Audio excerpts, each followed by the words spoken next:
Good morning. We are starting very soon. May I ask you to come up closer to the stage so we can kick off Meshcon 2023.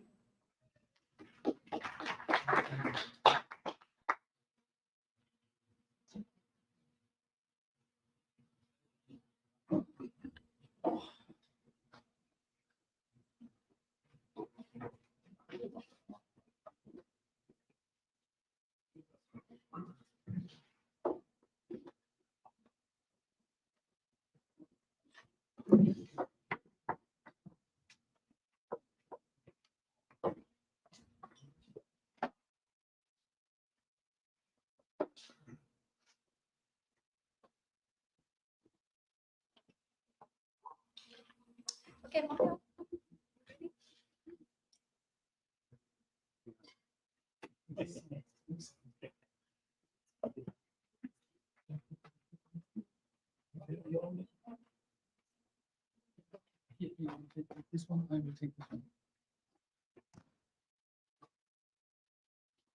Yes. Yes, yes, yes. Okay, cool. So, Folk, here we are. Yeah? Does it work? Yes. Okay, cool. So, Meshcon 2023.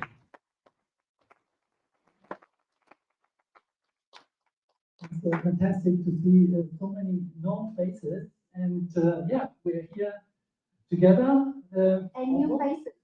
And of course, new faces, yeah, and more and more people streaming in. So I hope you enjoyed the beginning here. We have also later on more catering. We have pizza coming this afternoon. Also nice coffee break. So a lot of chances to communicate and exchange about ideas. And we have a lot of talks here today. So this is a photo from 2015. Know, because somebody asked me, so when did we start Meshcon and the reason why we had this event, maybe we talk a little bit about the history for some new friends over here today. Okay, yeah, I'm happy to do so. So basically, Meshcon, the idea was to get a bit out of our bubble, right? We're all in our bubble. Some people are in their cloud bubble, some people are in their fashion bubble, some people are in their open hardware bubble, and somehow it's all connected, right? So it's like our idea is openness. Yeah, we have open source, open knowledge, open hardware, and we should also be open outside of our bubble. What do you think of it? Yes, so open source, so Mario and I has been working in the open source space for many years. So for myself, maybe 17 years, and for Mario, way back, right? But of course, we are still uh, not as long in the community like some speaker that we have here today, Miss Auckland. Yeah, so it's all about sharing knowledge, making connection, and embrace the open collaboration. So we are very happy to have you here today. The first Meshcon was taken place in 2000. Actually, 2014, yeah, at the TU Berlin. And 2015, back then we focused a lot on knitting machines. Yeah, there were these mathematicians, and then there were these old ladies, and some people hacked the knitting machines, and you can find all this work online. There was Asia, the organization that also run in Singapore, used to like hack on these things, like produce a few code items here, and that was cool. So let me go a little bit through the slides and also yes. The control, good. So what do we want here to achieve with this event today, Hongfu? Sharing the knowledge, making connection, meeting people, and hopefully at the end of the event we have some new ideas and collaborate on projects together. Yeah, mashing up everything, and so that's the goal, right? And of course, like we want to have it sustainable. So a small announcement here in the middle, and I see you guys enjoyed the catering. By the way, everything that we have here today is either recycled or it's reused. So please put whatever you use here today in the box there behind. And if you have a cup, please name your cup so you can use the cup the whole day. Okay, yeah. So staying sustainable, of course, a big goal as well. So what do we have today? So we have 2 days, and on the first day we have presentations, we have talks, and also have panels like women in tech panel, and yeah, that's the goal for today. And not only tech, we also have something related to product management and development this year. Yeah, very good. I know you are in product management. Who else is in product management here? And yeah. we also have something in art, gaming. Oh, this is one person for now. Okay, yes. So, like product people normally they show up late, you know. Okay. Okay, no, right? But I was a little bit surprised to see already in the morning. But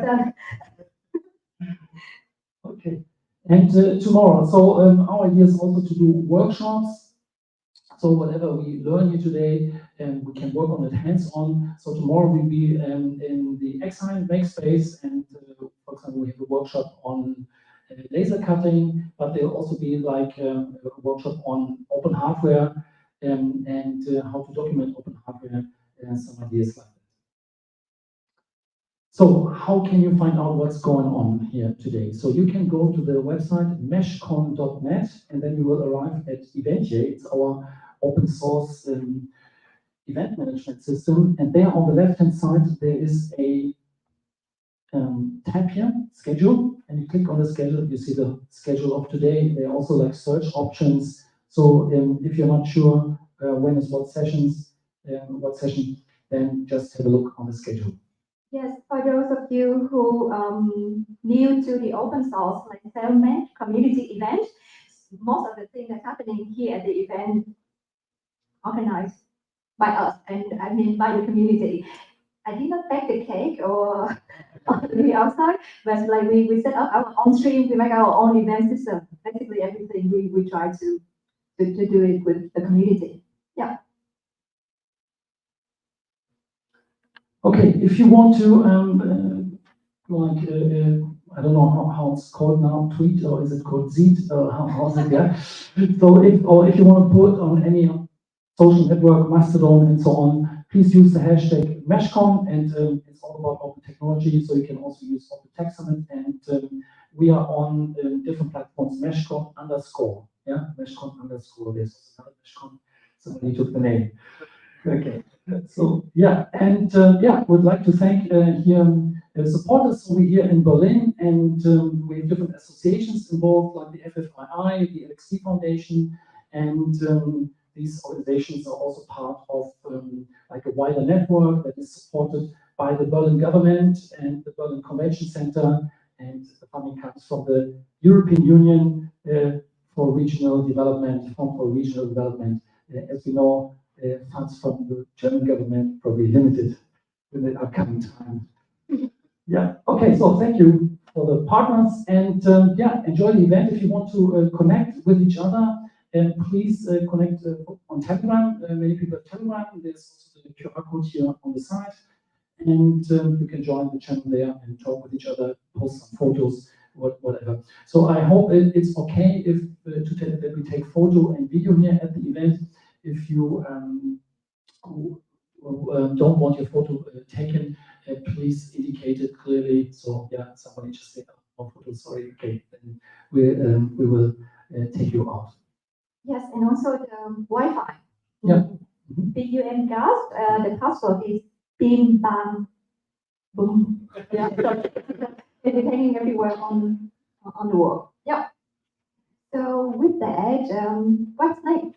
I think we now would like to invite our first speaker, right? Yeah. So it's Meshcon, right? So and the first speaker is Mitch Altman. Mitch, please join us here on stage. The open hardware expert, the inventor of TPP Gone. Yeah. Anyone can run at home? Maybe many people don't have a TV anymore, right? But you can turn it off like public TV as well. Yeah, that's correct. Yeah, you have it, right? Okay. So give us a second to switch the laptops, and then Mitch is going to join us here on stage. Mitch, so how many events have you already like participated in, given talks and so on in your life? Do you have any idea? Any estimation? I don't know. Is it like in the hundreds or thousands? Or thousands probably, yeah. But we're glad every event, it's going to be the best, of course. The next one's going to be the best. And yeah, we're very happy to have you here. And without further ado, I think you can, many people know you and you have a lot of like interesting things to share. So I just hand over to you. Thank you very much for joining us here this morning, Mitch. Thank you. Welcome.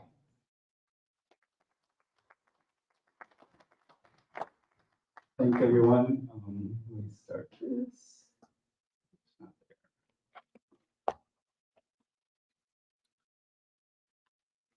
Great. So thanks for coming, everyone. Thanks for coming to Meshcon, and thanks so much for waking up so early in the morning to catch the first talk. And this is my contact info. If you think I can help you in any way, please contact me. I love any way I can. Today, my talk is about open hardware. And a lot of people here know about open hardware and totally get it. Some people might be new to it, but I mentor a lot of people. I've been playing with electronics. I've been a geek all my life, and I like helping people with their projects. Quite often, people have a project they want to share with the world, and they start a small company, or at least they want to start a small company to help share what they do as a product. And I always encourage people to consider having their product be open source, open hardware. And everyone I mentor totally gets that. But quite often they have friends or partners in their little company, or maybe investors that don't get it. They think that if you have open hardware, you're giving it all away and you can't make money. And that's Koch. You can definitely make money, and in fact, it makes it much easier for a small company to make money and to make a living on a project that you think is personally meaningful, because other people will probably find it personally meaningful as well. And sharing it is the way to go. And since this is, pretty much all projects that each of you thinks is cool, it's because you personally think that it's meaningful, it's personally meaningful. And as an example for talking about all this, I'm going to use a project that's personally meaningful to me, which was already mentioned, that's TPP Gone. Of course, I always have one with me. It's a keychain that is a remote control that turns TVs off in public places. And how I've made a living for the last 20 years. And it's open hardware. So I need to get somewhat personal. A lot of you have heard this already, but for the people who haven't, I'm a TV addict. It's true, I'm a TV addict. And that happened, well, that was sort of my path. Growing up, totally depressed as a kid. Yeah, my childhood sucked. I was beaten up every day by bullies, targeted for being an introverted geek, for being fat, for being gay, for being bad at sports, not caring who wins. Often the teachers would watch as the bullies beat me up, which happened every day. My parents were no help either because they were totally depressed. And my childhood was just depression. And I tried to escape from that when I got home from school by retreating into television. And of course, that never really works, but at least I could forget about stuff seemingly while I was watching TV. But really, time just went away. Time in my life went away. I would just sit there eating junk food, getting fatter, not learning anything useful. And, you know, that would make me more of a target at school, only to come home wanting to retreat more into TV when I got home from school. And this just repeated, and time went away. My life went away. My childhood went away. But it was a long road. But in 1980, I finally made a choice for myself. The first time really that I made a choice really for myself. And I quit TV as a young adult. And I got rid of TV in my apartment. I got rid of TV in my life. And that was the beginning of a long road of learning to live a life I truly love living. With a lot of luck, with a lot of effort, I did learn to live a life I love living. And things were progressing quite well for a long time. But then, in 1993, TVs started showing up in public places.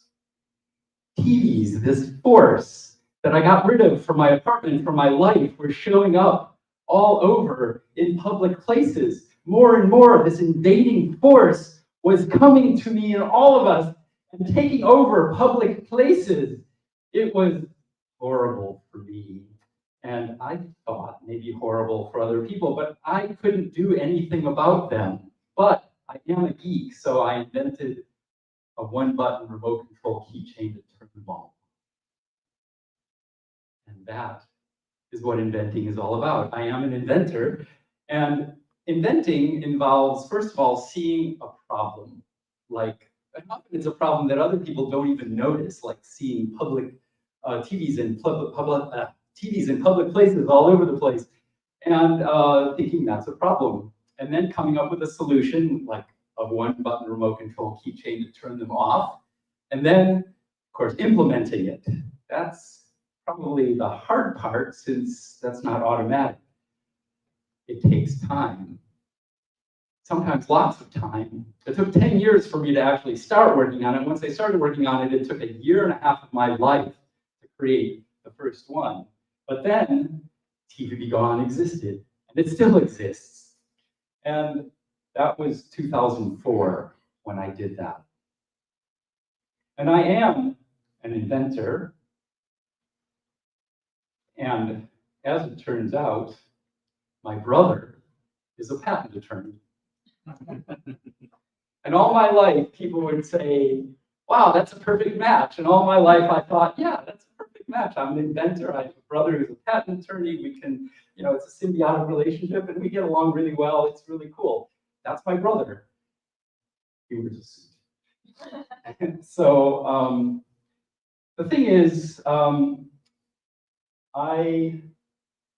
my life I thought that was what was normal. If you invent something, you patent it. That's what people do. That's what everyone does. Okay, I did patent TVB Gone. That's the TVB Gone patent application. The original prototype was actually a pin that you wear with its warped smiley face. The button, the nose was the button, and the eyes were the emitters for turning the TVs off. And it was kind of warped. That didn't really fly as a product. The product, as I showed before, looks more like this, more stealth. And it took 2 years, from 2003 to 2005, to create this patent. It was also really expensive, and I didn't know all that when I started, but I'll mention more about that in a sec. But the common wisdom is that patents and the patent system encourages innovation. It helps the small inventor, so they say, by giving them a short monopoly. Well, it's not so short, it's 17 years, but that gives the small inventor time to make their thing, put it out in the world, make some money with it, and then the patent application, which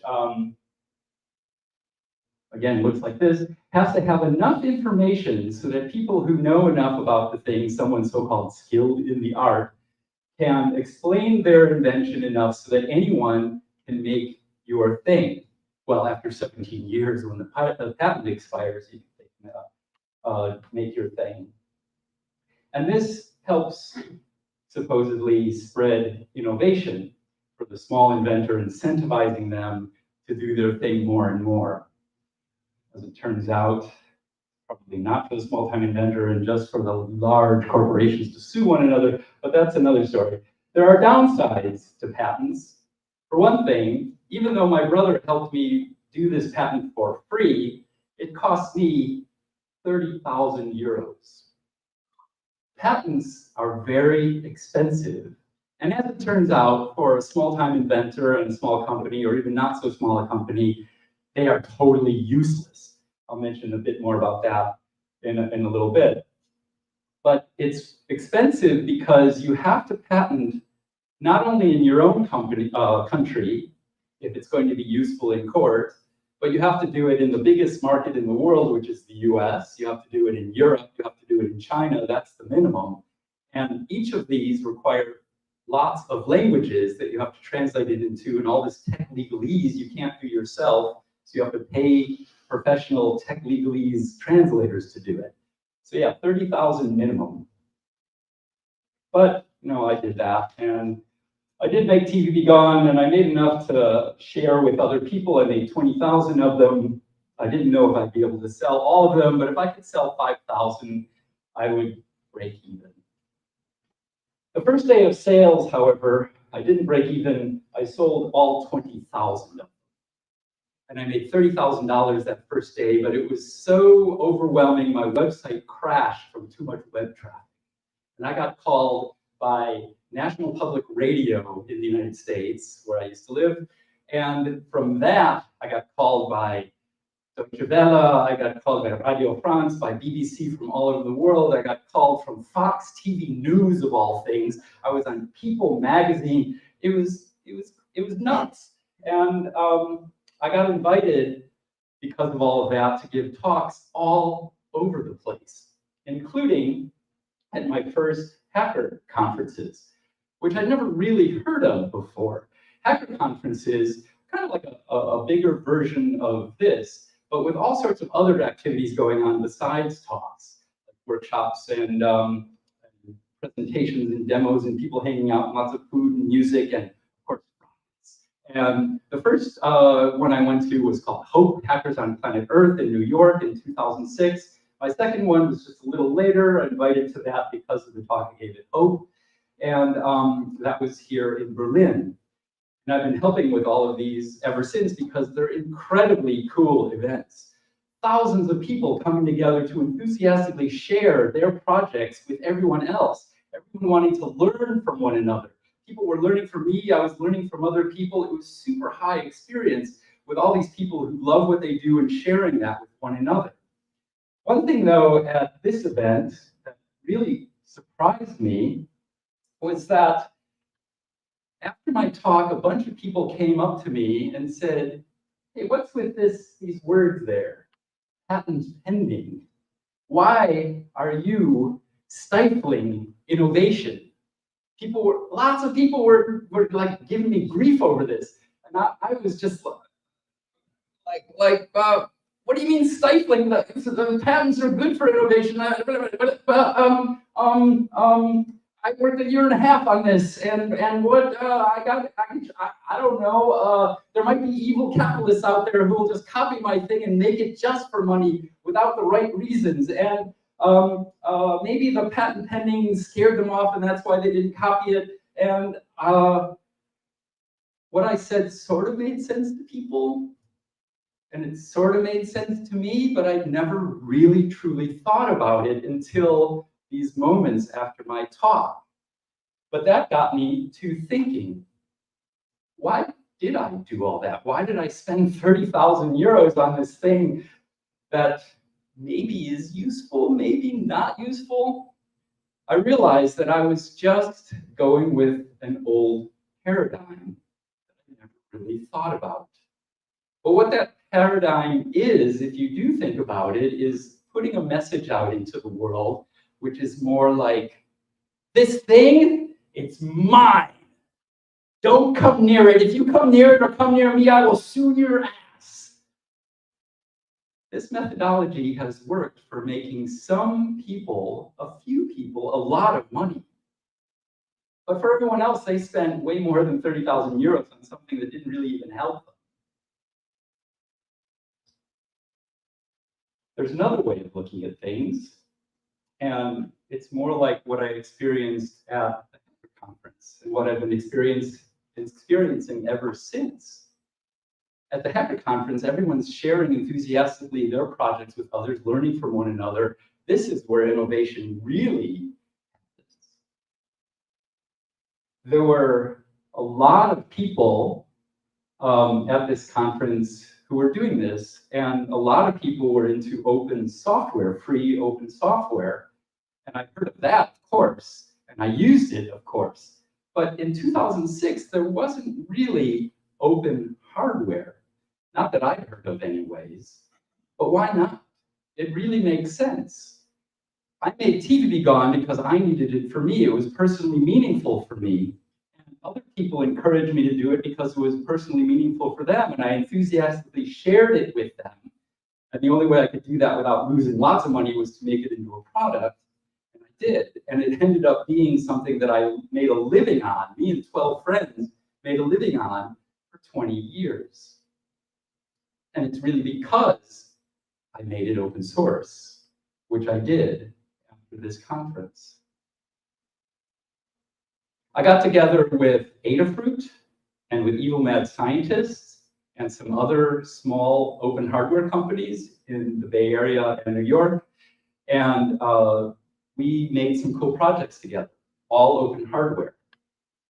In 2009, I think it was the first open hardware summit. We all went there, and there were a whole bunch of people who were making projects. Many of them turned into products in a small company and people making a living from them, or trying to at least. And at the second, I think it was, Open Hardware Summit in 2010, a bunch of people got together, organized to come up with a definition of what open hardware is. And this is it. You make all of your source files available so that anyone can use it for whatever purpose they want. They can copy your thing verbatim. They can derive things from it. They can change it. They can hack on it, modify it, whatever. The only restrictions that you're allowed are these two. You can ask that they must give credit if they use any part of your thing. And you can ask that if they use part of your thing, they have to share it with the same open hardware license. There weren't many licenses at the time.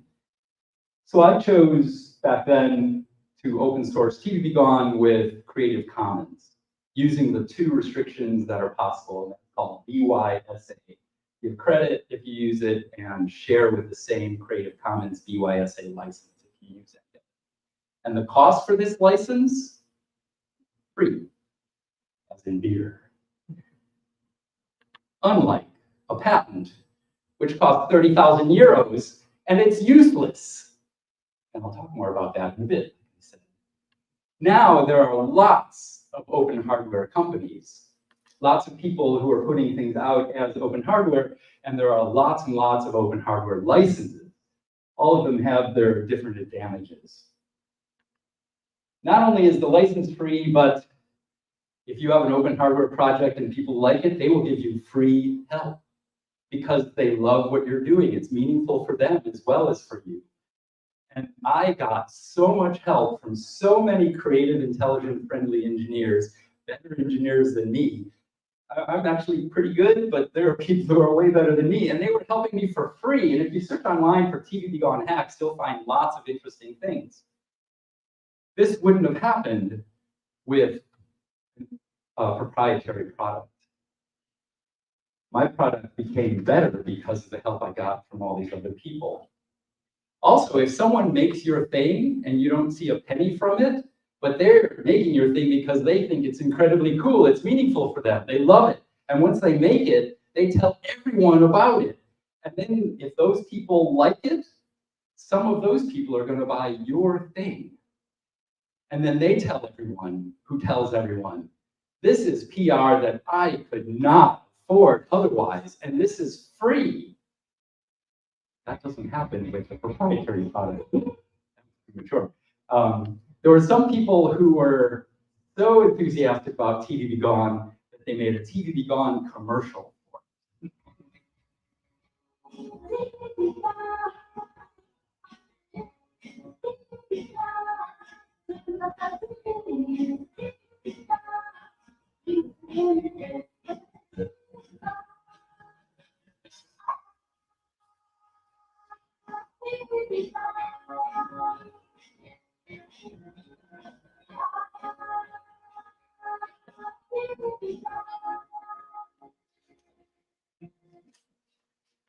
So that, of course, wasn't intended to be played on TV, but it's a 30-second commercial. And oddly enough, after I was interviewed on Fox TV News Live, they played that on Fox. Life is very strange. And hopefully, well, that got me a huge number of sales. And hopefully a lot of people bought TVB Gone and turned off lots of TVs, hopefully even turning off Fox TV News. Try that with a proprietary product. It turns out when you share things with people and help other people and give people what they really want, they'll do stuff in return. This generates a lot of free goodwill, which helps in so many ways, plus makes life way more enjoyable. That doesn't work so well with a proprietary product either. But best of all, the best thing is that you share what you're doing because it's meaningful for you, it's beneficial for you, so it's going to be beneficial for others. Why would you not want to share it with more people? The more people you do that with, the more people tell other people, and you get all that free publicity, free goodwill, and all that other stuff, and it helps everybody. It's just win-win-win all the way around. So this is how innovation happens, unlike with a proprietary product. One thing I want to mention is there's one thing in intellectual property law that might be kind of useful if you actually want to make something into a product and try to make a living off of it, and that's to have a trademark, a registered name here in Europe. It's really inexpensive. You have a name which is associated with your product and with you, and it becomes part of your identity. And when you share things, you can use that name. And if it's popular enough and other people want to make it, you can actually license that name and make some money from it. You can make a lot too if you want to. You can also control the quality of who, when they're copying it using your name, so that it's high quality. You can also make sure that they're doing it with the right attitude and not just being an evil capitalist only to make money, as long as they're putting it out in the world to benefit other people. The only downside possibly I can think of for open hardware to make a project open is if it's a business-to-business kind of a project or product, because to have it be beneficial for open hardware to help everybody, there has to be an everybody. And that means a community of people who are all helping each other. Business to business, there might not be so big a community depending on the thing. So I don't know. Depends on the thing. And then it comes down to what happens if someone violates your thing, infringes on it? Well, if you have a proprietary product that's patented, what are your options if someone infringes on your patent? Well, your only option is to hire a lawyer and go to court and spend a minimum of hundreds of thousands of euros and a minimum of several months of your life in court. And as a small business or even not so small business, that is not an option. And so that patent does nothing for you. You will just lose it if someone steals your thing, so-called steals. So what are your options if it's an open source license for your thing? Well, same thing. You have to go to court to fight for your license and hire a lawyer and a minimum of hundreds of thousands of euros and minimum of several months of your life. You can't do that either. It's the same thing, but open source license is free. This was 30,000 euros that went for nothing, plus the cost of the court case if you go there. What good was that patent? What good did it do you besides waste the 30,000 euros and the lawyers made money? Maybe they're happy. He doesn't look happy with it. Anyways, you also generated a lot of goodwill, so there will be people who will help you. And of course, this happened to me, and a lot of people helped me. And I did end up prevailing because of all the help. So my recommendation, if you have a project, hardware or software or cultural or anything, share it. It's good for you. If it's good for you, it's probably good for other people, and you're sharing it. People want to have you share it with them. They'll learn from you. You'll learn from them. They'll tell other people about it. If you have a product with this thing, they will tell other people. It's great PR. Everyone benefits from that. It's win-win-win. Everyone benefits. Thanks for your time.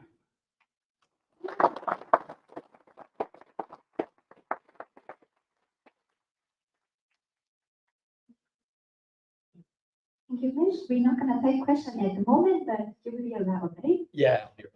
Question during the break. So,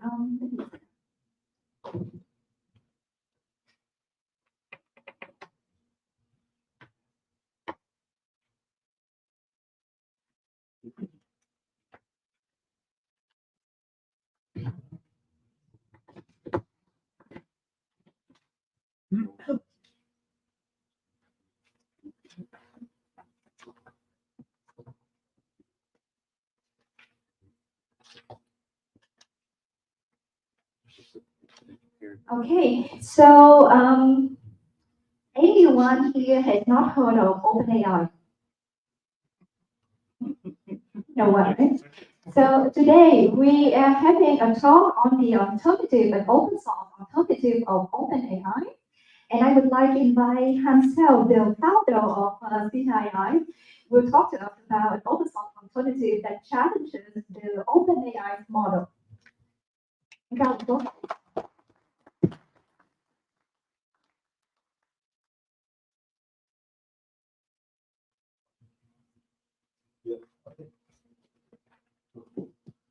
All right, very glad to be here. And yes, so as the title said, I'm going to talk about how we use open source software to challenge OpenAI and let's say almost win. Right?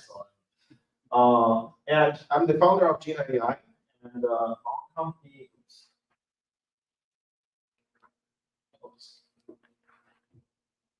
Oh, looks like it starts. Oh, sorry, it's on my computer. This one. Oh, now it works. Okay, so we're actually located there. So it's very close. So probably you can even search for the Wi-Fi signal. just next door. And we founded in 2020. Right now we have 50 people. Our headquarters is in Berlin, just here, right? So welcome to also walk by after this event. And we also have office in Beijing and Shenzhen.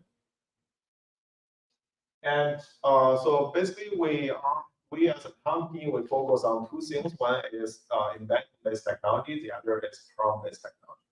So we have a couple of products. So these are the three products that we have. And today we are going to focus on this embedding stuff.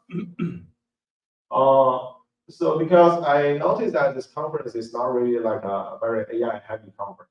We don't really have to make it like very AI, even though that in 2023, like everybody talks about it. But from time to time, you kind of want to opt off from those hypes. So I'm pretty okay that we don't really talk AI too much. So the idea today is because I understand the embedding of this word, right? It's probably not very familiar to a lot of people, right? Especially when I talk to my sales team, to marketing team, I ask them, okay, so you need to push this embedding out, right? But they don't understand what is embedding. So the first topic today is I'm going to kind of have a very brief tutorial about this embedding, what is embedding, and what is the advantages of using embedding in AI, and what kind of applications can you build on top of it. And then I will just do some bragging on how great our embedding is, right? It's open source and it's outperform OpenAI. Finally, just some like a wise word on reflection on the AI hype in 2023. Okay, so what is embedding? Right. So this is actually the official definition of embedding. It is pretty long. It says embedding is a vector that stands for some other objects like digital, physical, abstract, such that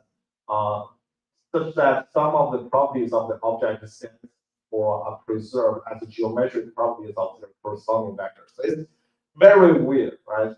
But for those who kind of knows a little bit math, you can basically imagine, okay, so embedding is kind of like two-dimensional embedding is kind of look like this. It's kind of in the two-dimensional space, and then three-dimensional embedding is kind of. So let's just use our daily like an object to kind of map those daily objects into the embeddings. Right? So let's say we have a bunch of like common size of coins, euros, and then we can kind of because each coin has its own specification, right? So like a diameter, thickness, and weight. We kind of use these three numbers to represent the coin, and then we map all these common size of to a three-dimensional space. So it looks like this, right? So there are three axes here, right? So we have diameter, thickness, and weight, and then we kind of each dot there represents a coin. In real life. So this procedure is kind of embedding procedure. You kind of embed some real world object into a very abstract, you don't know what can be used with this 3D space. Okay, so why it is embedding useful? So after you kind of represent your real world object into this mathematics space, you can actually build a lot of machine learning algorithms on top of it, or inside the space. For example, you can kind of do some classification to detect the fraud, and then to kind of classify the coin, sorting the coin by using some mathematics. Right? Because AI is also based on mathematics, so that's kind of the kind of applications here. So let's just clarify some terminologies here because you will see some of this word are using interchangeably. So first of all, we kind of map the coins from the real world into a very abstract mathematical words.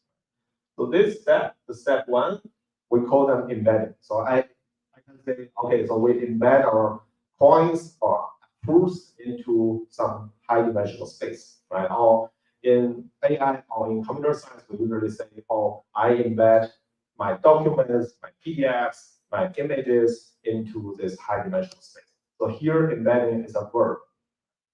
Then, so after you get this high dimensional space, so each vector here, you can call them as an embedding. So here, embedding becomes a noun, right? So you can say, oh, I have a bunch of embeddings that represent the coin. So that here, your embedding is a noun. Here, basically, is you can also interchangeably use it with vectors. And finally, these applications of using embeddings to achieve recommendation, to achieve classification, regression, all this kind of tasks is called downstream tasks. So those are the three kind of major sets here. So now we are talking, right? So we are on the same page, we're using the same terminology here. And the next question is, okay, so we know OpenAI has this kind of embedding. It can represent some text document into some high dimensional vectors, just like representing the coins into three-dimensional space. But the natural question is, why is OpenAI embedding so good? And what makes a good embedding? So this is a very important question. If we don't know how to solve this, then we cannot outperform OpenAI.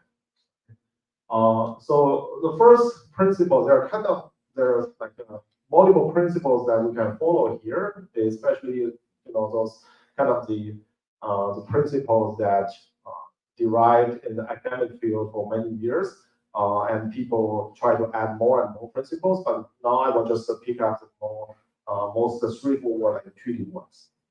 The first thing is that the similar items should be positioned closely. To understand this, let's look at the euro size, which has higher values, right? So like by higher value is a kind of the coin that is capable of getting a ID card cut. So if you go to a supermarket, so those coins probably can get you the cut. Otherwise, you cannot. So so those coins like 50 cents, €1, €2, they are kind of mapped closer in this 3D space, right? So there's a similar items are mapped closer. And of course, unsimilar item or dissimilar items should position far apart from each other. So in this case, so we also see that the small values, like a 1 cent, 2 cent, 5 cents, so those are the small values. So they also stick together on this corner. Right? So they also follow the first principle, but meanwhile, the small size and the larger size are kind of far away from each other. So just to remind you that the three dimensions represent diameter, thickness, and weight.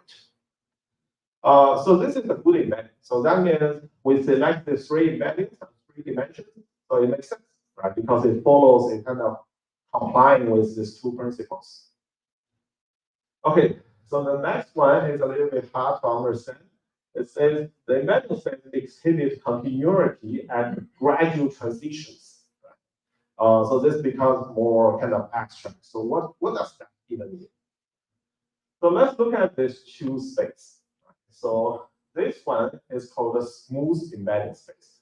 So you can see it's like a hat. It's very smooth. It feels like you can touch it without getting trauma or something.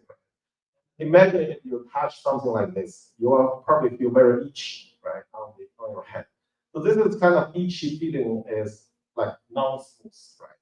And so in mathematics, there is a term called continuity to represent this kind of itchy feeling.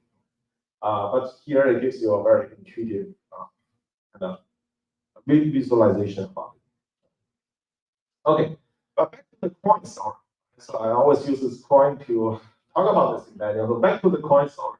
So what is a good smooth embedding space? What is not a good smooth embedding? So if we choose to use this diameter, thickness, and weight to build this embedding space, then we follow the value, follow the money. So 1 cent, 2 cent, 5 cent, 10 cent, 20 cents, €1, 2 euro, 50 cents, €1, 2 euro. So you can see this line. If we draw a value line, like follow the money line, then you can see this is relatively smooth.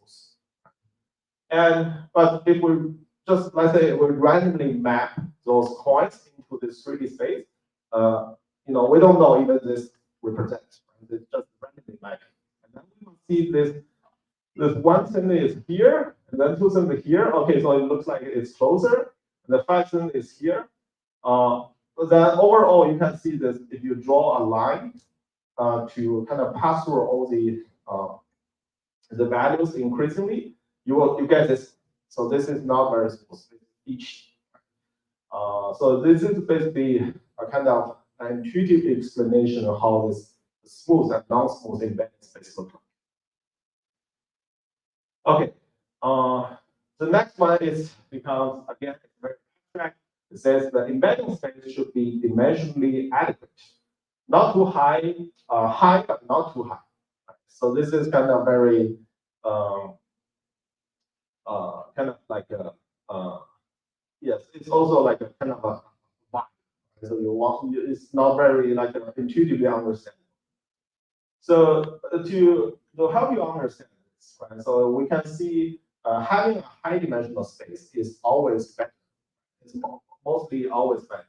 So let's say if we have this class where there are some data points in this 2-dimensional space. So like a class 0, this red points represent one class, let's say apple, and this blue one represents orange, right? So in this 2D space, they are not linearly separable. So this makes let's say if you want to build a classifier that kind of tells the difference between apple and orange, it's very hard to do this in 2D space. But if you extend this into 3D space, then it's very easy to do. It's very easy to separate them. So basically, because right now, like we as a human living in the kind of the 3D space, so it's very hard to kind of visualize the higher dimensions, but you get the idea. So if we keep increasing the dimensionality, so the classification, the task becomes much more easier. But the thing is, if you increase to too high, let's say 1 billion dimensions, right? Then it is super challenging to compute and to kind of store the data in that dimensions. So that's why you have to kind of keep the balance to make a trade-off between solving the problem easily and storing the data easily. So back to the coin kind of like examples, right? So imagine you want to build a coin sorting machine, right? In this 3-dimensional space. Right? Looks like we can use some, let's say, a very fancy mechanism to do this job. But in the end, most of the coin sorting machine works like this. It basically depends on only one dimension, the diameter. Right? So basically, there are different holes here. And you just spin the coin there, and then it just fall into it. But because of the different size, it has nothing to do with weight, with thickness, and so on. So that also tells you when you build an embedding space, you don't have to make it super high. Right? A lot of downstream tasks, such as like checking the sorting the coin, this is considered as a downstream task. It's not really relevant to the thickness. It's not relevant to the weight of the coin, just the diameter stuff. So that's why the embedding space should not be too high. It just should be adequate. Okay, if you don't follow that principle, right, then you try to found the specification on the European Union website, right, to map all these coins according to this 5 specification, and in the end, you build a machine like this. So this is generated by DALI, right? Because the prompt is, I said, most of the coin sorting machine depends only on the diameter. Right? Can you build a machine that is not depends on that simple, naive things, but like a very unnecessary complicated? So this is that's kind of the most advanced coin sorting machine that you ever use. Okay. So the next question, now we get kind of a feeling and understanding of how the embeddings look like. what are the good embeddings? Now the next question is what can be embedded? So of course everything will be embedded, right? Everything can be embedded. But mostly in computer science, if you work in the IT industry, right? So basically, for you want to embed a lot of data, facts like PDF, PowerPoint, Google Slides, HTML, web page, audio file, right? Those things into some vector. So those are already kind of like doable right now. Just with something. Sometimes the most mature technology about embedding is embedding text, right? So image, video, audio. They are also also advancing that, but it's not as advanced as text. And so when you try to kind of categorize them a little bit, besides the data type, so another way to see this is sometimes you just embed one data type. So just let's say you have a plain text file, you just want to embed that. Sometimes you want to embed two different things, like text plus image, or even image plus audio, something like that. So this is called unimodal and multimodal. The embedding itself can be also embedded again, right, by using some compression, dimensionality reduction, and distillation. So there's some research work on each direction. I just put it here. And when it comes to text, so there are also a lot of different texts. Right? So we know we speak different languages. So it looks like for each language we need a different embedding models. But besides human language, there is also machine language, right? Like Python, Java, C, Fortran, all this machine language. Looks like we also need an embedding for to convert the machine language into the vectors. Besides those language-specific embeddings, there may also be domain-specific embeddings.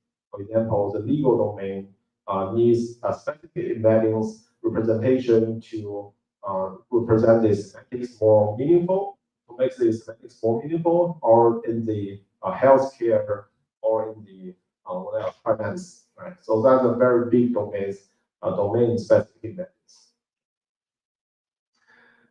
There are when we talk about embedding research or embedding engineering, there are two things that kind of still as the very challenging part, even today. Right? The one thing is how can we embed multiple modality or multiple data types into one space, right? Into one common space. So this is basically very challenging. To understand that, you can basically imagine, okay, so why Berlin is so sexy, right? Because it has different cultures, kind of all the people from different countries with different cultural background living in one city. So basically, we kind of from different cultural background, and then we kind of live in the same space. But of course, there will be conflict and so on and so forth. But as you can imagine, it is not an easy work. So basically, by converting all this modality, different data types into one coherent embedding space is not easy, right? So this is still challenging. That's why you see OpenAI, even for OpenAI, they don't have a common the text data is only for text, it's not for audio, videos. And the other challenge we are talking about is the length, the token length. Basically how much data can you put in one shot and to get it back. So to make it more intuitive, imagine you have a short tweet, right, which is about 200 words, and then you can embed it into a 100-dimensional vector, which seems to make sense. But let's say if you have a book which has maybe 1 million words, does it still make the same sense to convert it into the 100-dimensional vector? Right? So people will question about it. There must be an upper bound. There must be an upper bound where the embedding starts to get not that. So you can imagine using a 100-dimensional vector to represent a tweet versus to represent a book. There must be some a quality-wise trade-off, because you can see this embedding as a kind of a compression. So we basically made some experiment, and we see that by increasing the context window, right, from 100 kind of tokens or words to up to 8,000 tokens, you can see the performance is kind of increasing constantly. But after 8,000 tokens, there is a very big standard deviation variance on the performance. So it highly depends on the domains, and the performance can be even worse compared to the short context windows. So that is also why OpenAI choose to go for 8,000 tokens as a context window, and that is also what we were doing. It's 8,000 token length. Okay, so now come to the bragging part. So how great Gina embedding V2 is.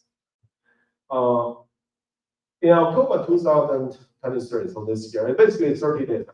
It's not like we're making some like very dramatic stuff, but just 30 days ago, we released these embeddings and it was ranked on Hacker News for 1 day. Right? So for those who work in the IT, right, work in the software or AI, so you probably know the Hacker News is kind of like, I don't know, it's a Bay Area nerdy stuff. Like everyone goes to that, wants to be on top of this. And then stay on top, the #1 news for 1 day, having like 200 comments on this news is quite a big deal, right? Especially if you think that we are just here, right? And yeah, put for quite. And a lot of things like happens. There's just a tweet on the community. There are a lot of kind of reactions that the people start to embed into their use this embedding in their open source software into this framework like Hugging Face, Llama Index. They react very quickly. Right? So why is it so great? Because besides OpenAI, right, that has this 8K models, and we are really the world, on the world level, we are really the first open source 8,000 embeddings model. And to be honest, like open source in AI also has a different definition. I mean, if you do like open source software, and it looks like if you just put your code, upload your code to GitHub, and choose a license on GitHub, it seems it is done. Right? Since that it is done. This is kind of like open source in the most naive way. But open source in AI, especially when we talk about open source AI model, it actually means much more work. For example, first of all, you have to open source your training code on GitHub. So this is no difference than like open source any software. Right? But secondly, you have to put your model weights on Hugging Face or any platform. But usually, people in the AI research they want to like upload their things on Hugging Face. And second, and third thing is the training data. How do you get those training? How do you train this weight? Right. So input of your project should be also available outside. And finally, the step-by-step walks through how do you train everything. How do you prepare the data? What are the evaluation? The step-by-step walkthrough should be available as kind of a technical report or academic papers on archive or some conference. But usually you can just go for archive because conference is actually pretty expensive. This conference takes like $1,000 to register, and then you have to be there to present the thing. I really don't get the point of having you have to pay $1,000 in order to get a speaking slot and to talk about how your work is possible. But archive is actually very it's for free, right? So you can anything that you write right about these technical stuff or even some salt sheet or this technical. It's not that formal, right? So there's no peer review there, and you just wait for a couple of days and it will be available on archive, and then everybody in the world can see. But most importantly, I always emphasize this. A lot of people working in open source software, they believe that okay, so if I open source something, I'm morally better than the others. I'm just like I'm kind of like I don't know how this feeling is built, but it's just like oh, people have to use my software, people have to use my model because I'm open source, and I'm not one of those evil capitalists. So this idea is actually not that solid because eventually, whether it's open source or proprietary models or software, the most important thing is whether it really solves the problem. Right? And if your open source model, how many goodwill you have in the open source model, it's not really solving any problem. It's a performance is bad, then people still won't use it. People still go for OpenAI. So that actually is a second reason and very important reason why this V2 model is very successful. Because we are only like a 1 or 2 position ahead, away from OpenAI. And the average score on those 55 tasks is actually very minor. So the performance is very close. In fact, so we are even better on these classification, re-ranking, retrieval, and summarization tasks. So that was according to our own evaluation, but there was a company that working in the search. It's called Llama Index. It's from Bay Area, and they also did a very kind of independent research evaluation on OpenAI and also other some like commercial closed source embeddings like Cohere, Voyage, and Google. Right? And they evaluate all these commercial versions versus the open source version. So who are the open source one? Like a BGE large is open source, the second row. And we are open source. LLM embedder are open source, and the other is all closed source, right? And the commercial embedding. Then you can see our performance is actually the best. Right? So when you apply the VT re-ranker, Cohere re-ranker here, so you can see our performance is actually the best. So this is a quote from the Llama Index analyzed paper. It says, in summary, to achieve the best performance, you should use OpenAI's embeddings or Gina AI embeddings to get the best performance. Okay, so in short, we are really one the best open source 3,000 embeddings in the world. And there are also like a lot of hard work behind. I don't want to like sugarcoat the kind of procedure there. There are a lot of frustration, kind of don't know where to go, and then people, arguing with each other inside the company. And but in the end, we managed to make it. Right? So this is a very hard job, right? So we start from let's say 6 months ago. So we start the first version of the Gina embeddings. That is version 1, but it doesn't work out so good. We eventually write a paper to summarize what we learned there. And but the team get kind of already a feeling how this will go, and especially after they get a lot of like experience there, so it helps us to make better embedding in version 2. So there's some like architecture stuff, training procedure, and also the how we build the fine-tuning data set for further improve the performance. I don't want to go into very deep technical details here, but if you are interested in that, so feel free to kind of join our session in the EMLP 2023 just next week, or probably like 2 weeks later in Singapore. So eventually we'll provide the small and base model. Right? The small base model, small model is very small. It's like 70 megabytes. And then you can run it on your embedded device and so on. So we also got endorsement from Hugging Face a lot. You can also use our like embedded API. So this is very highly performed, highly scalable, available. Behind that is a very like nerdy Kubernetes stuff. I don't want to explain that here. There is also like on-prem solution on AWS. You become more nerdy. You're working on these like looking for self-hosted Kubernetes. So there's a video demo, but I guess it's I think there's something wrong with the accent. So finally, I want to give some reflection on this hype in 2023. If you work in AI, I think the two things that probably people always talk about the one word that people always talk about is a hype. Right? So there are a lot of hype, but if you're really part of this hype, the word that you heard most is actually FOMO, right? The emotion that to get behind of something.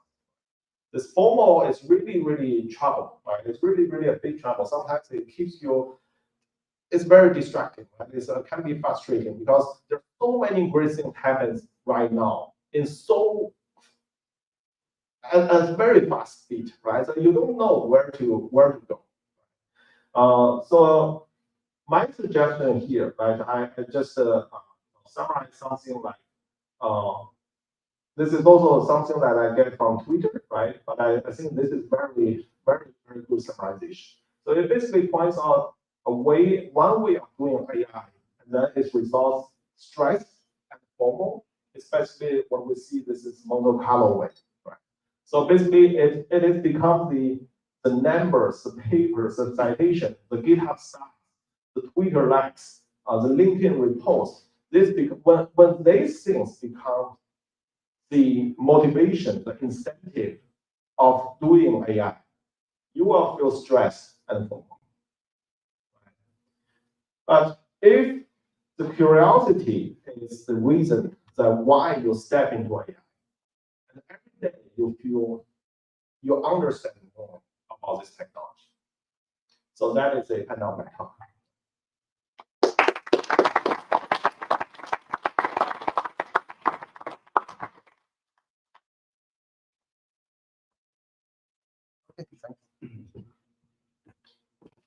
Thank you, Hansel. We have the next topic also related to AI, and I will take the questions at the end of the session. If you have any AI-related questions, please hold it or hold on to the next one. So we have coming up next, how to build ethical and open source AI. And I have here Kevin Shea. You probably know he's the founder of Nextcloud, but he's not talking about Nextcloud today. He's talking about open source AI.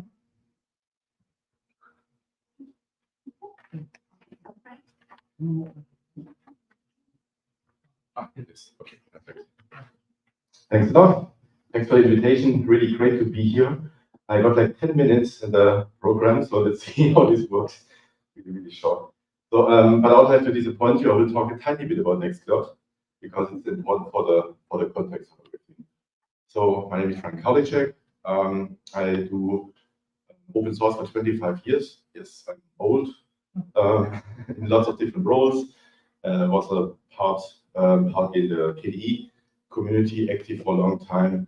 I'm helping a little bit the W3C with standardization, for example, the Activity Hub API, working with the United Nations on their open source program. But I'm here, of course, as the founder and CEO of Nextcloud. So, for the context, it's actually important to tell you a little bit about Nextcloud because then you know what motivation is what we are doing here. Who in this room knows Nextcloud?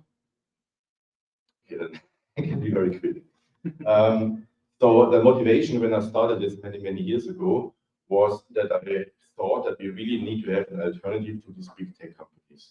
Because all these companies, Google, Microsoft, Dropbox, Slack, Zoom, and so on, they all provide a great service, but it's all proprietary software and it's running like as a software as a service from some hosting center somewhere else. You don't really have it under control. So the motivation was that we really need to have an open source alternative that you can also host and run the way you want to give you the freedom and privacy you expect. So this is also why Nextcloud is structured in that way, that we have these 4 core products. That is like Nextcloud Files, which is the replacement to Google Drive or OneDrive from Microsoft or Dropbox. There's Talk for chat and video conferencing, very similar to Teams or Slack or Zoom.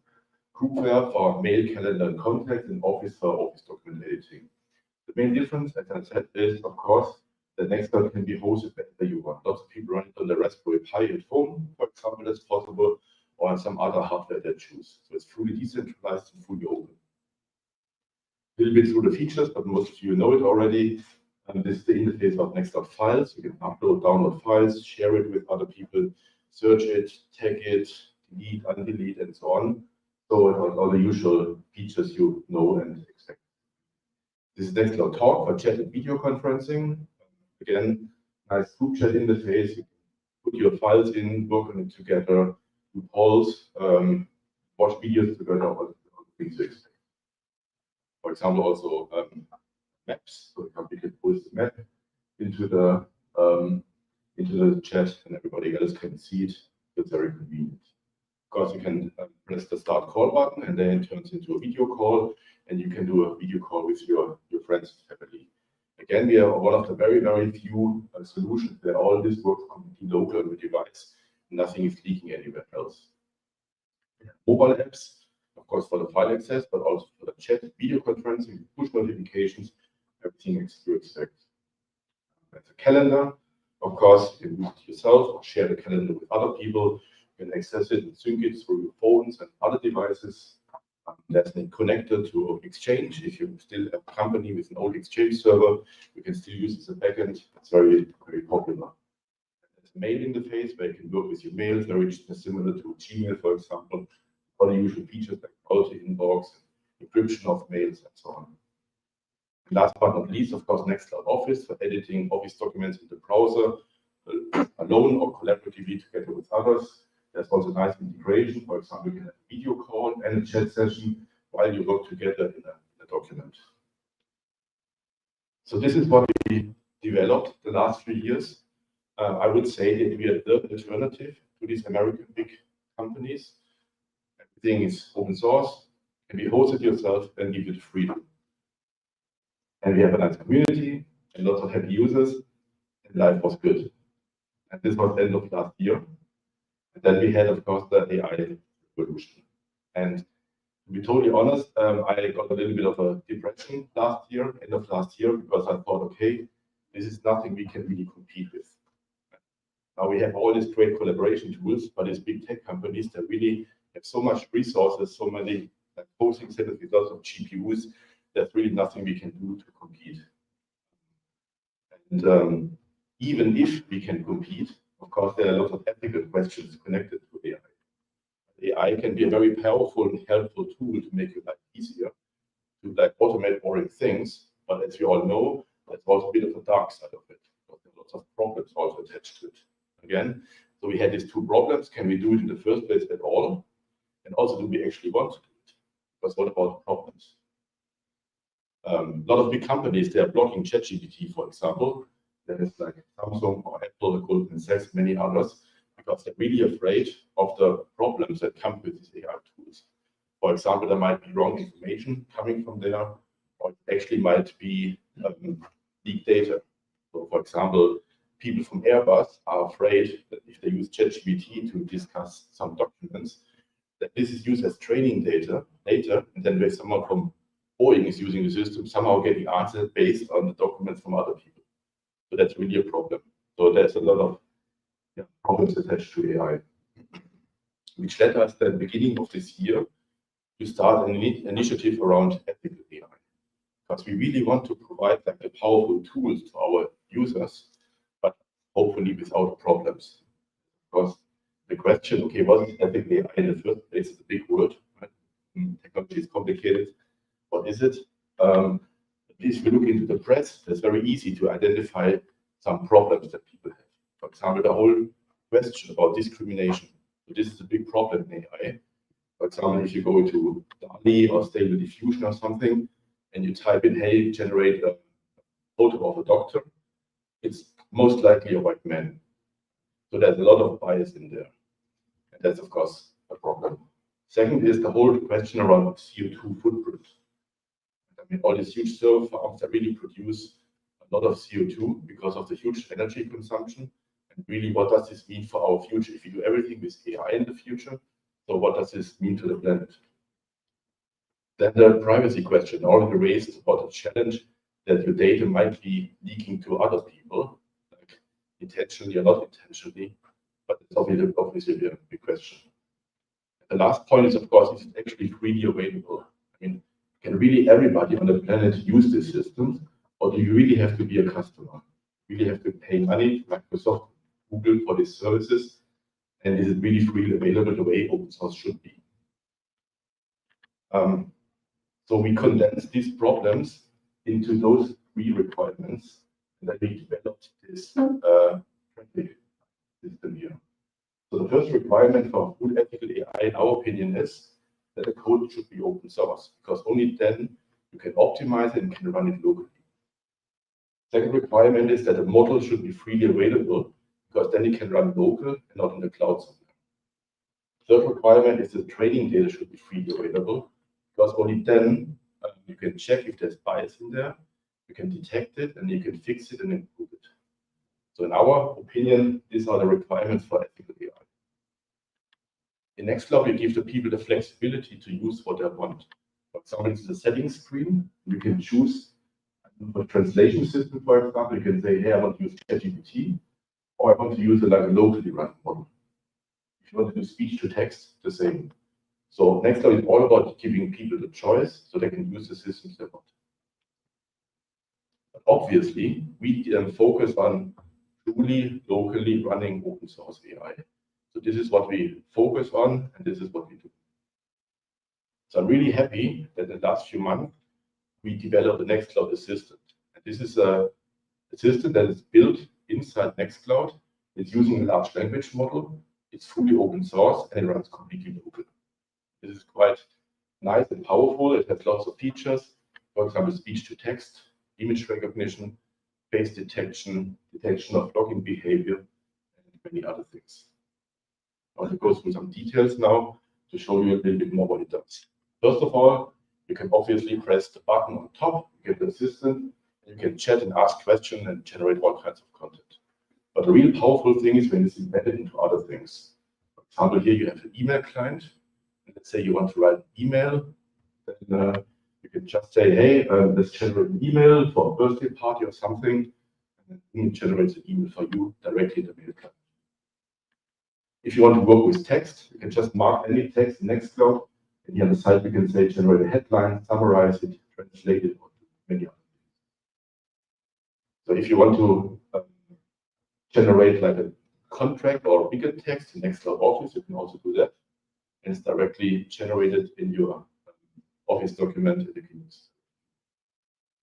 You can do image generation. For example, here in the chat, let's say you have a brainstorming with your colleagues, and then you can say, hey, I want to visualize something, you can give a prompt, and then of course, click, generate a photo, and it's directly inside the chat. If you want to dictate something, but maybe you want to dictate your mails, built-in dictation system, speech-to-text system, you can just dictate it and like dictate your documents. We also use this for video calls.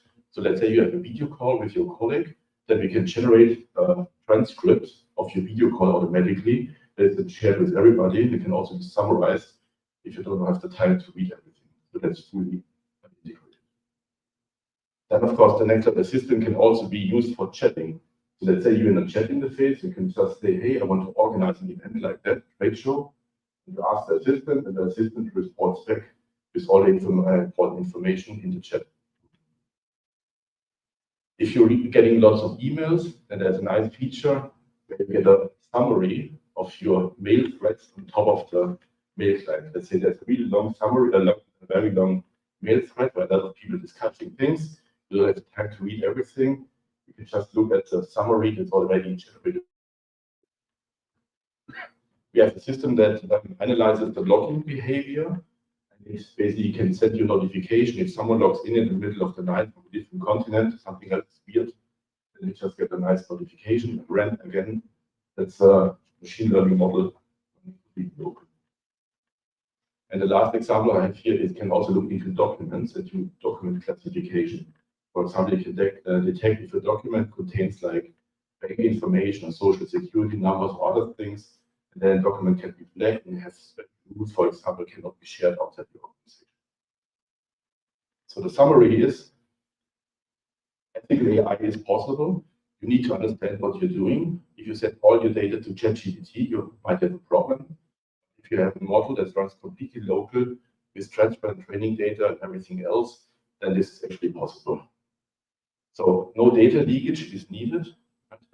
Again, big tech is not the only organization who can do that. We can do it too. The open source community, a lot of things are possible.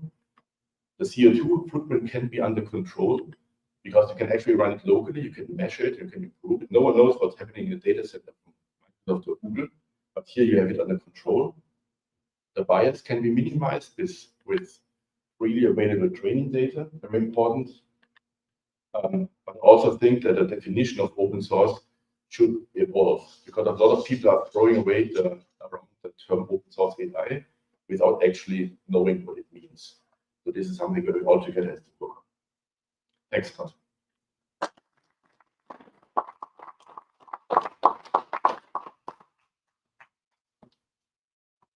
Do you have questions now? Okay. Any questions? How powerful must be the system? Yeah. For the online people,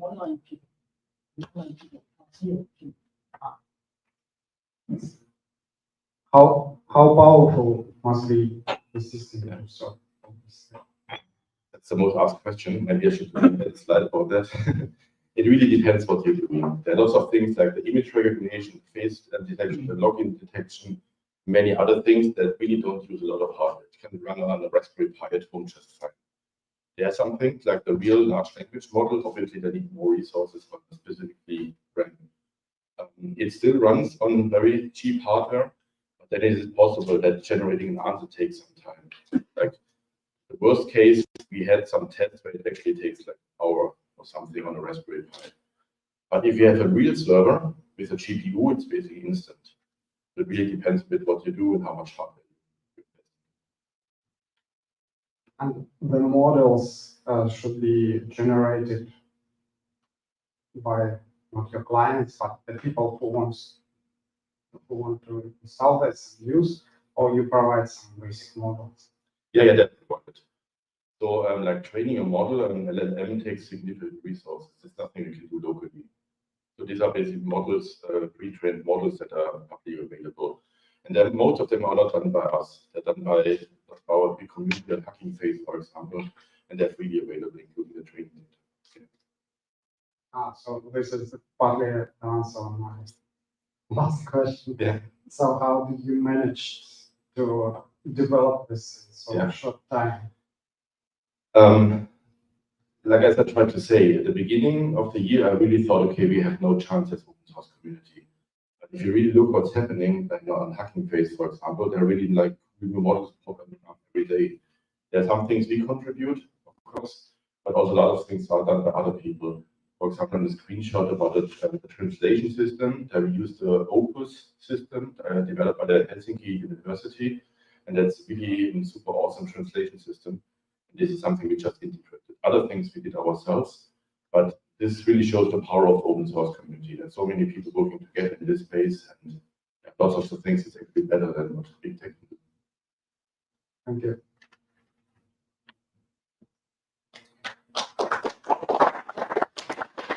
Thank you, Frank.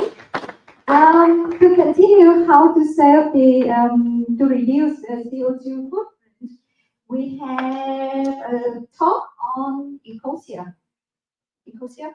Anyone else? Anyone use Ecosia? Okay, good.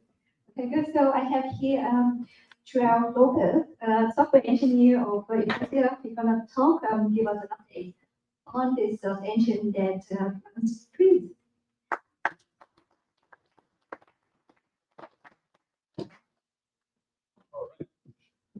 Thank you. I'm João. I'm a software engineer, mostly front-end developer at Ecosia. I guess maybe half of you know Ecosia. Ecosia's vision is to try to kind of hijack something you do every day, so that you can be climate active without even thinking about it. It started in 2009. It was founded by Christian Kroll. It started very, very slowly, but then at some point, but we had a very passionate user base, and slowly, we became a bit viral in around 2018, and then we actually became one of the biggest search engines in Europe, becoming paving the path to become one of the default search options in Chrome, then in Firefox, also Safari. We also had a partnership with Brave. Today, we planted more than 185 million trees. We have more than 100 people working at Ecosia. We have more than 3,000 planting sites around the world in all the continents where you can plant trees. And I want to talk to you a little bit about how we function and what is the mission, what are our goals. So we are mostly known for planting trees, but there's many companies planting trees. Many are maybe not doing it the right way. We don't just like go there, shoot some seeds, plant some seedlings. We try to protect what already exists. When there's natural growth, we try to protect that first, because of course that's easier and cheaper than planting the trees. We are mindful of the people that already live there, because, for instance, people in rural Africa need wood for energy. That's still like the main source of energy. So how do you like coexist with planting trees while they need to cut trees? So these organizations are finding ways to cooperate with the population. We focus on restoring the biodiversity of these sites, because it's more useful that the biodiversity is healthy, so that it regenerates naturally. And then focusing on native species, empowering the population, mostly I think like 60-something% of the people we hire, that these organizations hire, because we work with these organizations, are women. But most of all, we have pledged to monitor these trees for 20 years. So that means that in 10 years, half of these trees disappear because they naturally die, there's drought, and so on. We commit to replant these trees. So if you see, go to our website, there's this counter. This already predicts that a portion of these trees are going to die, and we're going to have to replace them. You can read a little bit more in our manifesto. Oh, wrong direction. But we're not just about trees. We have other projects. We produce a lot of power, solar power in Europe. We have a big power plant. We try to commit to at least being 200% net negative, means like we try to estimate how much energy and our partners need, and we try to compensate that. And then 100% of our profits go to these projects, not just solar power, agroforestry systems, and so on. About 80% go to trees, and the rest to other kinds of projects. Our main product is our website, our search engine, the app, and the website. And most of the revenue comes from these ads, text ads, product ads, but also an extension that lets you, whenever you're shopping online, kind of hijacks the results to into the commissions with user consent always. And then we try, beyond those usual 10 links, we try to increase the green factor of your searches. We introduce some green badges for the most sustainable companies. These like fossil fuel badge for the dirtier companies, including like banks that invest heavily in fossil fuels and the fossil fuel companies themselves. And if you search for a certain list of companies, we also tell you how good or bad their climate pledge is, or maybe they don't even have a climate pledge and they immediately fail. And if you search for certain country names, we will also tell you how badly they are in meeting their Paris Agreement commitments.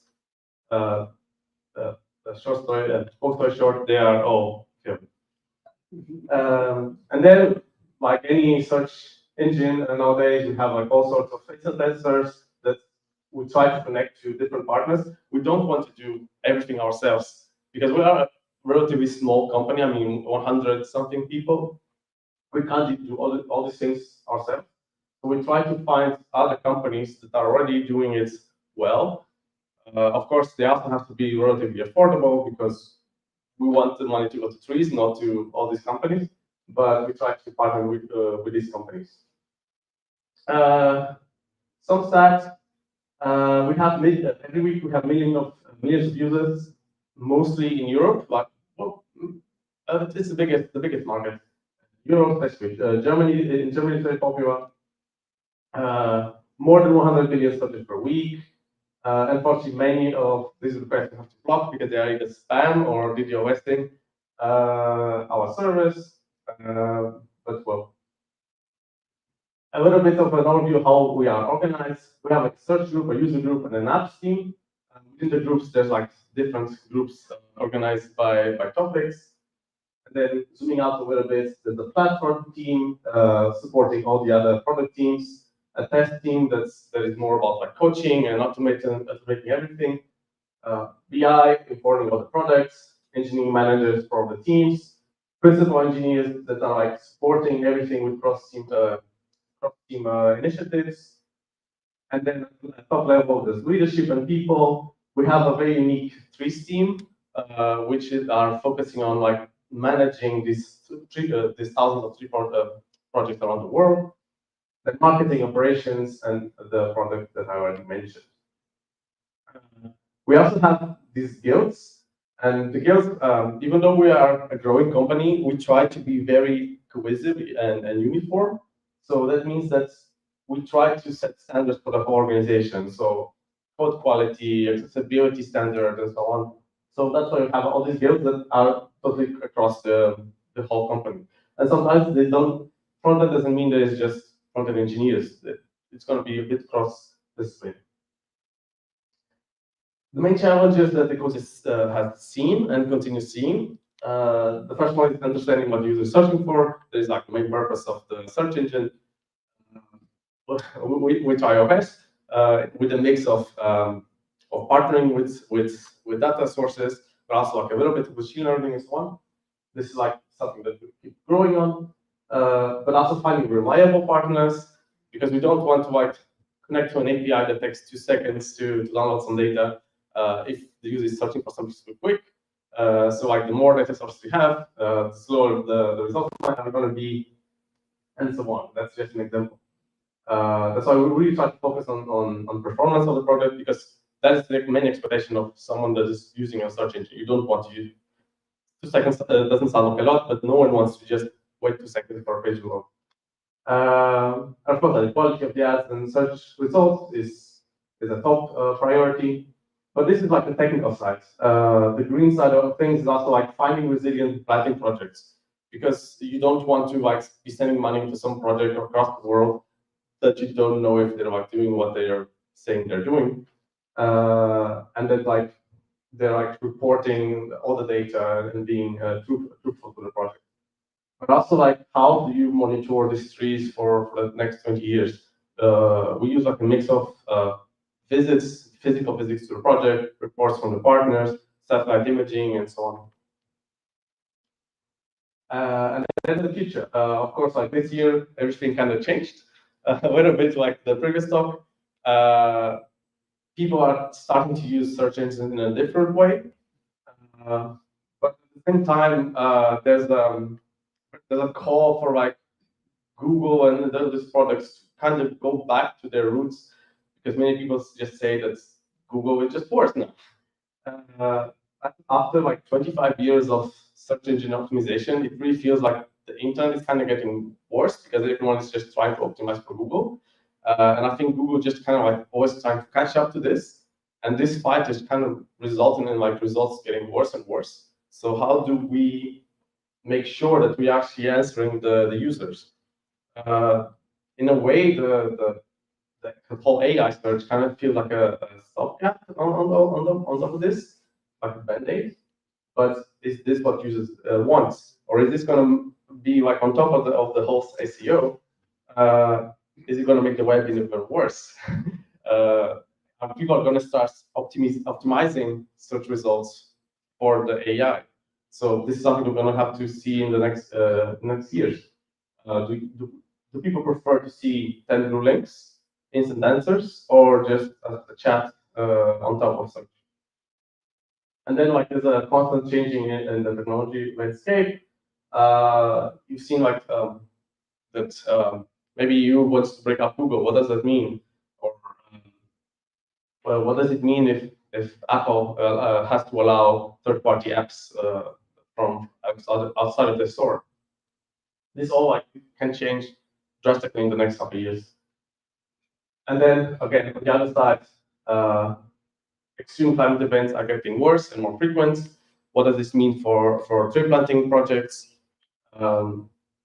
This is going to mean like less access to water, less access to food, droughts. This can just destroy forests over a couple of years. But also this leads to unrest.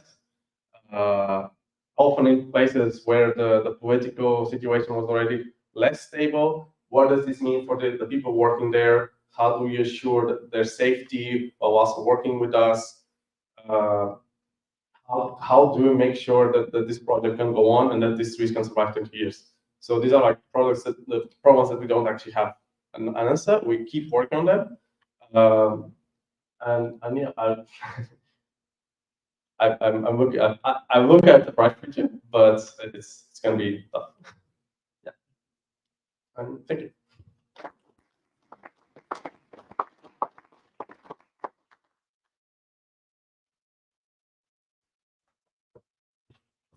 Thank you very much. I forgot to share that we have Etherpad for the conference. I just shared a link on Telegram. If you want to make any comments, questions, ideas, feel free to use that.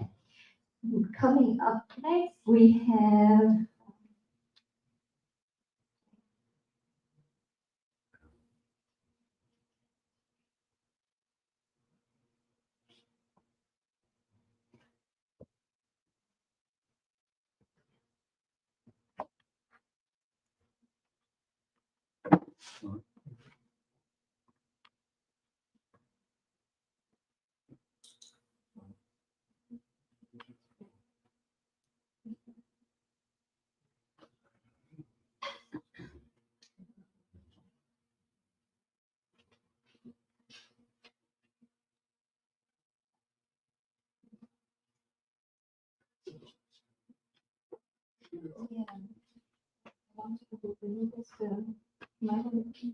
maybe someone knows. So did you see the micro display over there? Do you know how I can remove this?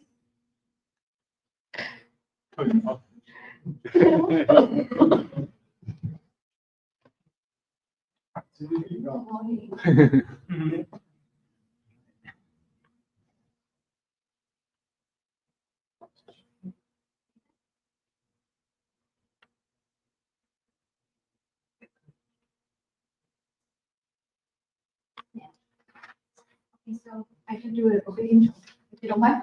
So we have here Zanzur, the founder and CEO of Nitroki. This is an open source USB stick that enables secure encryption and signing of data. Thank you.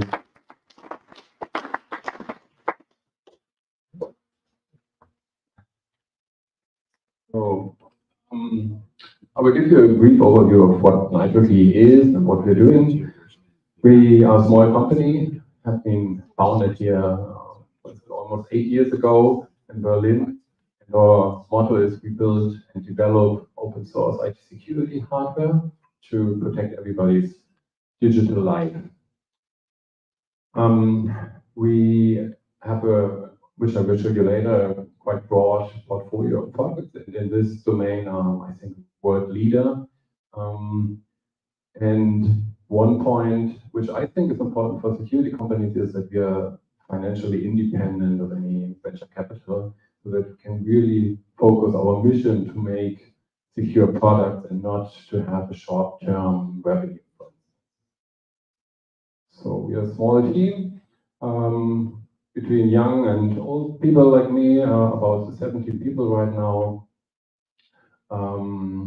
Highly motivated, which makes a lot of fun also. This is also an important point of our daily work life.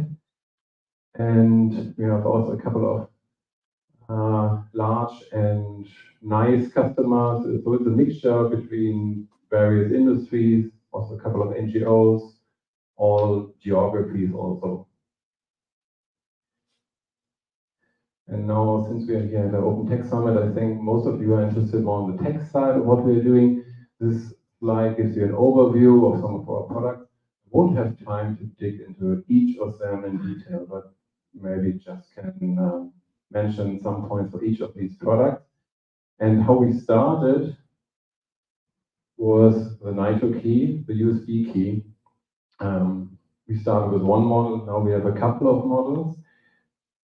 But what these USB keys essentially do are these points. You can use them for various things, and one of the main use cases is authentication, secure authentication, like two-factor authentication. There's different measures. Until a couple of years ago, many people use one-time passwords, these OTPs things. This is supported, and these days increasingly more popular and also more easy to use is FIDO as a second factor, or even as a password-led authentication method where you replace your actual password. So this is a really interesting thing because it makes usability easier. You can use it, but also for other things like desktop login, remote server administration, things like this. So technically, you have a smart card integrated where you store your cryptographic keys. You have a FIDO interface on the device, and you have also a password manager where you can store classical passwords, but also one-time passwords. Then you can use these smart cards. It's actually two smart cards, different standards which we support. You can use these for public key infrastructures or other cryptographic means you may want to do, such as also email and data encryption. This is one of the most popular use cases for consumers. So you can use it easily with Thunderbird, for instance, and UPG. And this larger model, here on the right side, this has an encrypted storage integrated where you can store files on the, like any other USB drive, but it's encrypted. Then we have also computing devices, like laptops and PCs, which we ship with an open source firmware and operating system. So the firmware here is based on core boot, and depending on the option you choose, but most popular is HEADS firmware, which provides additional security measures to mitigate a so-called evil mate attacks, which means somebody in your absence manipulates your computer, they installs malware or changes some configuration or does something bad with it, and you can detect this then when you're back on your computer and boots the system. We also have some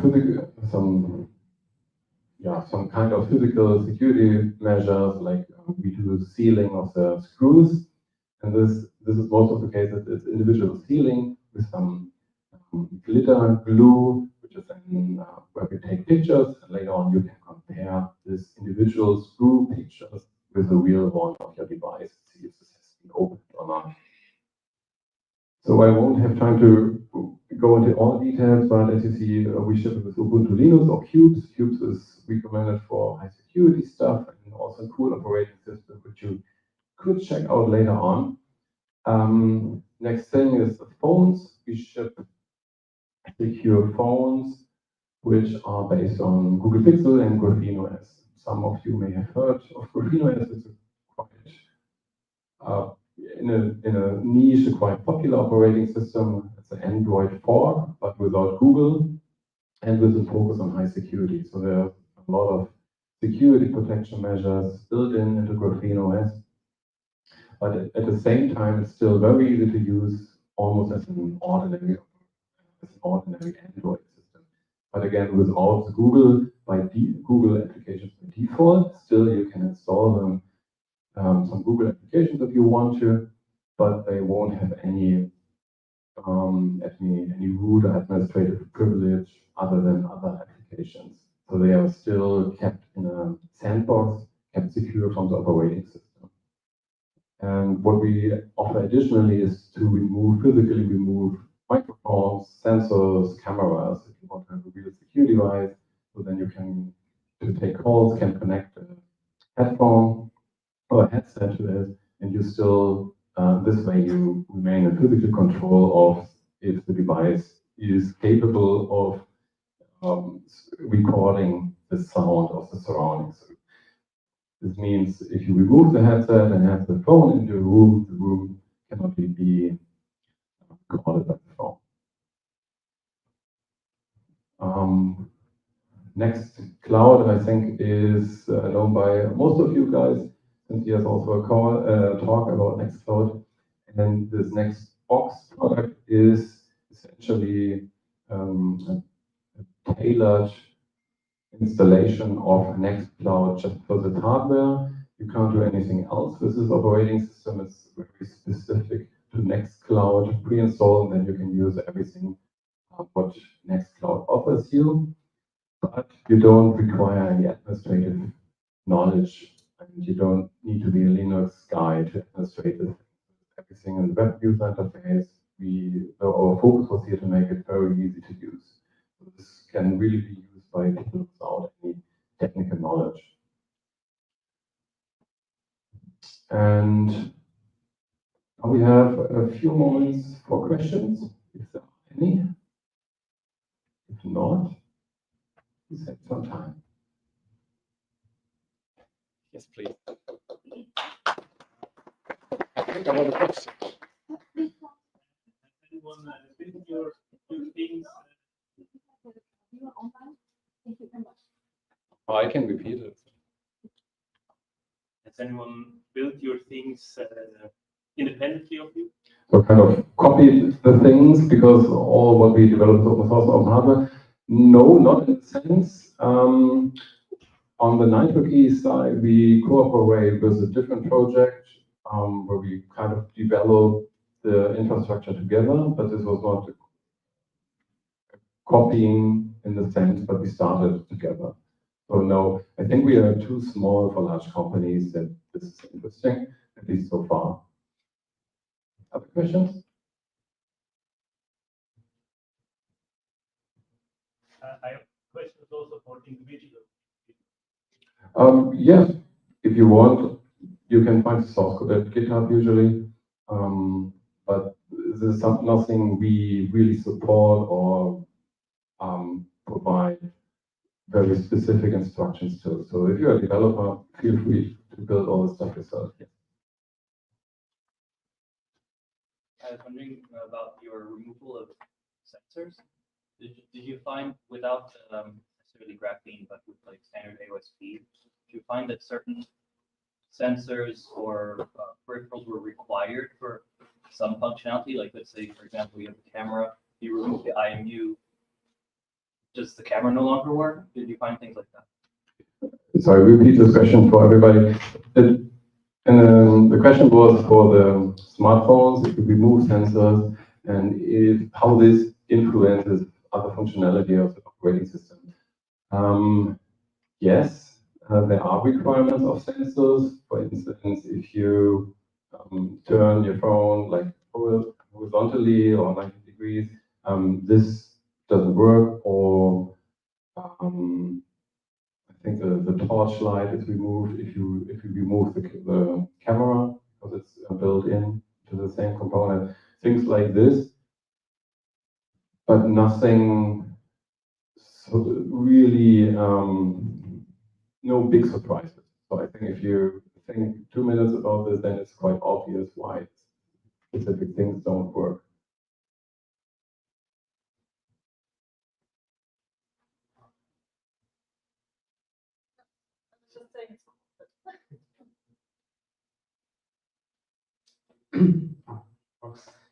Google Pixel is proprietary and yours is open source. How it coexists? Yeah, that's a good question. Maybe answering is, there's a funny situation because the Google smartphones are one of the smartphones which can be used the best with real open source Android. Even and especially if you want to remove Google software, that it works best on Google smartphones. I can't tell you the business decision from Google side, but practically the Pixel phones allow you to execute any Android operating system. So while other vendors, they restrict this, you could only find a security hole to circumvent this if you're lucky. But for Pixel phones, this is a kind of feature built in. So yeah, hardware still remains proprietary, that's true. And there are also firmware blobs which we don't control, but for the majority of users, having a good Android, open source and secure, this is a huge advantage, I think. Of course, we would like to do more in terms of open source hardware. And we try to also for other products, for the simple ones like the Nitro keys, here we develop all the hardware ourselves and produce them here in Berlin. But for the larger ones like phones and laptops, this is not possible, at least not yet. But maybe this may improve in the next couple of years. But this is where we are now.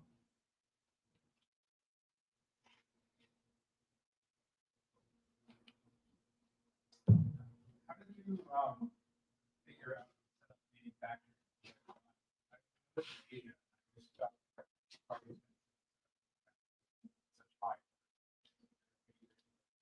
Start small and scale up. Yeah, how we set up the manufacturing. Yeah, this is kind of what I just said. So we don't produce the hardware of, say, the laptops ourselves. We purchase the laptops from supplier, then we do install the firmware locally here. We install the operating system. We do some modifications, of course, like installing SSD and RAM, but also potentially removing the webcam if you want to have it removed. These are things we can do locally and also start very small.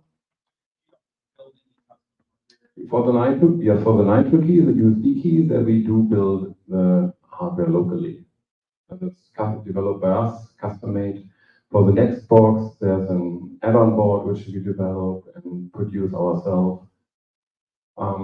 Yeah, but for the larger ones, we purchase the hardware. If you are from another open hardware project and have maybe ideas how we can improve the situation, build more open hardware, then please talk to me later.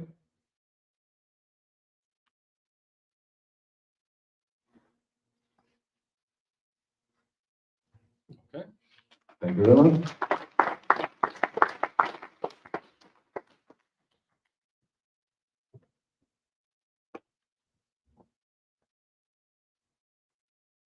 That was super interesting, and I am from another open hardware project, but not an open hardware project, but more of like people who are networking, other people who are open hardware projects. So maybe we should talk to create the internet of production. So this is working now. Thank you very much for your patience. So, and thank you for the questions. Up next, we have here, sitting here, Sandra Manish. She's going to talk about an initiative to support the Iranian makers with open lab and open hardware. Just a reminder for the next speaker, so we have feedback from the viewers that if you stand in the middle of the screen, they cannot see the screen. So Sandra here will demo for us. They will show us how it should be done correctly. Thank you, Sandra. I'll try. Hi, everyone. I'm Sandra from Global Innovation Gathering, and we are running a project that's called GIG Supports Project Holocar. And but GIG is more than that. And so GIG is not only the pink spots that you see here, but 47 countries represented, network of 170 hackers, makers, open source advocates, openness people, and especially focus on infrastructure. So people who create the spaces to do it, like people who create hacker spaces, innovation hubs, maker spaces, all these different kinds of initiatives. And in Tolokar, we're supporting a project that is funded by GIZ because in a very short notice situation, like a big invasion during a big war, they have the kind of capacity to actually support on a large scale and act very, very quickly. So within a few weeks, there were like mobile makerspaces and mobile response units from different actors like CADIS who are doing open source hardware in healthcare in the country and supported the local initiatives with like displaced people. And they found the amazing name Tolokar, which is connecting mobility, like car, with Toloka, which is a word from Ukrainian for solidarity, practical solidarity. And I'm so very happy about this name. And so over the course since March, the year before, time flies, there were lots of initiatives happening, and I don't want to go into the details of the numbers here. You will hopefully find that very soon also on open published documents. But there were lots of initiatives, lots of cars, like actually build mobile makerspaces, sent to Ukraine or created also in Ukraine, together with many Ukrainian operators of these makerspaces to create workshops for the local people, for displaced people, but also for the ones helping the ones that are displaced at the moment. But also just to train also, to not only rebuild, but also to give some cultural or other activities so that one can have an actual like good life in the circumstances in ways and learn something new. So there were lots of workshops happening, and I think you cannot read this very well. You will hopefully have access to the slide section. You can see also the website. And one part of the project that we are more helping with, we're not in Ukraine usually, but there are Ukrainians who should do this, which makes much sense. We are just supporting the Ukrainians with knowledge, with ideas, with all the things that you can do outside of a country that is currently in a war and where there's not a lot of electricity sometimes, where there's not a lot of connectivity sometimes. So the things like creating STL files, other things that you can do, like testing a prototype so it is production ready in a local tablet, in a local 3D printer, for example, so that in the end, people don't waste their time. And we also help to create these kind of open educational resources so people can learn a bit more on what is 3D printing at all, like what can I do with this, so they have some idea of where to start. Because in the end, they will find way more resources on the internet, but having one small hub to start the work. And what we did as a main activity, next to like connecting people in events, like online events, we create co-creation. So we match Ukrainian makers with makers from all around the world to create new products, new open hardware, or also adapt things. And so we brought together a wonderful set of people from different countries, and I'm shortening this a bit, because you're probably more interested in the results that they created. So you might know the Wikipedia platform. If you don't know it, the platform is Sustainability Wiki for appropriate technologies. So whether you're creating something high-tech or low-tech, something that can be created in a Padlet with a 3D printer or other like modern production tools, or you have stripped the saw, or you just create something very low-tech, you can bring it all to Wikipedia, because there you can search for then others who did similar things. You can adapt designs from others, and so you can yeah, very much use this wiki and contribute back to it. And so we're also using this.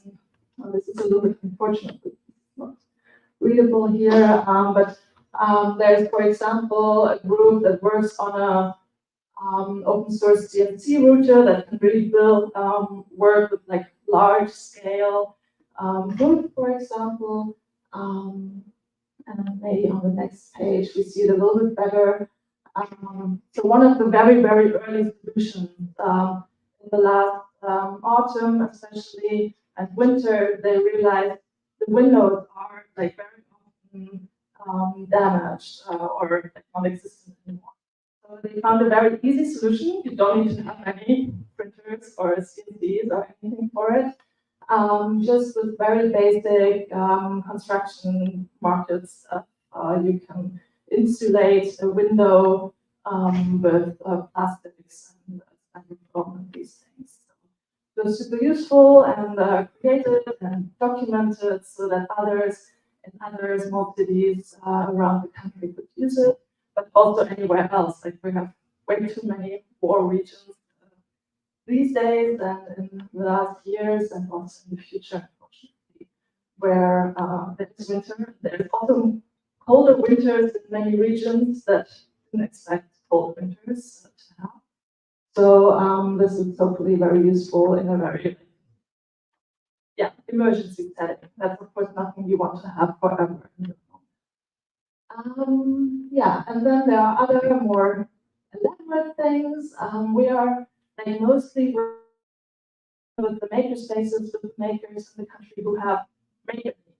So we're not really working with the people who have like water, sanitation, heat needs, but we're like collaborating with the makers who then find these needs, or they have needs for, they just need tools also to build things in their makerspace. So for example, they don't have filament at the moment, or filament is difficult to acquire, or they want to print very big things that would require a lot of filament or a lot of other things. So they are building a big pellet 3D printer where you can just fill in directly the pellets, so not filament, but like plastic bubbles, and then you can print directly. And so with this, they want to print furniture and other kind of things that they can also use for shelter equipment, because lots of the bomb shelters are just cellars that are not nice places to be in. And so, especially for students, for example, they are building and rebuilding these shelters into places where you can actually spend your days and nights and not feel like you're like in a cell all the time. And so they make these very nice things, and they need equipment like furniture to. So during our project, they experimented more and piloted more this big pellet 3D printer. And another one is one of the more like global collaboration examples where you would take all this like trash that was created, for example, like bricks that are created during bombing, for example, and you use it to create new material, because you don't waste anymore the bricks, for example, but you like mash them down and you make them wet again and mix them with new materials, with locally available materials like specific sands that you can get yourself.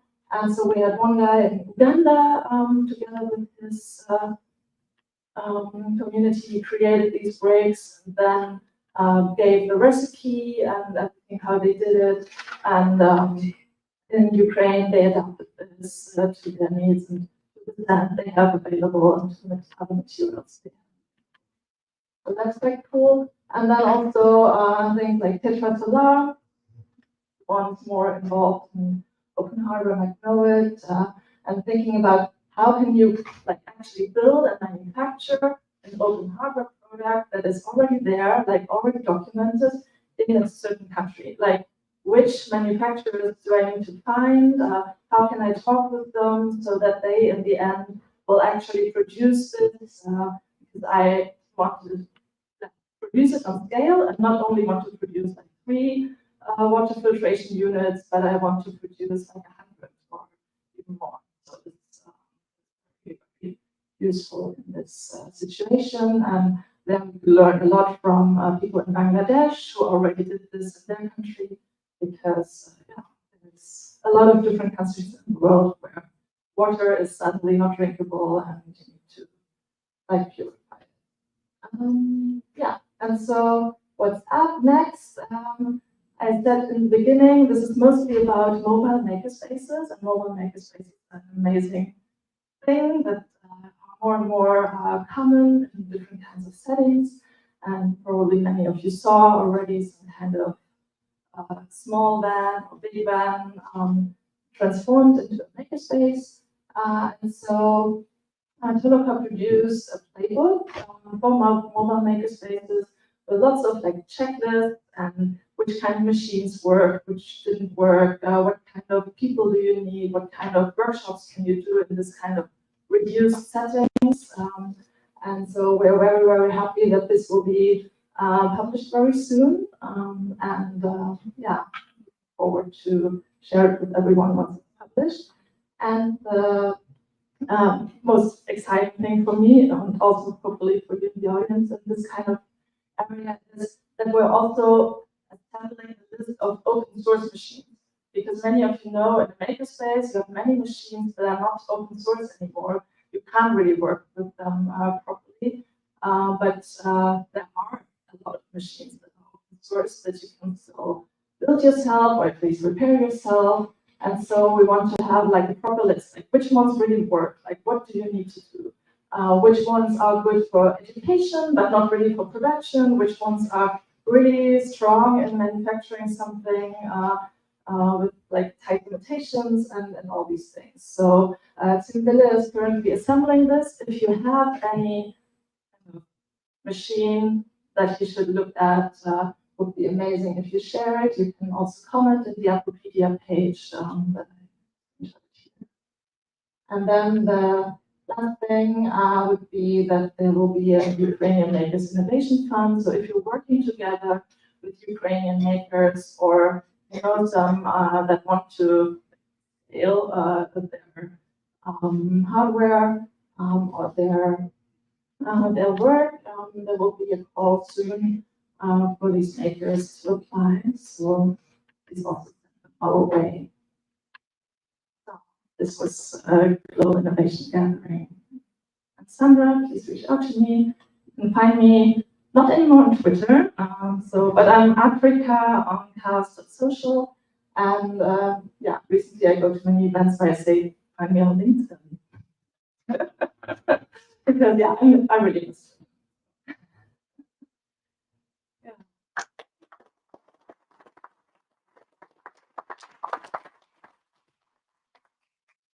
Thank you, Sandra. So the Global Innovation Gathering, you are the executive director there currently. Sorry. I also want to mention Sandra is an expert in digital media communication strategy, and she's a political consultant and activist. So if you want to question later over the lunch, so a little bit about background. Thank you very much. Good talk.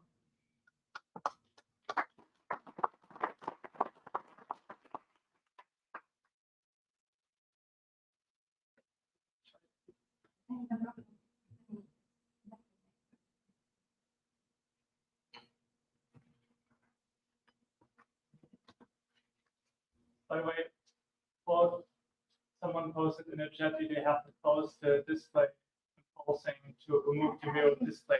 Okay, let me try that.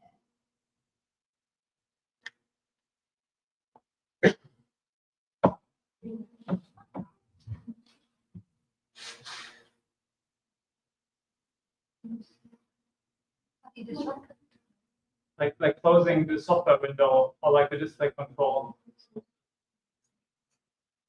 what is the key for this? What is the key to close? Anyone know? Alt F4. Alt F4.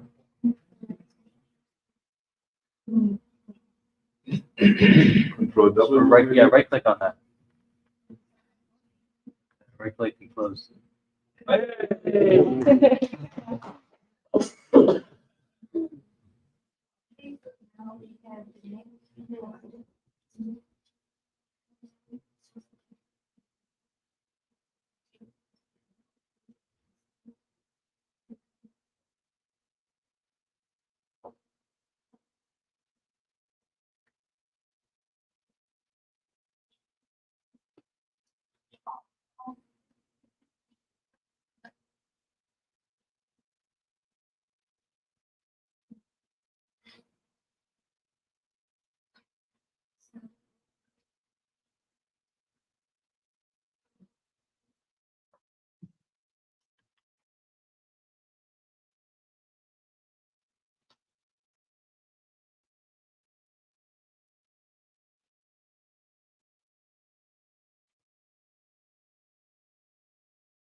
Yeah, so it should work now.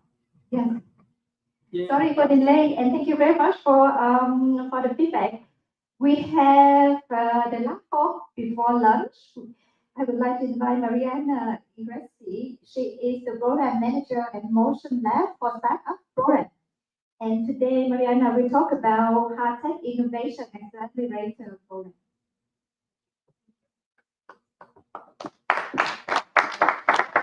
Okay. I'm just right here. Okay. Hi everyone, I'm Marian. I'm from Motion Lab Berlin, and I'm the program manager for Hard Tech Innovation Accelerator program. Before I jump into our program, I would like to introduce you Motion Lab. So many of you already been there or know about the space, but let me tell you in a couple of words who we are and what is our mission. Motion Lab Berlin, it's a hub for makers and also for hardware startups. Our ecosystem is growing, and basically we have three pillars. One pillar is the labs. We have seven labs in Motion Lab Berlin, which is giving you the high-end machinery tools, everything you need in order to build your prototype, from CNC to 3D printing and welding, everything you have. The second pillar is our co-working space and garages, because we also realized, okay, our hardware startups, they don't necessarily need huge co-working areas. They need garages where they can store their stuff, like their tools, and they can work on their own projects. And the third pillar are the programs, because we also realized that, okay, now we have a lot of startups, they're building something, but they still have no idea how to run a business. Like, we have fantastic engineers, they're building a product, but no one wants to buy them eventually because they, didn't do the research. So we also realized, okay, we have to support them from so many sides before they, they can go to the market, because one tiny mistake can cause bankruptcy. We started as a lab for mobility, but we are slowly shifting to a green tech, climate tech space, where we support initiatives to reduce carbon in their own industry. And this is where my program comes in. Also, our ecosystem also contains many hardware startups, but also it's a space for artists, designers, makers, freelancers, art students, because of course when there is a hardware startup, they need support from legal side, from software side, and from many other sides. So the ecosystem is quite interesting, and what is interesting in it, that it's so vibrant and so colorful that you can find everything what you need there. Yes.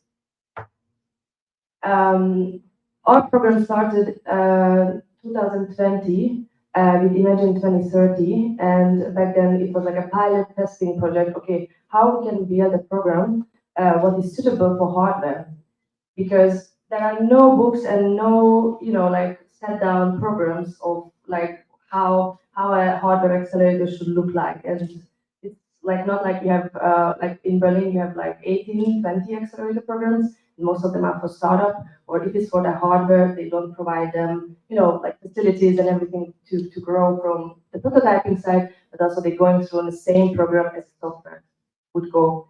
And this is where a lot of hardware startups are failing, because it's a completely different process as you would, as if you would have a software. As we said, we're shifting towards a climate tech space. We are following Melinda and Bill Gates Foundation categorizations, and these are the main solutions we are exactly searching for also in my program. And this is how we also want to contribute to the bigger picture of actually reaching the 2050 zero emission goals, because we also realized, okay, like when it comes to bigger impacts, we cannot clean the oceans with another software. We also cannot capture CO2 with another software. We need hardware solutions for that. Yet hardware is still very undervalued, and getting a funding and building a hardware project is still super difficult. Not just because like the process for Germany has for you to go through as a hardware startup, but also from the VC world and investment world, how difficult is it to get an investment. This is why our space is really good, because we provide space and machines. What means like, okay, when you're a startup, you don't need to find a space somewhere in Berlin and get the contracts for internet, cleaning, office supplies, and machinery, tools, and the space for building prototypes. But we have everything in one space, and we take this burden from your side. So you can just rent a garage or come in, use the machinery, and just build your prototype. We have the knowledge from the mentors, experts we bring into the community. Network, obviously, we open our ventures, Motion Adventures as well, which is also integrating a lot of family funds and lots of investment opportunities who actually want to invest in hardware. And also we have a lot of partners who tend to invest more and more in hardware, and this is what we want to create, a strong hardware ecosystem. As you see, as I talked about it before, the software process is very straightforward. You have like this process you have to go through on it, and maybe you can launch your product in half a year, 1 year, depends on what you're building. With hardware development process, you have to go through on so many phases, and you have to consider so many parts as you see. If you don't do your work very good in a prototyping part, and then you make a mistake and you order a big batch, which has a mistake on it, you are already bankrupted. So this is what we say, like fail fast and iterate faster, because you have to fail already in the early side. Because if you fail in the other parts, then like it's really hard to come back from there. And this is what we want to correct, and also giving support for hardware startups to to build and validate and do the product market fit. And therefore, we designed a program, the Hardware Innovation Accelerator Program, which is the only in Germany, the only hardware-focused accelerator program. And then we came up with our own kind of roadmap of what hardware startups needs, and this is what we came up with, and we are testing it now still with our accelerator program, and we are still in the ideation and exploration phase at the moment. With this, we also, with the support that we get, we can help startups to reduce costs, but also take burden from them, and help them faster to get to the next stage. So in my program, it's a 7 months program. It's a Berlin Senate funded program at the moment, and we decided to split these 7 months in 4 phases. So one is first is the product market fit problem solution, basically. The second is the business development, and then one it's ready. And then when you made the homework and your business is set, then you can start prototyping. Because for that, you can build whatever you want to. You can build the most amazing, most perfect, tool. No one wants to buy it, or no one wants to pay for you eventually.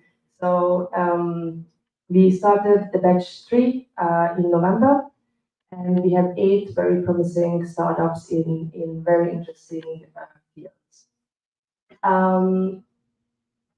If you have any questions later on, and if you want to know more about us, Motion Lab Berlin, also about market innovation and Motion Lab Ventures, please reach out to me either from, I'm also on LinkedIn, by the way.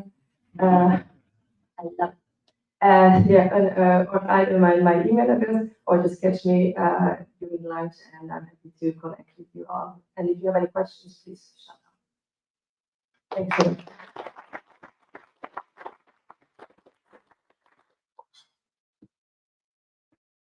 Thank you, Marianne. And so this is the end of the morning. Thank you to all our speakers and for all of you for coming here today and for all your questions and your support. We have lunch ready just right in front. Please be back here at 1:15 for the next session on product management powerhouse, talking about how to develop a digital products with different product managers from various companies here around Berlin. Thank you. See you later.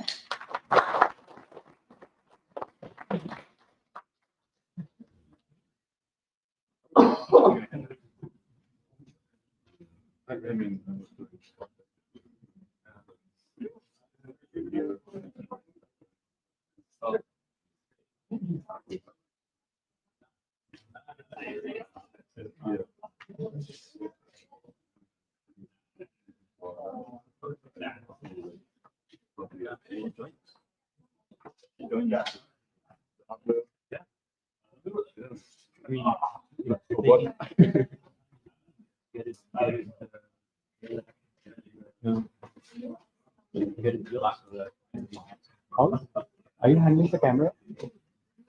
A friend mentioned that it autofocuses frequently. No. Like it tries to focus automatically. Yeah. Maybe. Yeah.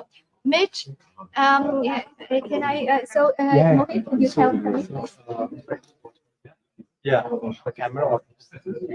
I know, I don't know how to change that. It's Mario's camera. Maybe he knows how to change the setting. Like if it can just be set. Yeah, exactly. Because look, it's fading and it's trying to do the HEC for brightness, and it sucks. Yeah. You know, you can kind of like.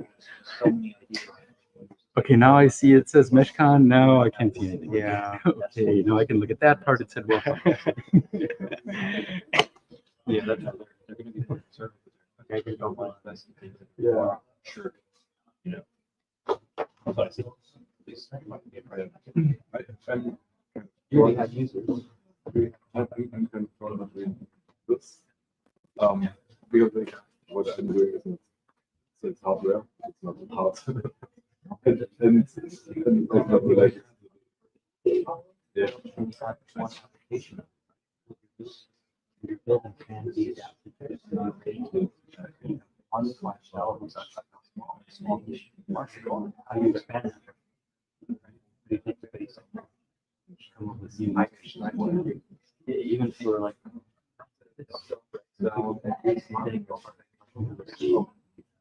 something set up. Peak of joy. I don't know if there's I've been doing lots of things.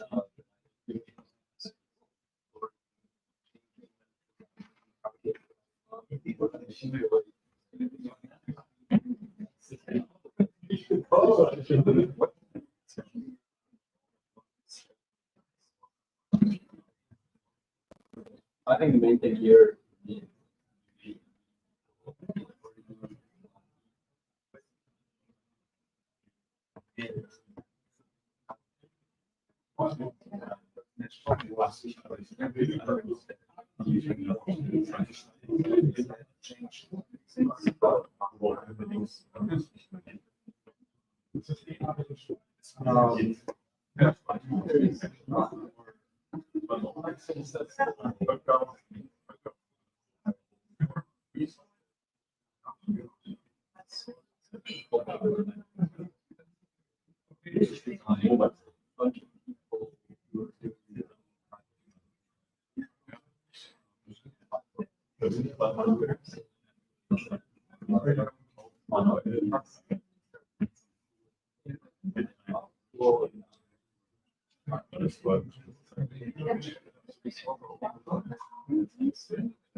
use a lot of open source. I can do a lot of stuff. So, yeah. Software.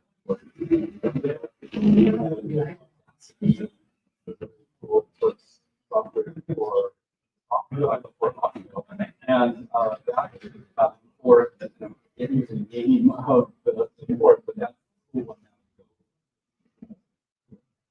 But yeah, there's also however for like in doing raspberries.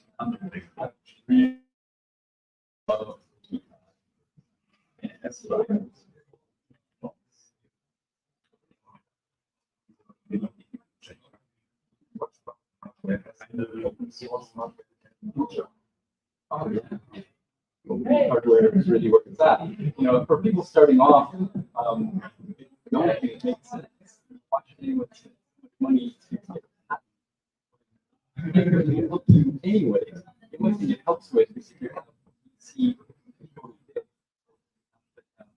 a passion in order to make my money. It's all. And then getting your money out of it. You don't need a whole lot of money to do a project at a time.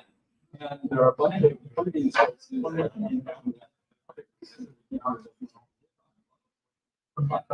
so how would VCs, how would people who don't understand this shape what we really need to help other people and make a living on it? We don't need to become the next food source. We don't need to become the next Apple. We just need enough so we can sustain our small business and give people well and help us.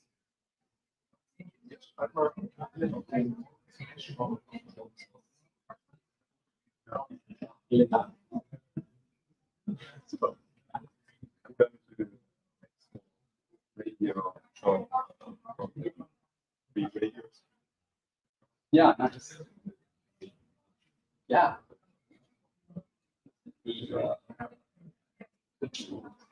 Yep.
So.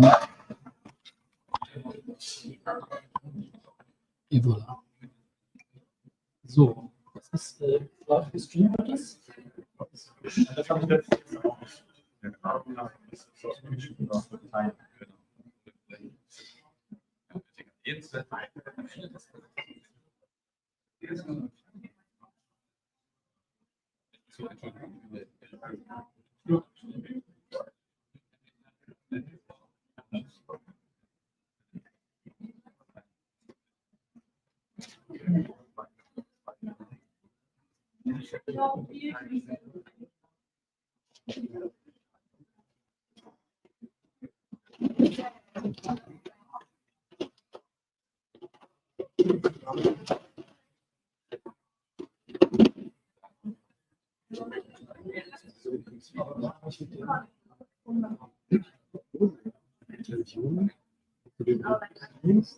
Ich habe vergessen, wie der aussah.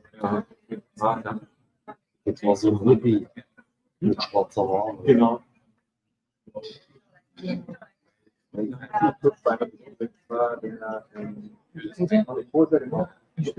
Ja, das würde ich auch gefallen.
Ja, das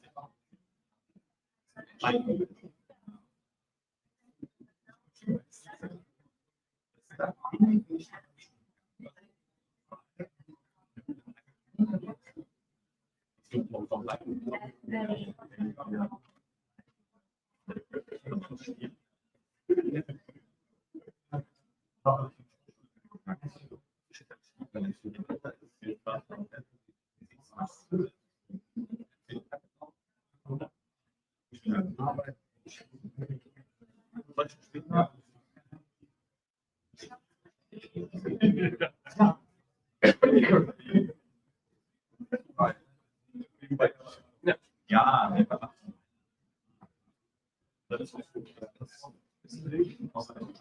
that was a small three or four seconds.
Well, on one side, because that's way more. The project is They just have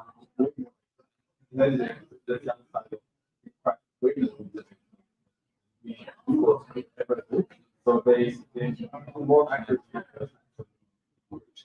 But yes, we still have the same place. We can put it up. People just like using checks and understand that most of the time. At this point,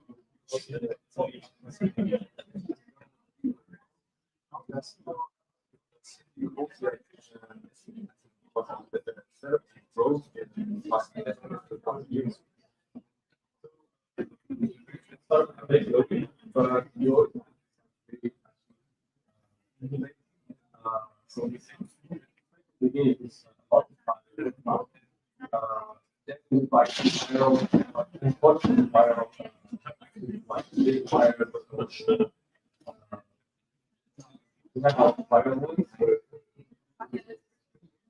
but then eventually we take over the solve the problem. Not the so now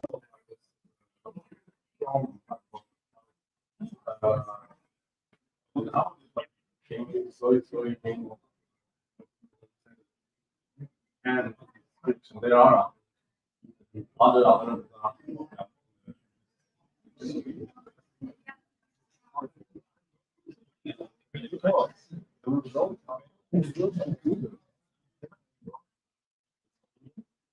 I think well, our main partner is working in Dane, and it has been true for a year. In my experience, I think Spain came for most of the results. They're just giving the we are also now partnering with many markets. You might see this in our so probably going to be seeing better but still, I still believe that there's not that much difference on the people.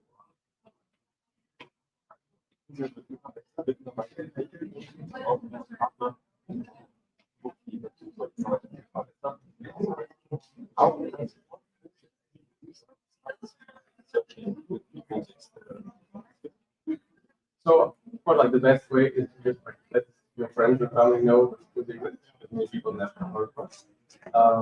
There's also this product extension that we also use that basically lets you whenever you buy online in shops like Amazon, Auto, and so on. We add this referral to some of the shops, always with the user consent. That means like 90% of the purchase that you make in these shops goes to we also do campaigns where you can directly buy treats for your friends. Now I can say in the holidays, instead of like buying little gifts for all the friends, just buy a certificate. Oh, I bought 2 bucks. This for this last one.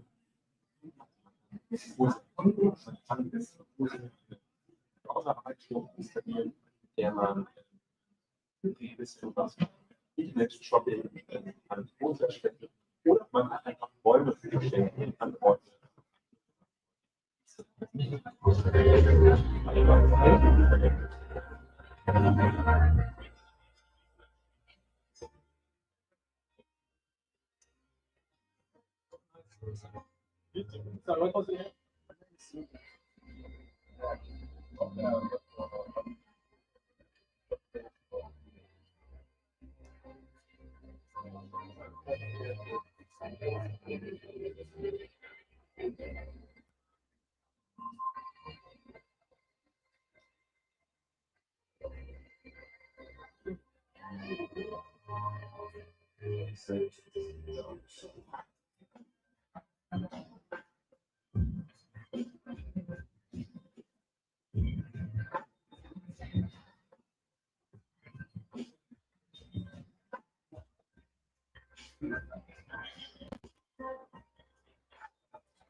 Hello, hello.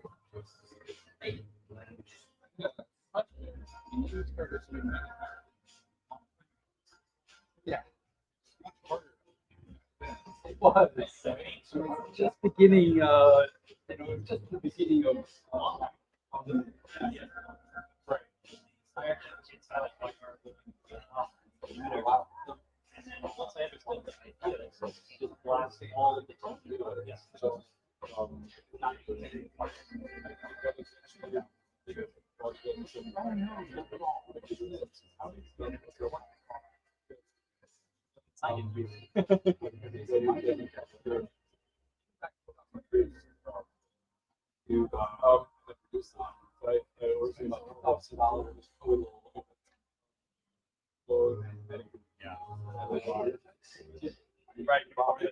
Right. Every 50 meters, Yeah. just go through it and just. You wait right at the goal. There you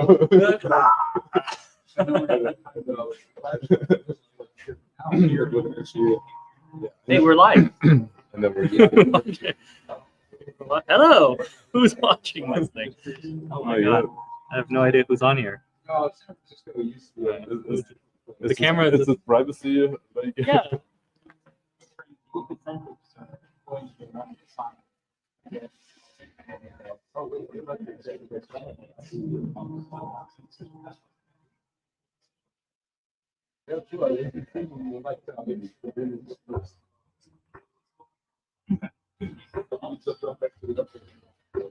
Yeah, so it reminds me of San Francisco. So then you go down.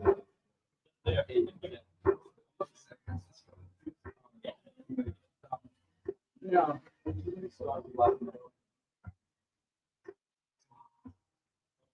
So, yeah. Anyway,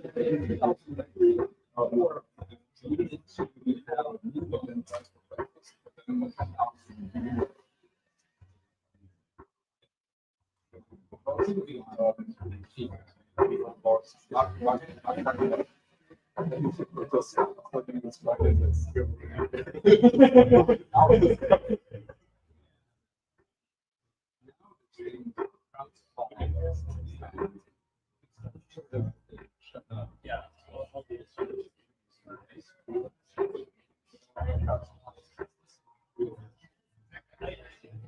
So that's full.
5 is when I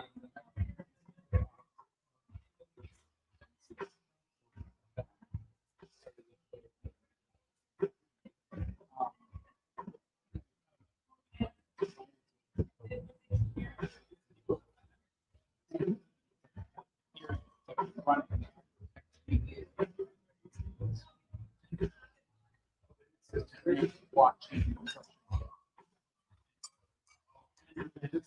hours 5 minutes. You now do other things. So watching consulting firms specializing. Yeah, I guess one. So, and that's in the community. Or will be now, because I think we built this entire.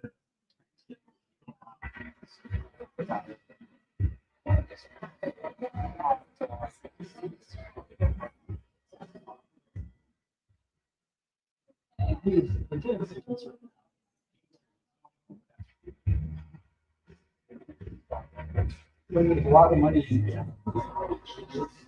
I was also government. So I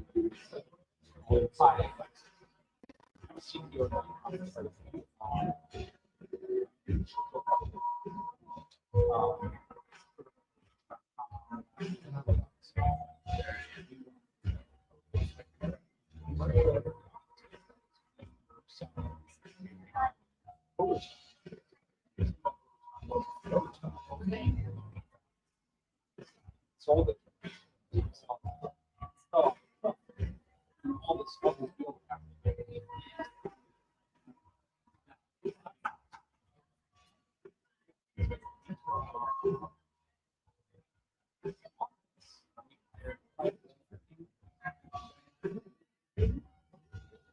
What would it take for all this stuff?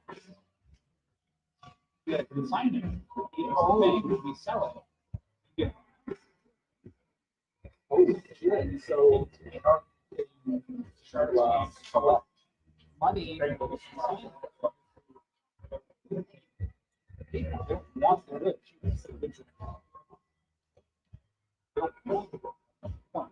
Fancy. Oh, no. So yeah, that's so I stopped playing.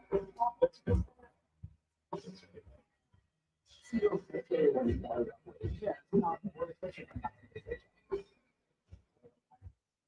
don't know if he's concerned with I don't know if actually I don't see how it could be, but I guess he did. At least no one knows. It's the one that maybe there's apparently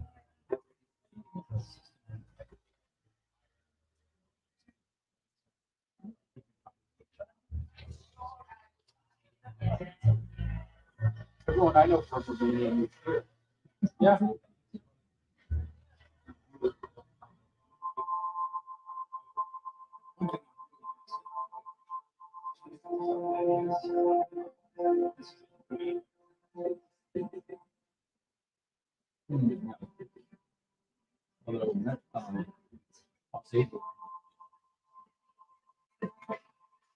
Vietnam is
People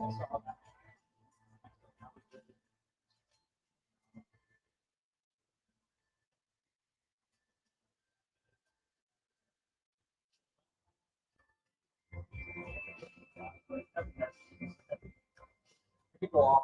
You warned a lot of people. But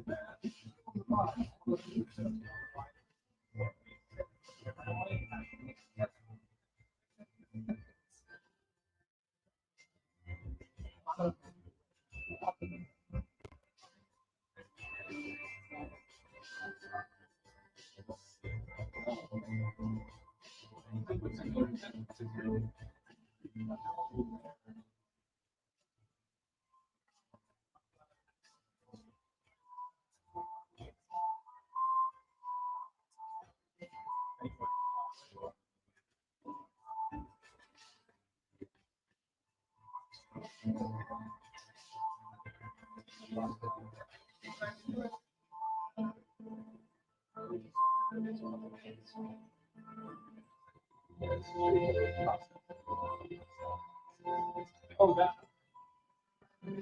it's portable.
Yeah.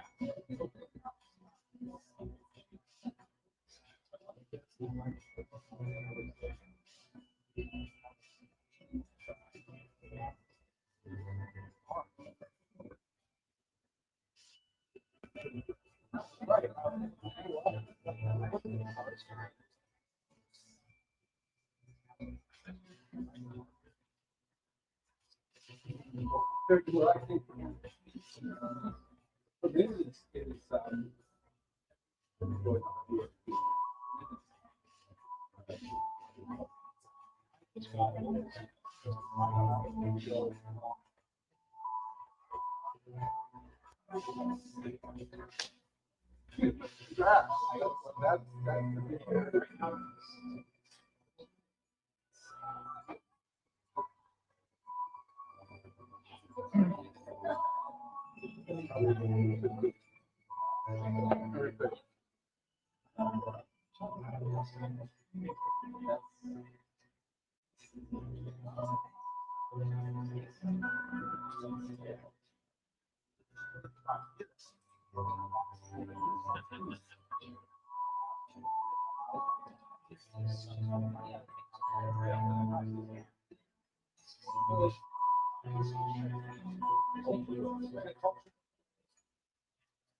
my favorite building here is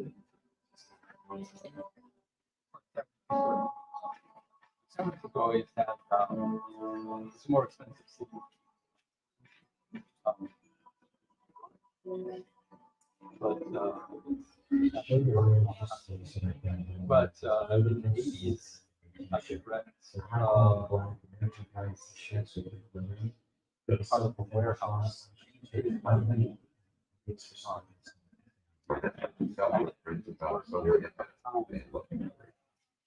And all these other people. That's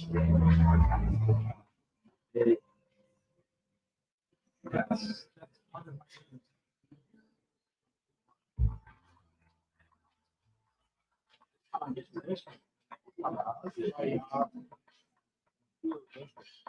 yeah.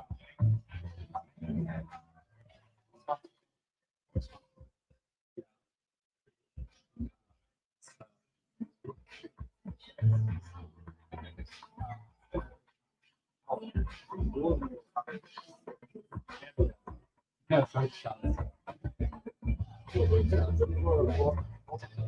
ja, aber Bildgrammatik ist so, es ist schwierig, es ist nicht schwer. Komisch. Warum machst du das? So viele Ausnehmer für alle. Warum das? Das ist kein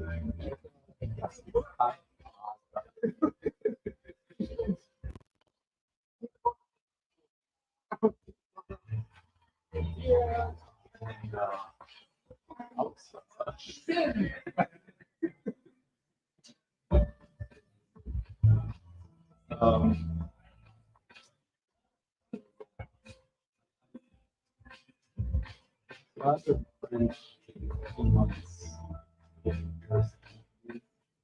It's probably at the same level.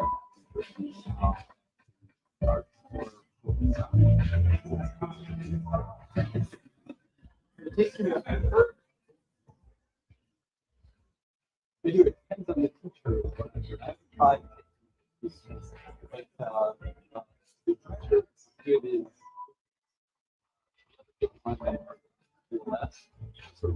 it is less.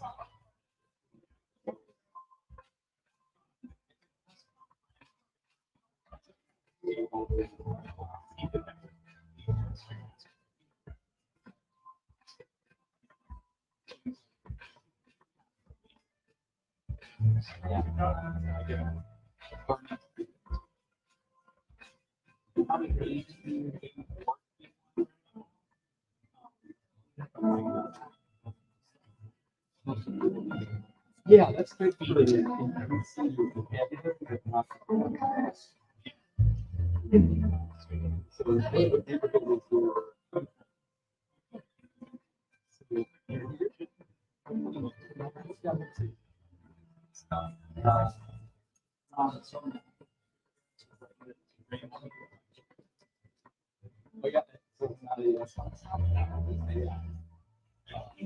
yeah, I'm 20 minutes off.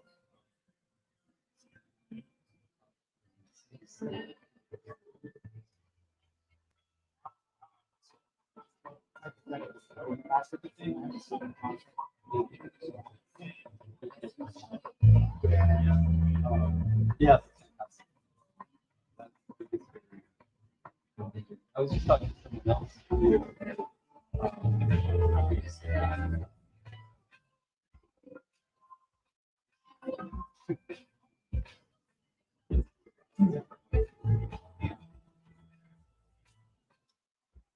I wasn't really happy with it.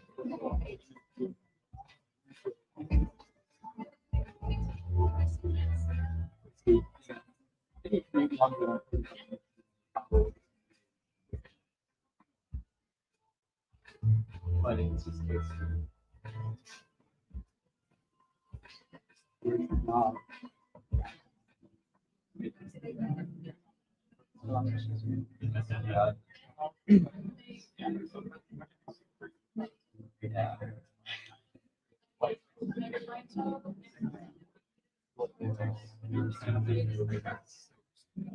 fucks up a lot.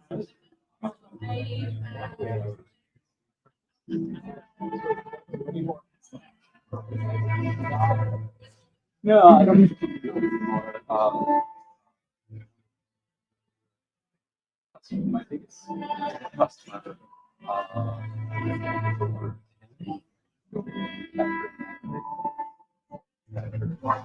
We had a deal where I was for 5 years. No,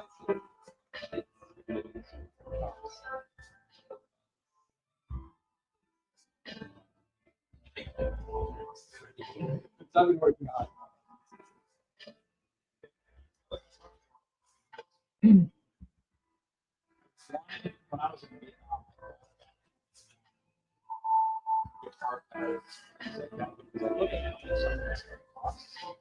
and I'm just like,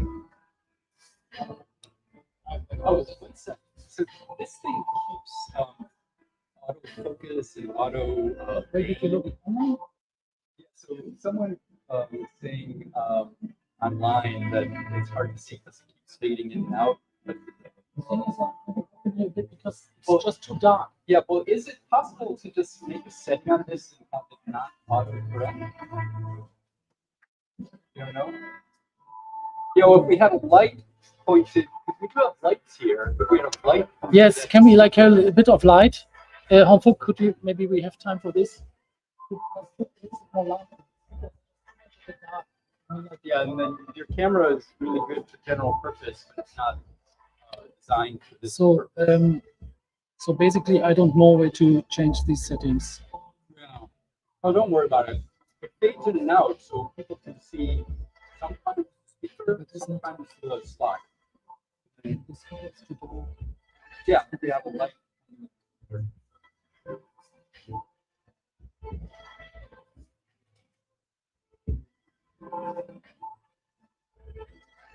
No.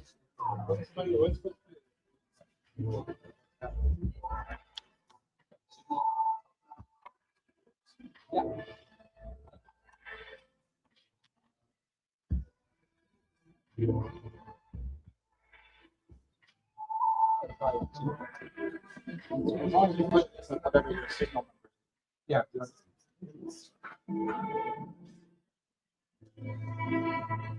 Slowly trying. Yeah.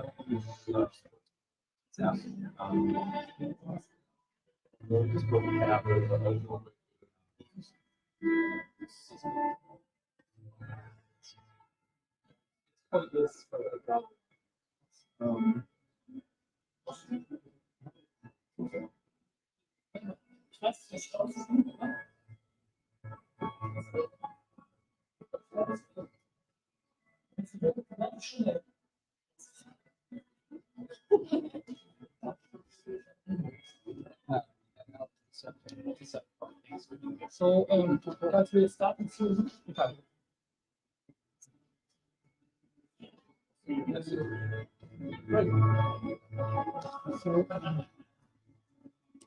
So the question is like, can we have a little bit more light on the stage?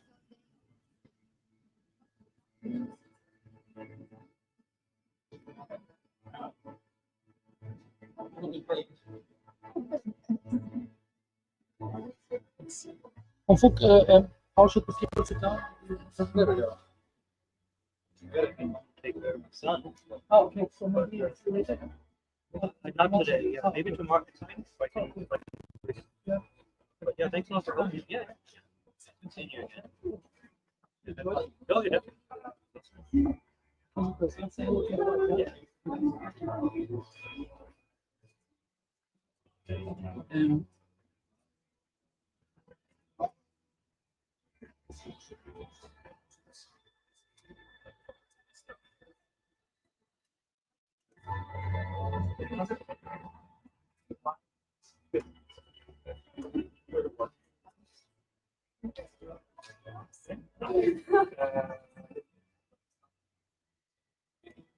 So yeah, figured out.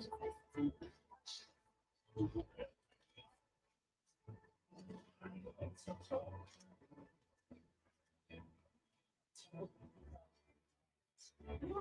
you want to sit in?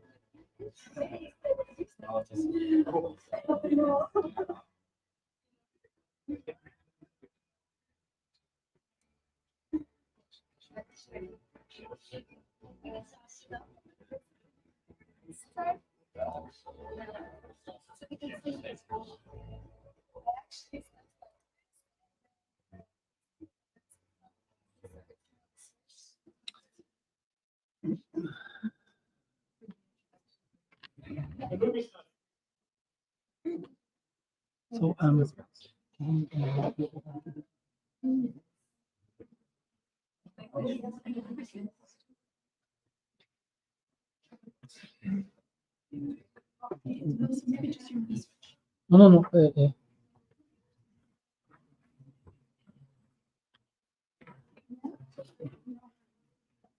So, setting Windows for Linux. Yeah. So you have settings on a panel on your sound also taking. I don't know where it is. That's my problem. Yeah. Well, for now, it's good. No, it's like. But when when we have to have people and the slides, that's when it has figuring out what to do. I don't okay. Because the sound is supposed to take. Oh yeah. What's the model number? Logitech. Hello, hello, welcome back. So we are starting now with the fireside chat of product management. I would like to invite people who still standing outside, please proceed to the room so we can start. I know they can hear me.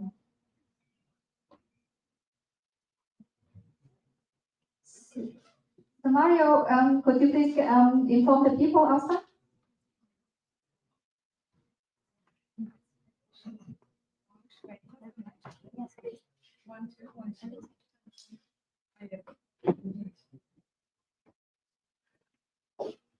One, two, testing.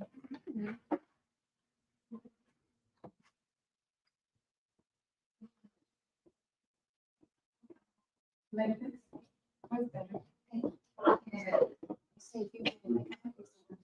Like this or like this? It's the same, right? I'll just do it. Yeah.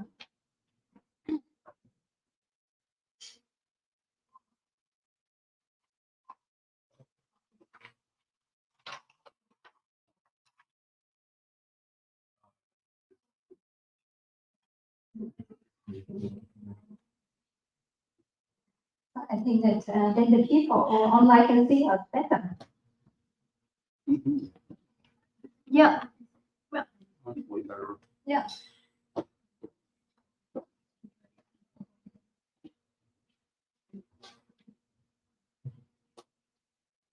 So let me.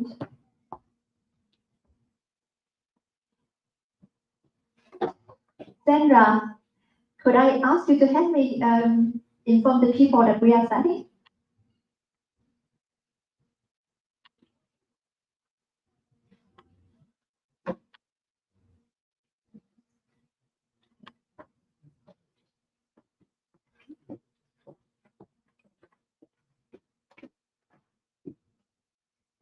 Okay, welcome back. I hope you had a good lunch and good conversation. So coming up next is a fireside chat about product management. I would like to introduce my friend, colleague, Maggie. She's gonna lead this session. So Maggie has many years of experience in product management in the digital world. So Maggie, the stage is yours. Thank you, Mom. Thank you all for joining. Just to start, I want to get a little bit of an idea of the crowd we're facing today. So I would like just raise your hand. Who's a product manager? Okay, very few. Who would like to become a product manager eventually? Okay. And who knows or could explain what product management is? All right. Well, maybe it's going to be an interesting conversation, and I hope that you all learned from this chat today. The goal of today is just we're going to have 30 minutes together with my colleagues here. We're going to present ourselves, and then we'll go through a series of questions. The fireside chat format is really simple. It's straightforward questions, 1 minute each, can go a little bit more or less. And then we'll try to find the time at the end for questions and answers, like Q&A, right? We're going to try to discover strategies, frameworks, innovative approaches that drive product excellence, that foster innovation, and that ensure market success. So I will start by the presentation of everybody. So if you can quickly introduce yourself, I'm here with first Shubham. Thank you, Maggie. I'm Shubham Shukla. I have almost 11 years of experience in IT industry. I started by developing products mainly. I started with IoT product long back, 11 years back. and then started working with Better.com as a senior product manager. I love building products, working with team stakeholders to make sure that the product reaches out to the customer with the value. So that's what I do on a daily basis, working with various stakeholders to build these products. So that's me. Thanks for joining. Ankita. Hello everyone, I'm Ankita. I started as a software engineer around 10 years ago and then transitioned to be a product manager. So currently I'm working as a product manager at Delivery Hero in the marketing domain. The most interesting part of my job is talking to the users and understanding what they have, their opinions and different aspects of what we are building and what they perceive we are building and bridging the gap. And since I understand a lot of technical jargon and I know how to communicate with the engineers, it makes my job a bit easier being as product manager. Apart from the product management part, you will usually find me watching a lot of movies and Netflix and or reading books around. So that's nice to be here. Welcome, Ankita. Lacey. Yes, my name is Lacey. I have been doing product management for just short of 10 years. I actually was a product designer before I started doing product management and made the transition in a very, very small startup that was trying to do all kinds of things at the same time. And I would say that I've had experience in B2B and B2C and employee tooling and enterprise tooling. But what I'm most passionate about is solving real problems for people in their work life. Ideally, like problems around efficiency and productivity. So, yeah, that's it. My name is Stefan Neuermann. I've been doing product management 6 years. I kind of ended up doing it accidentally. I was chief analyst at a large bank and some banking products. And yeah, I've worked on AI for 10 years already, so it's really been defining my career. Good place to be right now. And currently I'm the director of product management at Genesis Cloud, and we're building the largest AI cloud in Europe. Thank you both. From my side, I'm Maggie. I'm originally from Canada, French Canadian, and I've been in Berlin 10 years and doing product management for 10 years. After a master's in an MBA, basically, in business management, I moved to product management because I decided that I wanted to do startups and create products from scratch, right? So I had to learn a little bit everything on the job. And it was really interesting. And yeah, I keep doing this. It's a little bit my passion. And from e-commerce, B2B to B2C to fintech. I'm actually here with two colleagues of mine, Lacey and Stefan, former colleague. And yeah. So let's start a little bit with the question. I only saw a few hands that could explain eventually what product management is. So I'm going to ask our peers here today. Anybody wants to start? How would you explain what product management is and what would be the value that it creates in an organization? I guess natural stuff is I'm holding the mic. So of course the important thing is to decide what to build specifically, not what to build. You could do many things. Really important to be selective because you're always fundamentally resource limited. And I can give a complete answer, but in project management there is this axiom 1 to 10 to 100. And this means that the cost of change when you're deciding something is 1, when you're implementing is 10, and once you're in production is 100. And product management, especially when building new products, it circles in the 1 space.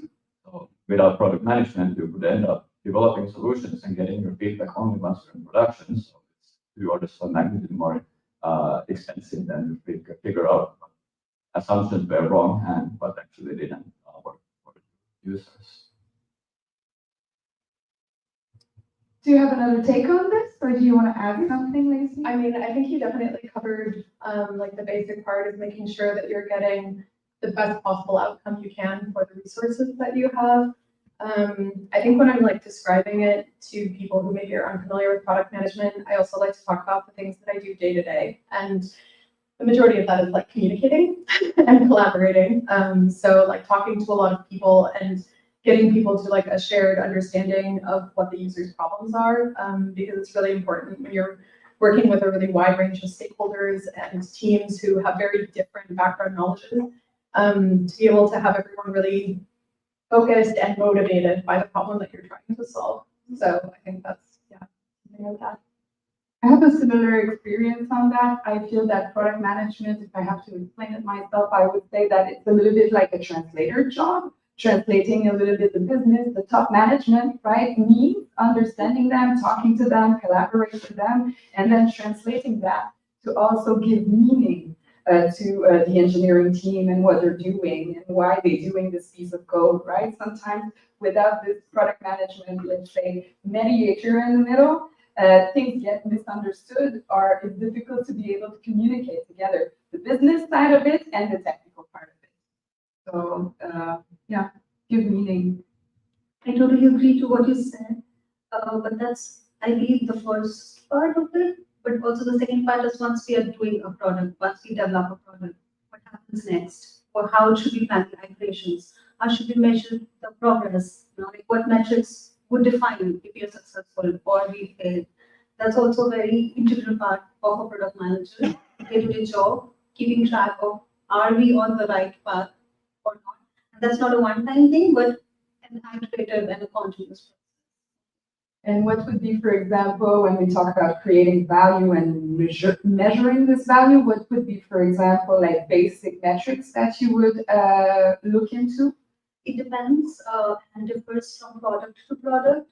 If it's a customer-facing product, you know, like looking at the customer happiness score, active users, tracking the revenue that we're generating. So it depends on funnel for that product and how we're going to measure the success. So yeah, purely primarily that. Yeah. Shubham, do you want to add something? Sure. Basically, since the audience is technical, I think the most difficult thing about product management is to explain or put it in a definition, because it is so broad that, and the broadness comes from the fact that we work with various stakeholders, we touch every functions in the organization. And that definition is very difficult to explain to somebody. Like as we were having this session yesterday, that if you were to explain it to your grandmother that what is product management in a simple terms, she would say, "What the hell? What is this?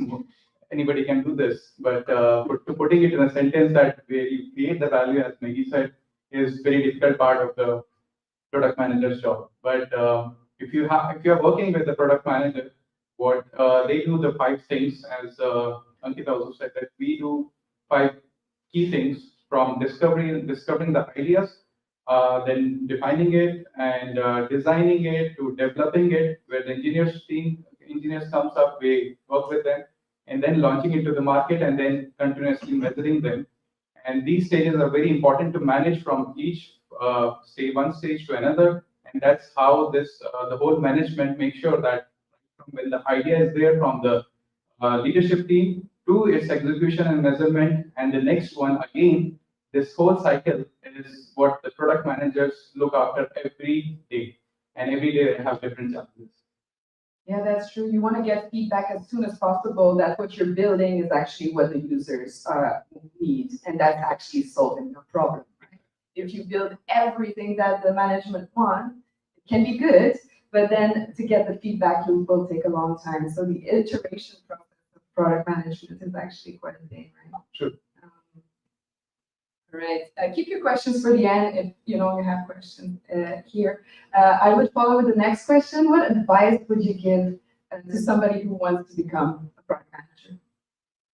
Maybe we can continue, right? If you have the mic. So advice is, I mean, the most of the things which I've heard is that, so one sentence which I've heard a lot about is that anybody can be a product manager, which is essentially true, because if you want to become somebody, anybody can become anybody, of course. So you can become a CEO of a company tomorrow. Yes, you can. So the advice about being product manager is that you have to understand what all challenges it has, what all things people do.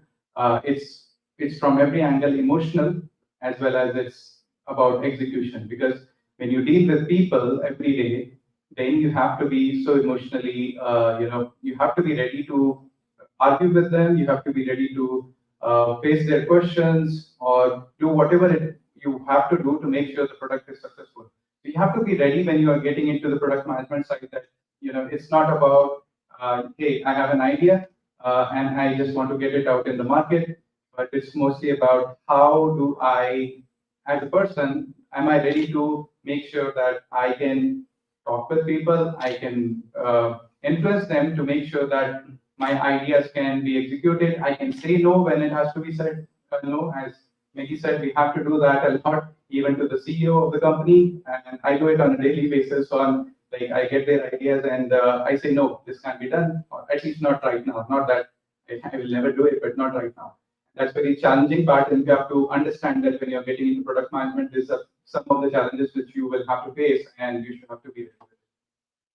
Yeah, for me too, when I started, the saying no part was a big challenge for me. Was it for you, Lacey? Yeah, I mean, so definitely like early in your career, I think I had a little bit of experience coming from design since I was already doing user research and being able to say, see what you're saying, and I have this other data that suggests we should that direction. But actually, I really liked what you said, and I think there's a lot of keywords there that I'd love to build on. If you're wanting to become a product manager, I think we're all really familiar with the idea that PMs need a really wide range of hard skills, technical skills, and also soft skills to be successful. But I think there's also a mindset that's really important to product management, which is that you need to be able to maintain an inner strength of confidence to be able to say no when you have the data and the insights, and you trust the people that you got these from, and at the same time, you have to maintain an openness and be humble. And it can be a job that can really scar your ego. If you go into it with the mindset of my job is to make all the decisions, because your job is to bring people together to make the decisions for you, basically. And so if you think you're always going to be successful with the decisions you make. Yeah. So I think that's something that I would, encourage people, especially if you're a curious person. I think curiosity is one of the really important aspects of product management, and there's a lot of things you can learn along the way. But curiosity is something you need to start with. Definitely. Everything these guys said, absolutely on point. So, but there's one thing, since I transitioned, I reached out to my product managers and asked them, what do I need to keep in mind? I want to transition to be a product manager. There are a few key advices they gave me. One was never say no, but say not yet. So if you want to do that, yes, probably not yet.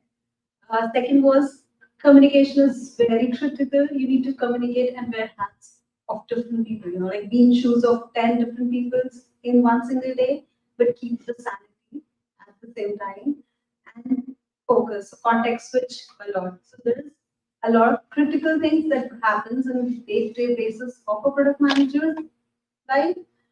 So if you're comfortable or think you can be comfortable in all those aspects, I believe it's really important. And anybody can be successful in product management. That's good advice. Yeah, I'm happy you brought in the way of saying no. So people from my team always giggle when I say later.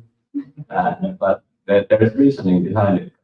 If you try to please everyone, you end up satisfying no one. And doing product management, it really varies. It defines by strategy. It defines things like B2B, B2C, or B2B2C. I carried with the latter. And as a product manager, you are the gatekeeper for the strategy. So later it makes sense. Strategy can change or it can have different parts, but you need to make the assessment. Does this fit the strategy that has been laid out to you, that you've been guided, that or does it match the goal you've been guided to try to meet. Yeah, definitely. I want to switch a little bit. I think we've covered a lot about like what product management is and what it takes to be a product manager. Just to close the loop, I see this meme all the time on the internet that says that product managers have something in common with a 4-year-old and the Backstreet Boys. And tell me why. So everybody you speak to as a product manager, never be satisfied with the first answer that you hear or the first statement. Always try to find why and ask always why, so you can gather as much data as you need to make, let's say, a wise decision. Yeah, now I want to go into a little bit the topic of innovation, because with everything that's going on right now, and I won't name but you know, I was wondering about the way that you foster innovation through your product life cycle and your product development journey. And you have any examples, you know, of something that you recently had to integrate that's very innovative in your product? It's actually something we did together. So Google Venture Design Sprints are really amazing, because the product we worked on was a tool for managers, professional investors, insurance companies manage portfolio billions of euros, for example. So, but you couldn't like copycat. There was no real product, or there was one, BlackRock's entity, but it cost millions, so we couldn't have it. So what we would do is create a lot of concepts. So and the idea is you come up with an idea, you make interactive prototype, and then you test it with users. So you're still in the one domain. You haven't developed everything. You can just do this between product managers and designers. Yeah, so highly recommended. And what we do at Genesis Cloud is that they give 5,000 euros training and conference budget every year for everyone in the company. And it's really, and it's not just for product, you know, because I think when you work with technical products, listen to your engineers, and it's important, not just product people and business people, but also the engineers go to these conferences, learn about the new upcoming technologies. They can connect it with their experience. And yeah, and when you listen to the engineers, what kind of tech is coming, often there's like technology. For me, the easiest way to innovate something is to take a well-working concept from another domain and see the synergy, how you can apply it to yourself. You will get a lot of things for free and potentially create something unique. I like that that you give so much budget for, you know, being able actually to come up as a team with ideas and, you know, to go on your own journey and come back with, hey, maybe we can do it that way. I find it really interesting. Do you have an example of the way you foster innovation? Yeah, I mean, so I also want to say I really like what you said. I think going outside the scope of your own product to understand, I mean, so it's not just the market research, like what's going around your product, but also understanding like what are users doing before they're using your product? What is the user doing after they're using their product in like their day-to-day tasks that they're using it for? What were they like before they even knew your product existed? What were they doing with that? Because you can get ideas, you can get a deeper understanding of their problems when you can kind of look at, you talk to 5, 10 different users and you start seeing patterns in their work. But I think an example, like a more concrete example that I could give, my latest work has been for Zalando as the product manager for their developer portal, which is called Sunrise. And I think the thing that really helped us innovate there and make like a lot of progress really fast, because I think it would be silly not to mention that like speed is an absolutely necessary aspect. Speed or skipping steps is an aspect of innovation. But I think what really helped us there was like centering collaboration and communication. And like the concept of iterating. So like when we launched our MVP, people were not entirely pleased with that, but that was also exactly what we expected. And like when we launched it, we had the plan of like, what are the next 3 things we're going to iterate on? And then we're going to go to their feedback. And by just like doing that iterative knowing that you need to do iterative stuff so that you can get the feedback and pivot when you need to, I think is like a really important part of innovating, that you don't just get stuck. You have a vision, it's super fuzzy, but if you get stuck in like a really crystal clear, drawn out, detailed version, you can end up building the wrong thing. And you can end up building something that everybody else is building and maybe faster than you because they have more resources. Yeah, going a little bit in the same direction, right? It's like, what is a roadmap, you know? And you should stick to the roadmap. Well, actually, you should not stick to the roadmap. A roadmap is a screenshot of what you imagine the future will be, considering the information that you have today. And so whatever happens tomorrow, your roadmap will change and should change. So the way you communicate also the roadmap to top management is very important as a product manager. It is not something that is the source of truth. Right? What do you think, Anne? Absolutely true. As we say, roadmap is a direction, not a set in stone path. So it needs to evolve based on the things we uncover. It's not that we conduct user interviews once and use that information and then build, after 6 months, build something. But in uncovering that information is like a continuous process. You do that every week, every day, talk to people and improve and iterate over the roadmap. That's why we usually have roadmaps which are now, next, later, and it's not like we'll have this on 15th of December and this release on 25th of January, but it's more fuzzy and it improves over the time as we build on it. So absolutely true to what you just said. Anything to add? Yeah, I think there are two things on the innovation side. And how we look at it, product managers, is one is, of course, the technology part of it, as we are looking into the ChatGPT, but more of it in generative AI tools, because ChatGPT, of course, is textual and you can image now with Delhi, but other tools are coming up and you can utilize them in your product management, life cycles. For example, we do it a lot on the idea generations or even the acceptance criteria, which I write for the engineers, of course, to make their life easier, my life easier, make sure every point is covered. And then there is a second part of innovation in the product management side, which is from the process side. Right? So what we did, for example, was the design thinking sessions, which are really fun in product management. Everybody would agree, because the only thing people do there is, hey, this is the idea. Hey, this is the idea from me, and it's really fun.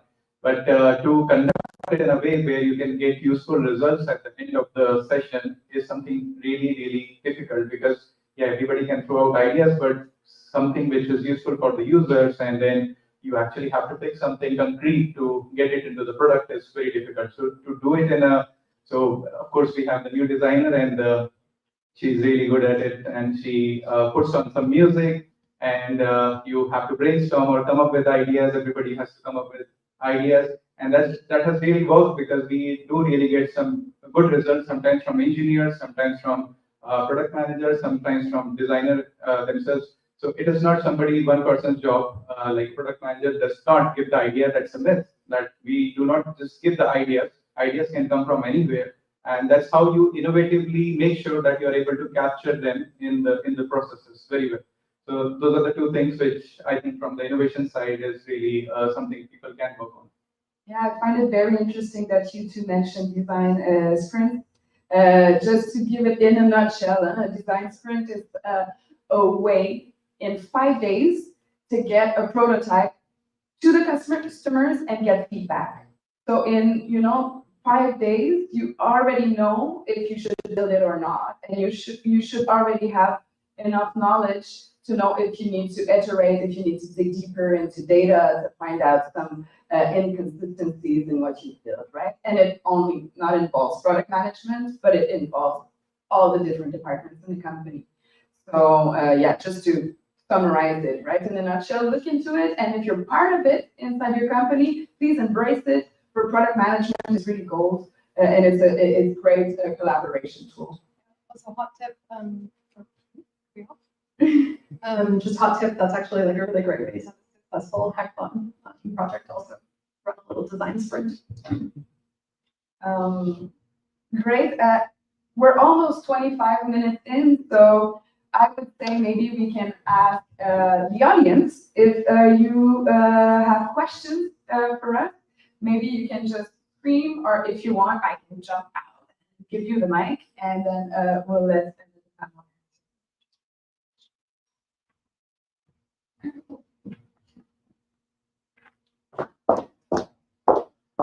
Thank you. Do you have a feeling that some type of product management AI tool, whatever, may replace you in the future? I got the chills. I have thoughts on this. So I feel like AI, generative AI, is really good at spitting out things that it's heard before. But the models that it's trained on might not be the experience of your users. And I feel like the insights that have allowed me to do really things that like jump us ahead years, instead of just making tiny improvements or fixing small broken things. There've been insights that have come from talking to people in a very deeply emotional way about how they use your product. And I just don't think saying like, can you give me the acceptance criteria for how to design a boat, is like how you're gonna get those like really deep understandings of what you need to build in order for it to solve people's real problems. Like I personally think it will be more harmful. I think it can help you, but it still requires the product manager to be the person like driving it and doing you need the definition. Yeah, so personal anecdote here. Basically, two-person is short for this year for reasons, and in the ChatGPT game. So this managed to survive. It makes many tasks. It used to take 2 hours, 15 minutes. Extremely good, especially with the browsing, doing competitor research. Companies put a lot of effort to give a lot of information about products, and ChatGPT can pull this up and make a synthesis in the structure and be as elaborate as you like. It's important to remember that it's a subjective to this. So if you give it a vague question, you will give a vague answer. But when you give it context and you give it a very specific question, you will get a very specific answer. And one thing that I had to prepare earlier this year was a roadmap until 2029 for investors. So I've done many roadmaps in my life, but usually they range from 1 to 3 years. And I really got to like 2026, and at that point I just gave up. I have no idea what's going to happen. So what I did is, because this strategy work I was doing, it was highly based on not only secondary research and my own understanding of the industry, but also primary research, a lot of user interviews. So I would use ChatGPT in a layered way. So what I would do is put in my best notes from this user interface, make ChatGPT to summarize it. Then I would put, because there's limitations on the context you can give it, the prompt you give it. I would put all the information and the start of the roadmap I had, and I asked, please expand on this up on a quarter level up until 2029, and it would just spit out gold. It would come up with stuff like space cloud, we're a cloud company. And then I would challenge it, and it would really have it figured out, and it really makes sense with Starlink. You have internet on the orbit, and it's good internet as well. So yeah, you can really do a lot of cool things. It's really, I would say, the models are on a level that you are the limiting factor. The beauty of this LLMs is that it's for the first time humanity has developed a technology where the functionality of it has not been engineered into it, like code by code, being extremely explicit like software programming is. Rather, they build something, and we can now discover what it can do, and it's up to all of us to discover. So, yeah, figure out, be creative. Yeah, I think it can really help, but to replace product managers, I would say probably not. It can help us a lot, but I think you cannot replace intuition. It's just a tool. Just another tool. You need to create its output still. I will cut you right there because we only have 30 seconds, and I would like to get another question in if there is. And then, yeah.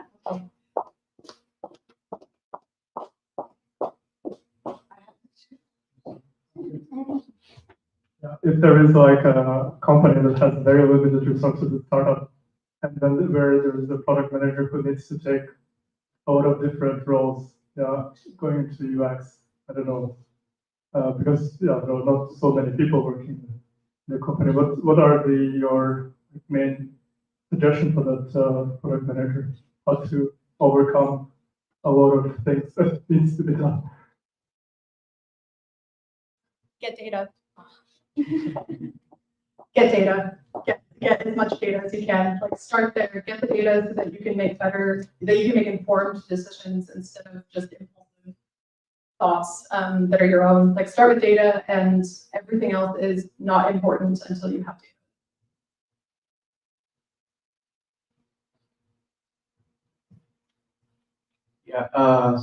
Yeah, as a product manager, you definitely have to do a lot of functions. And ultimately, it comes down to the definition that as a product manager, you do anything and everything that to make sure that product is successful. So the advice would be that you try to understand as much as possible because you're in a startup environment. So definitely, you have to go extra mile to do things. And as you understand things, you will be, as you keep on understanding or building your base or knowledge, you will see that it is so you will find it interesting as you go along and get into the depth of these things. You don't have to be very expert in any of these, but as you go along and as you gather data, you'll find out so many patterns, so many things linking from every function to your product that it becomes very interesting at the end of the day that, hey, for example, I had to do the legal side of it, which I have never done, but of course, we all know how GDPR is, and I have to be involved there. I had to go through Google's entire terms and services conditions myself because, yeah, other people were not there or on vacation. So I had to go there. I had to see what all are there. And it's not ultimately I put the decision, but at least I understand what all things has to be taken care of when I'm building a product or integrating a feature or partnering with some other vendor. So these things are very interesting as you go along. And if you understand them more, so it becomes more interesting at the end of the day. So that's my take on it. One last thing I would like to add is to prioritize everything you do as a product manager because it's very crucial. Use Pareto principle, 80% of the things not important. It gets 20% of things get 80% of the value. So prioritize a lot, anything and everything that we do every day. And that's what's going to bring a lot of value and structure to the value that we bring. Thank you so much. I will finish now. I think we're a little bit past the time that we have of 30 minutes.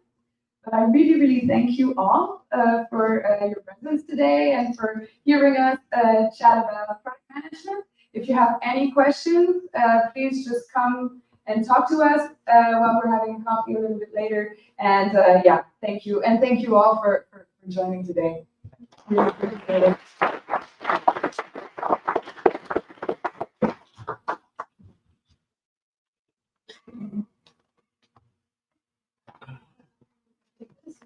I think I broke a shoe.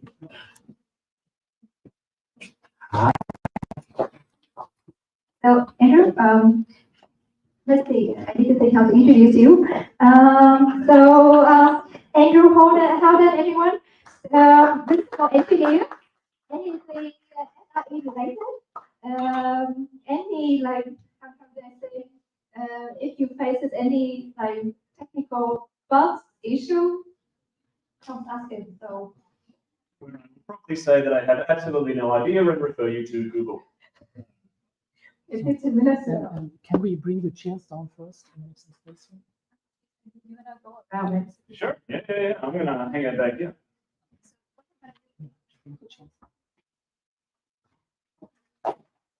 Do we have a timer or something, or I just gonna?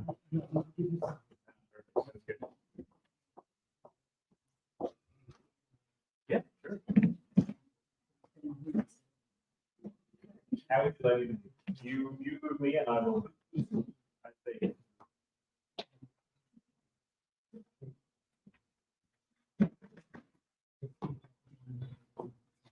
Oh, I see. Hello, lovely online people. Yeah, Manage my expectations. Shall we start? Okay, 1 moment. Excellent. Welcome everybody to the practical introduction to observability the trick is in the title. By way of introduction, I am Andrew. You can tell because my shirt says Andrew, so if you want to find me later, then names match.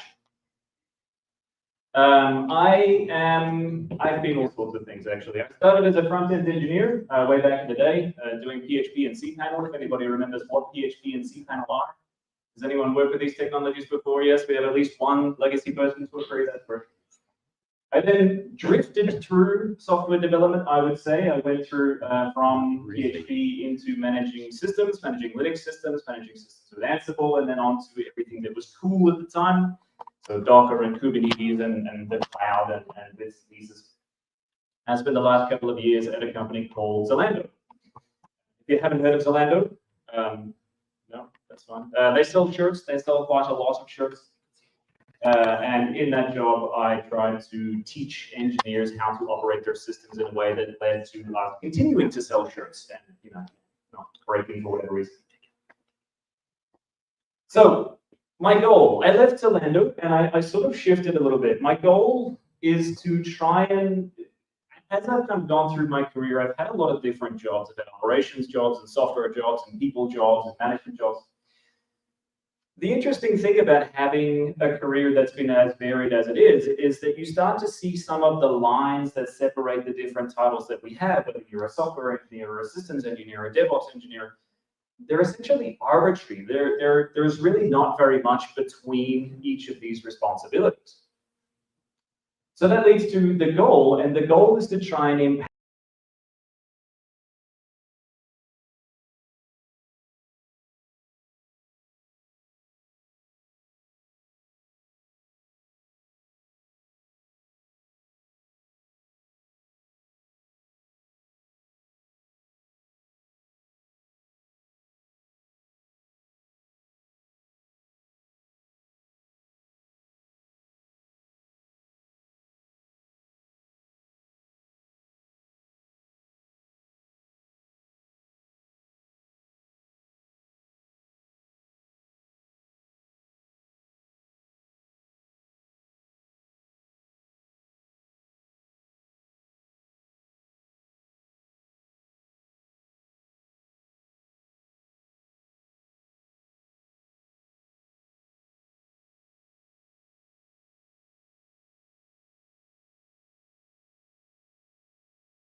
Yeah, perfect. We have some people. That's good. I feel like I'm not too far out.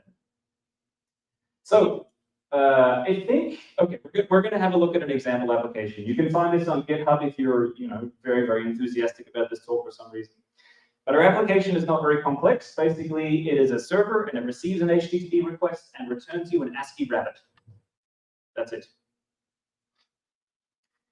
So the way in which I prefer to think about observability is by thinking about the problems that you're intending to solve. And the first problem that we have is that we have our particular application and we try and start it and it doesn't work. We get this very unhelpful help message and then we check the exit code and the exit code says, I didn't work. And you say, thank you very much. That doesn't help me at all. Luckily, we own the source of this application, so we just kind of go in and start to look through how the application boots. And you can see here, for example, that it's doing some stuff. It reads some flags and tries to read in the configuration, and then for some reason sets some runtime stuff. I don't know, but it does some things during boot that can go wrong. What we need to understand is which of these things are happening that is causing our application to fail. So we add some logs. Logs are kind of the simplest form of telemetric data, and they're useful to understand the very simple state transitions of your application. So your application going from 0 to boot. Okay, so if we look at the code, we see that we're going to log whenever something goes wrong with the flags, we're going to log whenever something goes back into the configuration, and we're going to log whenever we fail to start the application for, I don't know, some reason. We try and start the application, and we see it needs a configuration file. Okay, that's fine. We create a configuration file. It's just going to be empty because I don't know what else to do. The log message is not very helpful. So we create the configuration file, and we start the application, and it fails again. This time we get a new and interesting failure message. We look at the information and outputs. It says, cannot bind to port 80. We use the information and the notion that we have in our head of how the computer works. We know that, or maybe you don't know, but you're about to. Any port less than 8,000 on a Unix system is a privileged port. You cannot do it unless you're either running with permissions or as root or whatever.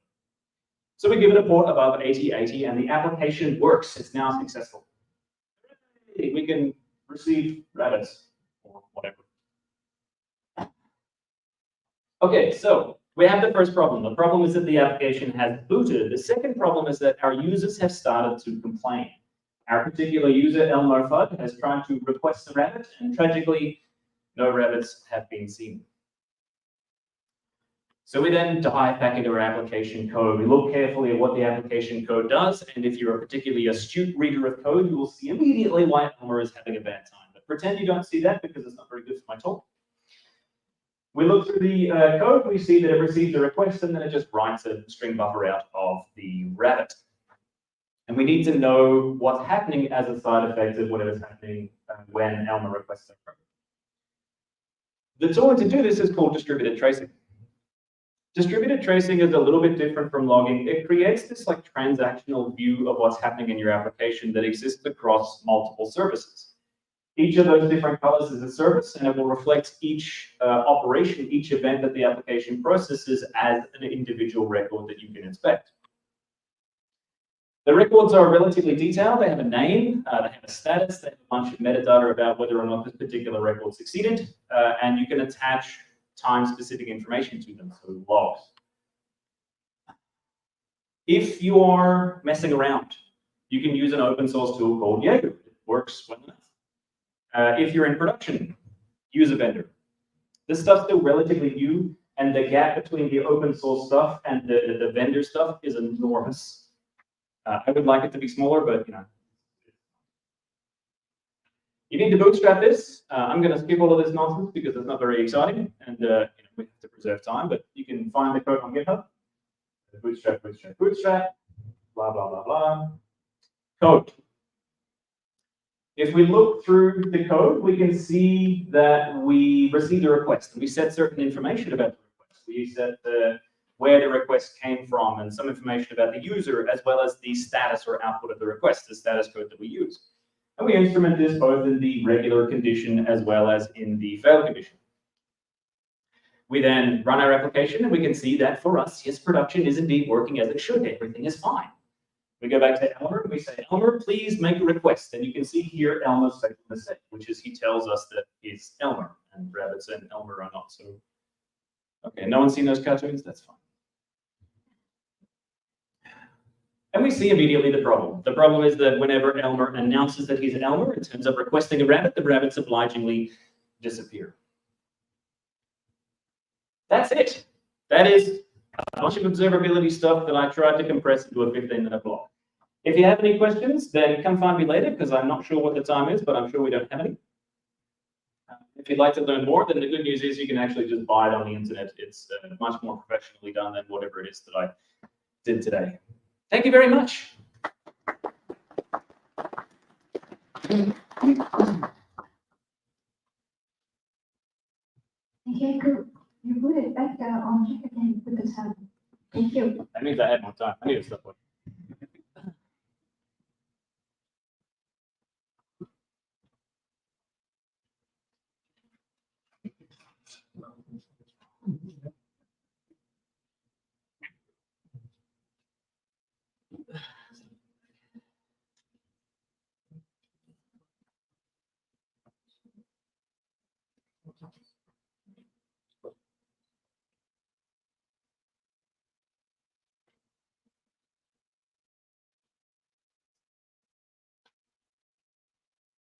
Okay, so I have here Amit Satali, software engineer from Wire.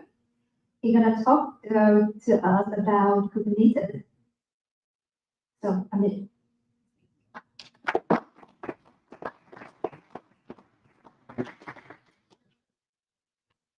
Thank you. Hi everyone, my name is Amit, and comparing to Andrew's roadmap, I would put myself on the last second step because I don't know a lot of the legacy code, and I started with a bit of C++, Go, and Python. So I'm a software engineer slash DevOps engineer at Wire. And in my free time, I contribute to some of the projects with KD community and Google Flutter and Kubernetes. Today, I'll be talking mostly about the Kubernetes. So, how many of you here have or heard of Kubernetes or been using it actively? Okay, so most of you. So, the people not using it, or to make it more interesting, let's think of it as a way that okay, you moved from another country to Berlin. I also did it, and you want to build your own startup here. So suppose you want to build your startup with your girlfriend here, and you thought, okay, let's ease the process of the German bureaucracy. It will be hard, but you'll give it a try. So suppose you now want to make a website where everyone can say book their annual appointment and do all sort of things online. And you found a solution, and you make a website. Today what you will do is you'll host it on, say, start with Heroku, AWS. What you'll start you'll make your product easily live easily. And one day, suppose our friends at OpenTech or Zalando hires a lot of people from outside Berlin or Germany, and you have a lot of experts showing interest in your website, and there is a lot of traffic. And your girlfriend comes to you and say, okay, I've heard of Kubernetes, and we are making $1 billion even after high taxes. Let's move to Kubernetes now. Okay, maybe that's time to break up or take a vacation, because you need to know, okay, there might be something going wrong, or are you ready for even to onboard the Kubernetes? So maybe with this my small talk, I'll be able to help you make that decision, and let's take this journey forward. So let's start from the very old time. So suppose you wanted to start something in a very old time, what people would do, how did it all started? So at the very old time, you would have your own hosting solution. So suppose you might be when these cloud providers and things were not there, you would have your own infrastructure. You would having, say, your machine in your garage or somewhere that's running your code, and you're hosting your services from there. But there are limitations with that.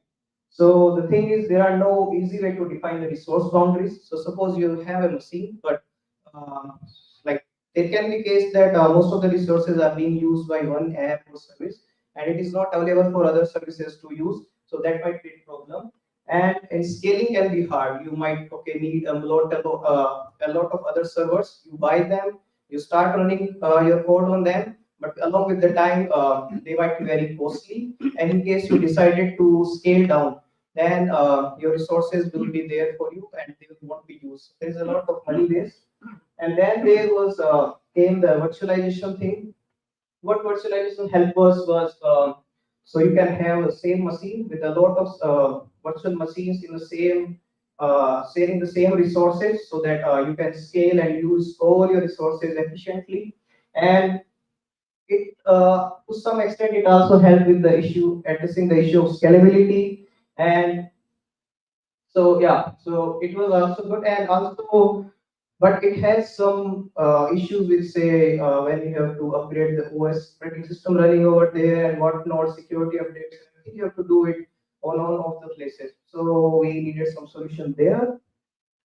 Then came the containerization. So many people know about it, something called CS root jail that came in 1979. So basically, using that, you can create a simulate a kind of root directory through which process can have access to only that tree. So it was a very like user way to simulate or emulate a kind of virtual machine back in the old days. So it's kind of similar to that, but it's lightweight. It does not need to have its own operating system. It uses the kernel itself, and it can be easily ported to different cloud providers, and uh, it can easily migrate to different providers of things you use. And there are so many tools to actually orchestrate them. One of them, well known, is Kubernetes. And now the thing is, at these the present day, we create our applications and we make sure that okay, they can be containerized, they are like in present instead of like the different microservices. And we think that okay, you are at that stage you are ready to consider using Kubernetes for your workloads. But there is a question mark. We need to make sure that okay, the code we have written is actually ready for the Kubernetes, or it can be, it needs some changes, or do we need to learn something new? So I'll start with when to not use Kubernetes. This is not exhaustive list. This depends on case to case, but some of the things or findings I would say would definitely help. Say if you do not have stakeholders, so you will definitely need someone. Either make sure you have the proper training or the people helping you with managing all the Kubernetes or the DevOps things. Because either even if you start with Kubernetes and if you do not know everything about like how to best use it, it's I think it's not a good time to start. You would be using it, but if you are not using it in the full, it is going to it won't be a nice journey.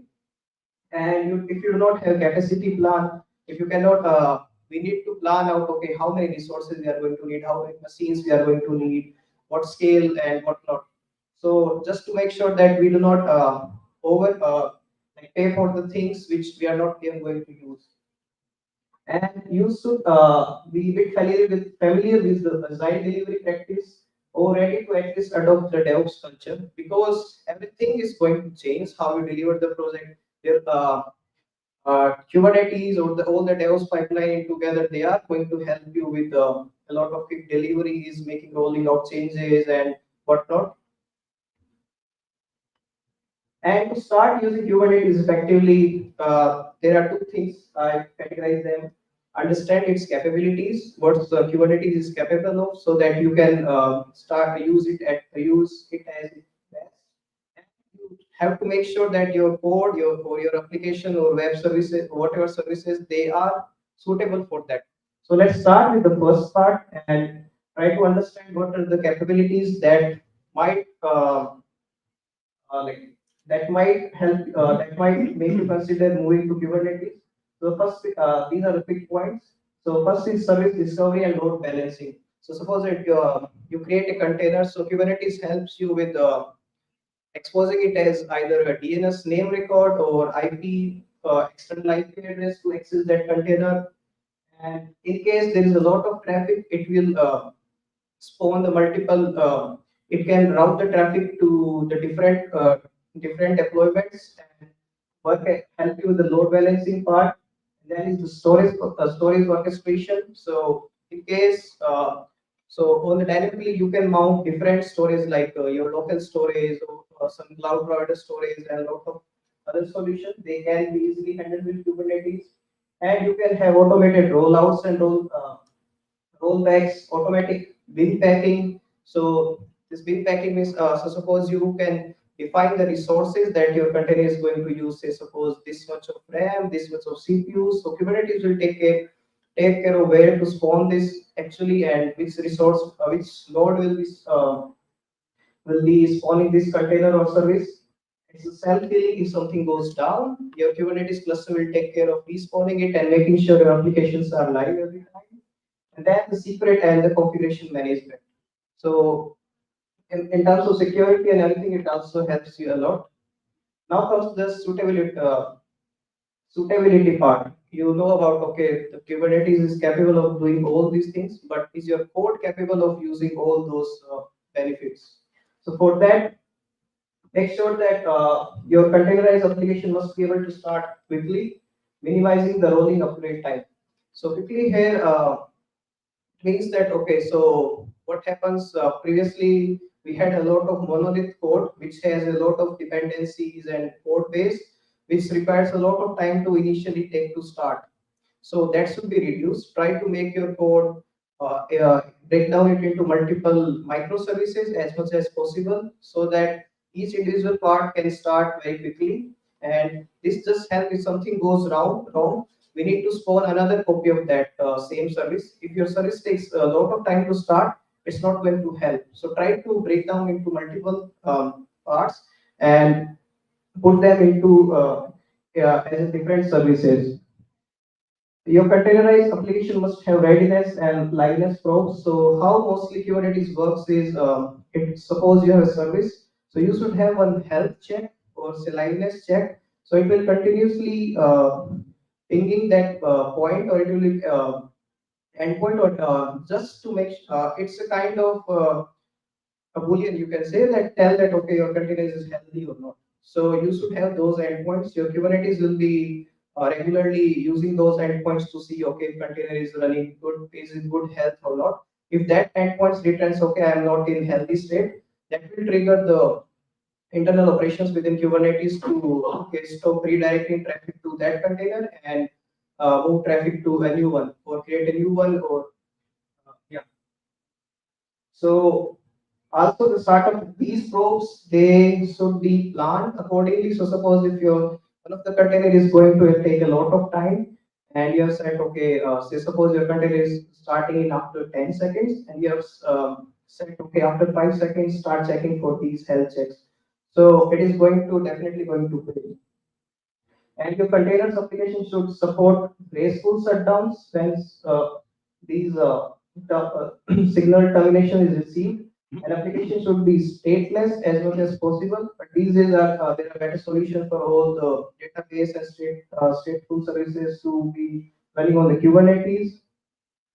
And reliance environment variables for your application configuration facilitated by Kubernetes config makes and secrets to you can like make sure if you can use the config makes and secrets to store all your say environment variables or your secrets to secure them more, and feed your logs output to STD out directly so that you do not have to deal with log files. And because there are so many tools within Kubernetes environment such as Plenty, those can take care of these. And after this, the question is how many clusters do I need, or how much should I be investing? So start thinking about the namespaces, the RBAC for control rules and networking segregation and all the operational costs based on the need. And what's next? So now you have the capacity plan, you have understand the financial, and you understand the how to containerize all your application. So now the option is, okay, if you want to self-host your Kubernetes, or you want to use some managed Kubernetes services. So it's better to go for the managed one, and to be not like putting more efforts on maintaining your Kubernetes cluster yourself in case something goes wrong within Kubernetes. And that would be a good way to start with the Kubernetes.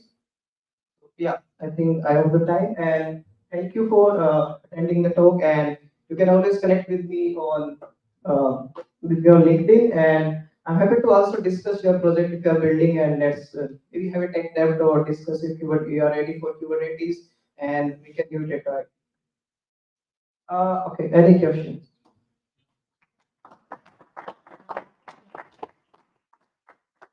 One, so if you are using the Kubernetes, you don't need the load balancer because you say like it will minimize the resources and it will divide all the processes to other small functions. Okay, so yeah, to repeat the question, if do we need an external load balancer? Is it compulsory to have external load balancer, or we can totally rely on the Kubernetes? So yeah, I think we can totally rely on the Kubernetes itself for the small load, and I have seen it in production or say place where I work for some of the projects that they have their own say load balancer, say some Nginx or some servers that those are taking care of all the redirection of the traffic, but they usually run that within the Kubernetes itself to like do their say mutation with the requests that are coming through and all sorts of things. Yeah. Okay, so it is not equal, right? Not compulsory. Yeah. Okay, thank you, Amit. So you're going to be around, right? So cut in during the break if you have more questions. So up next we have Alexander Dia. We're going to talk about the state of sovereign cloud stack. Thank you. Yes, taking the remote control. Yeah, thank you. Welcome everybody to this event, to my talk. I enjoyed a lot of the other talks. I especially enjoyed the one the from the product managers, and I was actually the one who said I want to become a product. I'm not sure if anybody else raised hands, but I wanted to. And one of the things which I could talk about, but I won't, is there's actually a product, really. But I will talk about our project, the Sovereign Cloud Stack. Now, there are products hidden in this talk. Maybe there is no product, maybe there is a couple of them. I will ask you at the end, how many products did you find? Okay. So that's me. I am the ecosystem and adoption manager. Actually, the adoption is a little bit unofficial title, but actually my role is to care about the usage of this product or products, so that somebody's. I need to go more. Mario, okay. I hope I don't. Yeah, no, I don't. Probably. So this is an open source software and an open source project, and anybody can use it. Nobody needs to ask for it. It's completely free. And for that matter, somebody needs to take care that somebody's using it, because an open source project which nobody uses will die, like any other product or project. Instead of we don't sell anything, but just needs to use it on their own. That's my job basically. So what it is, I will try to talk a little bit about the problem which we are trying to solve, and then how we are going to solve it. And I probably skip largely the second part of this talk because of time, because it's not so relevant probably for this audience here, for this for the scope of this event. So I give a quick introduction. What is actually cloud computing? And there is a definition by the National Institute of Standards and Technology, I believe it is called in the United States, and they stating that these 5 aspects need to be fulfilled in order to offer cloud computing. Okay, and that is, it must be self-service, so the user must be able to use it on its own without asking anybody or register anywhere. And obviously, it needs to be accessed by be able to access by the network. There must be some sort of resource pooling, and I'm coming to that. Basically, the computing resources needs to be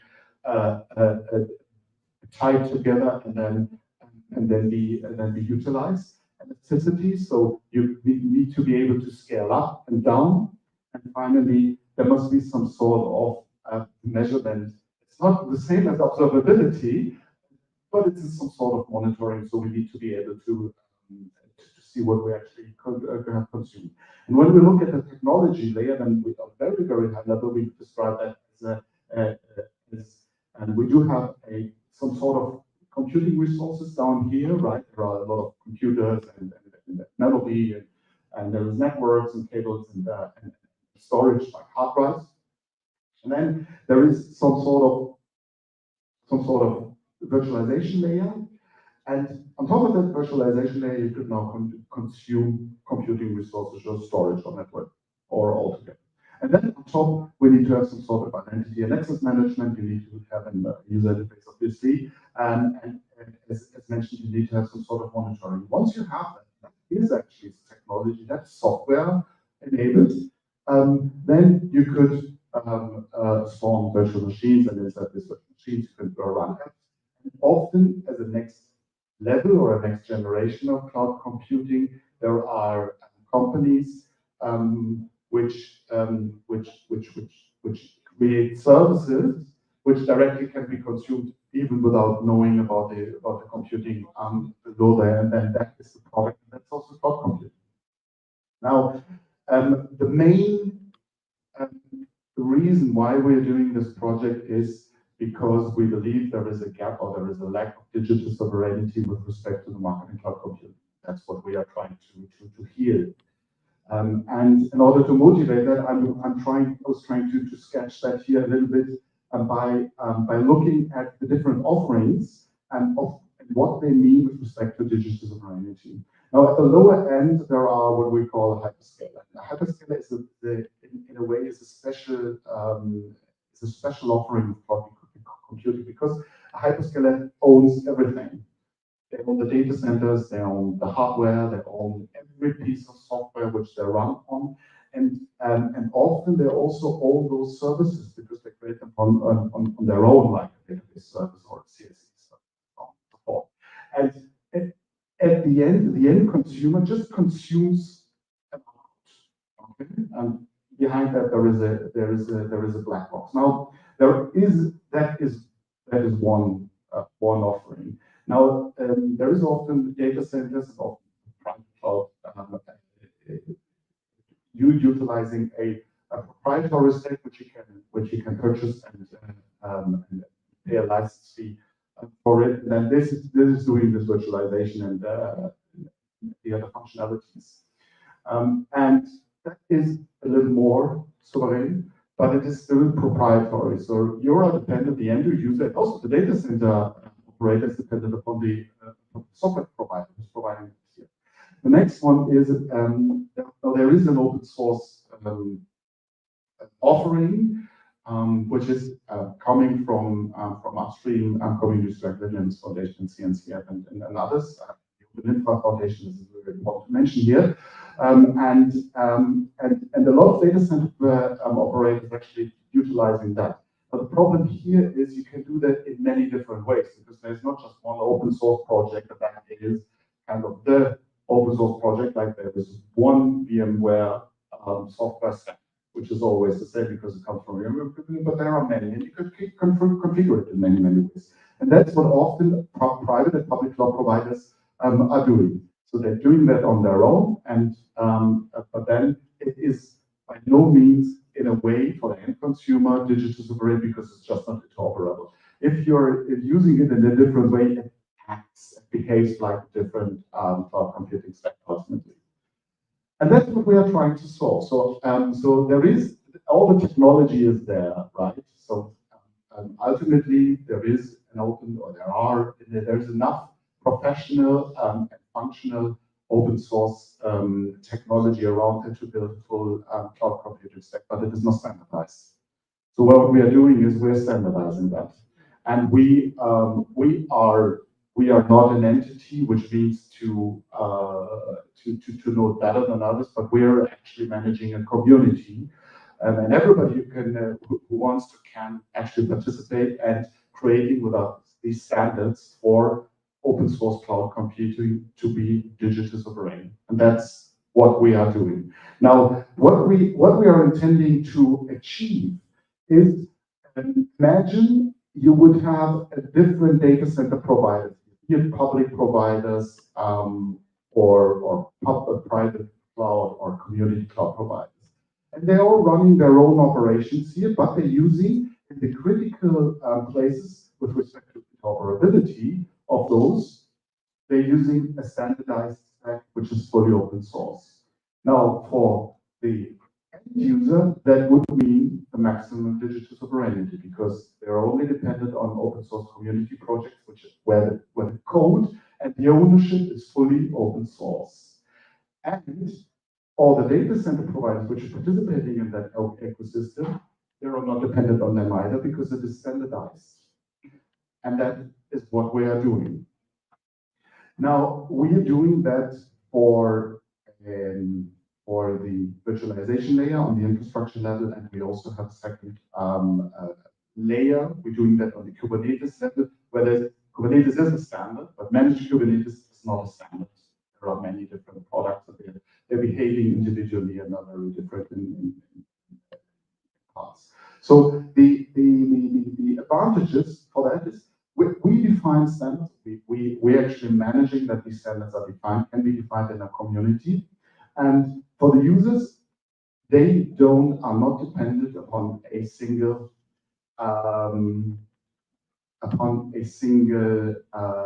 vendor, neither the cloud computing software, which doing the virtualization, nor the data center who provides the computing resources. And for cloud service provider, it's also an advantage, because when you're a cloud service provider, you often need to support a service company for supporting the operations. Now, if you have a very individualized stack, it's very hard to find a partner. But if you have a large ecosystem which can build upon a standard, then this is a chance for also smaller service companies to participate in here. And for everybody else, it's also an advantage, and we have a partner which already put in a job advert, and he's mentioning here, somewhere here down there, one of the required skills is actually sovereign concept. Okay. Now, the last slide. Our project is built upon 3 pillars. The certified standards. So we're defining standards together with our community, how to configure a cloud computing stack, which is interoperable, basically. The second pillar is we actually build a cloud computing stack. We're taking from upstream communities and building it, and it can be utilized by any data center provider for free. And we're doing that in order to prove the point that you actually can run a fully open source digital sovereign cloud computing system. That is possible. And the third one is, once that is being done, we also would ask to participate in sharing operational knowledge, because it's very, very hard and complicated to actually operate a data center in a modern cloud computing system. Thank you very much. I wanted to ask that final question. So how many of you have counted 0 products? 3. And how many of you have counted 1 product? 3, 4. And how many have counted 2 products? How many have counted more? Okay, I give you my answer. Okay, I think it's 4, at least. And I think that's a little bit of a problem. But that's another story of another next time. Thank you very much.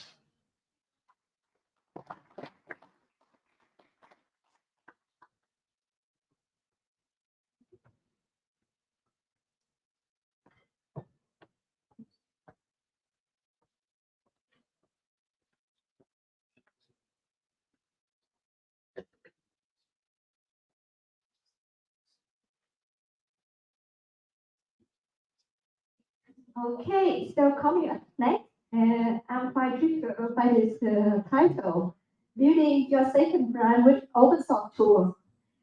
So I have a speaker here, David Tokyo, engineering manager from Red Care Pharmacy. Yeah, so welcome, David. So, hi everyone. First of all, okay, that's tricky. Maybe I start here and then you will realize how I'm walking around. I can't stay still a bit. So, hi everyone again. Well, today I will just talk about second brain, or to be honest, it's more about personal knowledge management and how my journey still is continuing about, okay, how do you set up even your own system where you can manage all the informations professionally and personally you will have, right?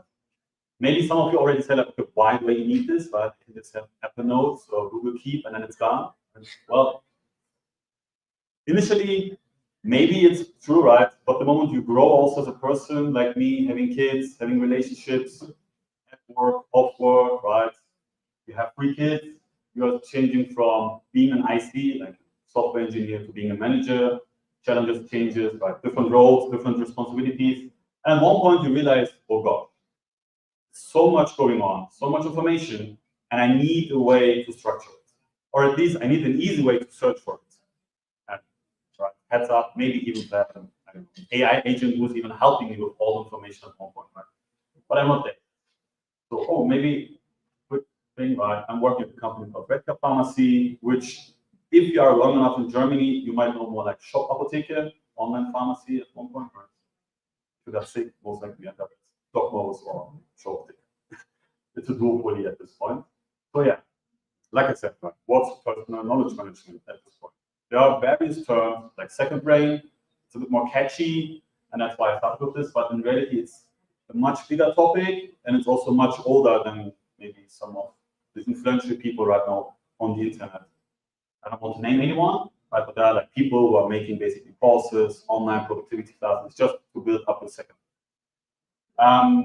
My journey was really early, right? Trying out different tools, different things.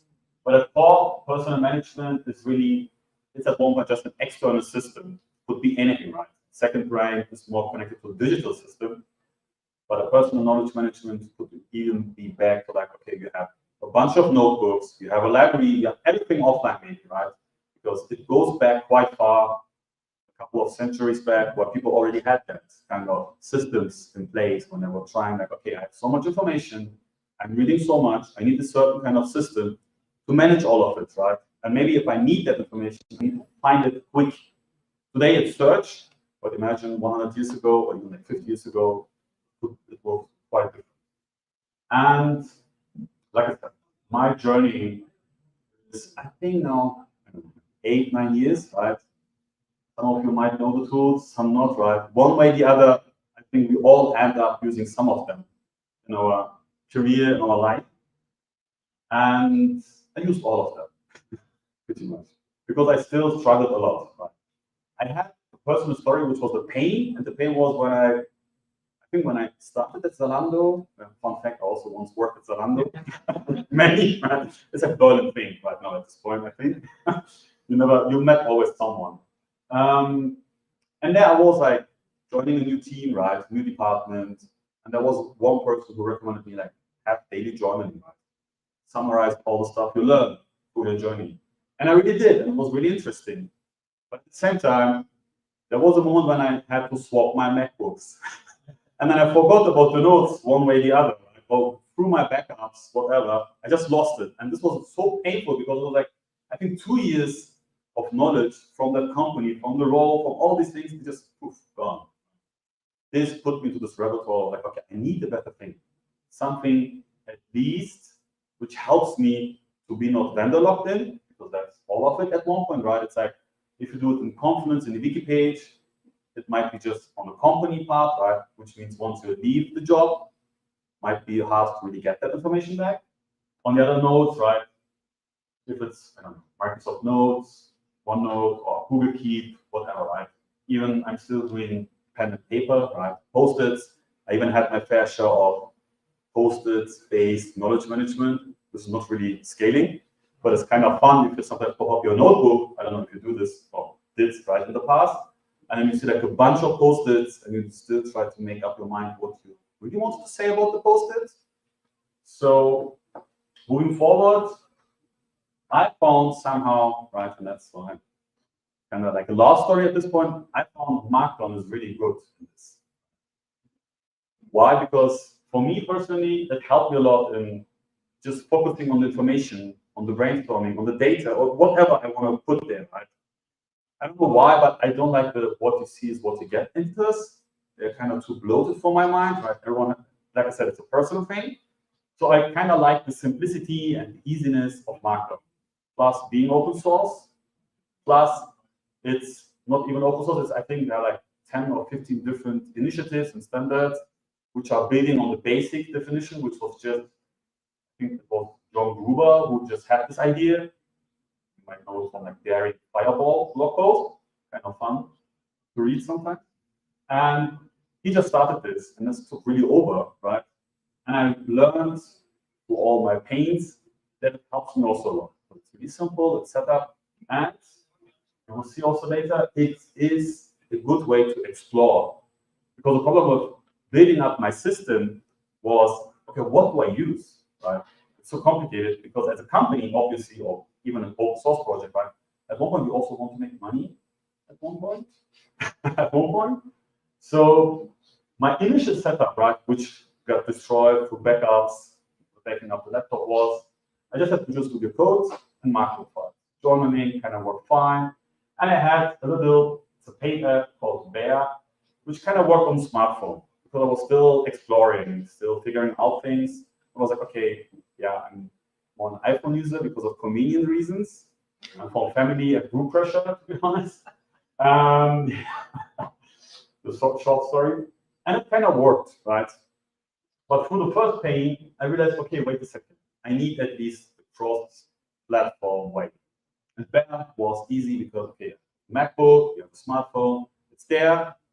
So it was easy as a first step, right? Because to be honest with you all, I'm a bit lazy on certain things and it takes time to really build these things up, right? So when I started with this, it worked initially quite well. Right? But like I said, roles changed, responsibility changed, and also my needs changed. As great as Bear is still today, I sometimes use it for like quick noting. It's quite limited at one point. Because then you start exploring, hey, I want to have maybe something on top, right? The better code support, or maybe like a canvas, right? There are standards to support having a canvas which you can connect in your macro. So all of this put me up into like some research project, basically, which then ended up in the first interesting setup, which is free software, and it was quite pitched in the last years. It's called Obsidian. But fun fact, their API is open and they have a huge open source community to connect their plugins, but they're not open source project, which somehow they are marketing themselves as open source, but they're not. I also got trapped because there were so many people recommending me, even from various communities. And I was like, okay, amazing. Everyone's using it. Let's try it out. And it has a really nice application setup. It's more like if you're a software engineer or coming from a technical perspective, they kind of try to mimic this Visual Studio Code editor IDE perspective just for Mashcon. Right? So on that, I have to say initially also worked quite well for me. But I have this little caveat again. One failure at a time, and then you're learning and you're iterating. I just started using, for whatever reason, Cloud Drive. Right? Because I want to have all my data on my side, right? And if you are sadly a bit stuck in the Apple ecosystem, there is an interesting thing. They limit the access to these files. So only Obsidian on your iOS app can access it. So if you have a second one, which I had like 5 trying out, I quickly realized, oh, I have now 5 different walls, this is how they call it. And all of them can't access each other, which is a bit weird, right? And on top, through IT governance and compliance reasons, I also had some challenges using it even in my work because it's only for non-commercial free.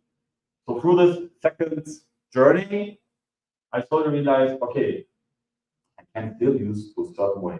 Obsidian for now, I get that, but I have to transition to this. But I definitely need to move away from my cloud trial setup. Well, the obvious next step was to put it on GitHub. So that can help a lot. I actually have basically all the historical things, all the changes, everything works.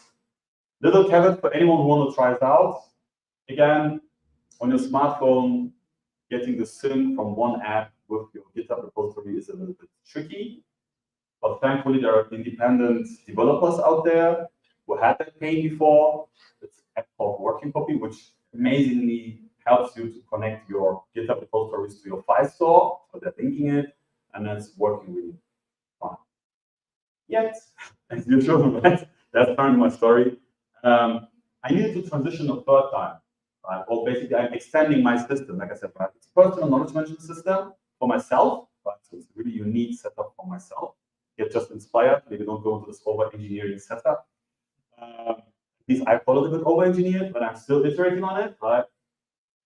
So like I said, through my experience, through going deeper into all of this, interesting things I discovered is, and that's why I'm still trying to use sometimes Obsidian, but I'm also transitioning to really real open source application called Logstack, which is inspired by Rome research. So if any one of you knows this idea of connecting your nodes to complex graphs, right? And then you have basically connections or even blocks where you can connect your block of one node to another node, right? It's quickly getting really complicated. I'm still exploring that setup. But the interesting thing is, in my today's setup, it is satisfying a lot of things for my daily life and business, basically. The engineering manager / also developer, parent, everything. Because if you're reading a lot of books, which end up at one point, hopefully, right?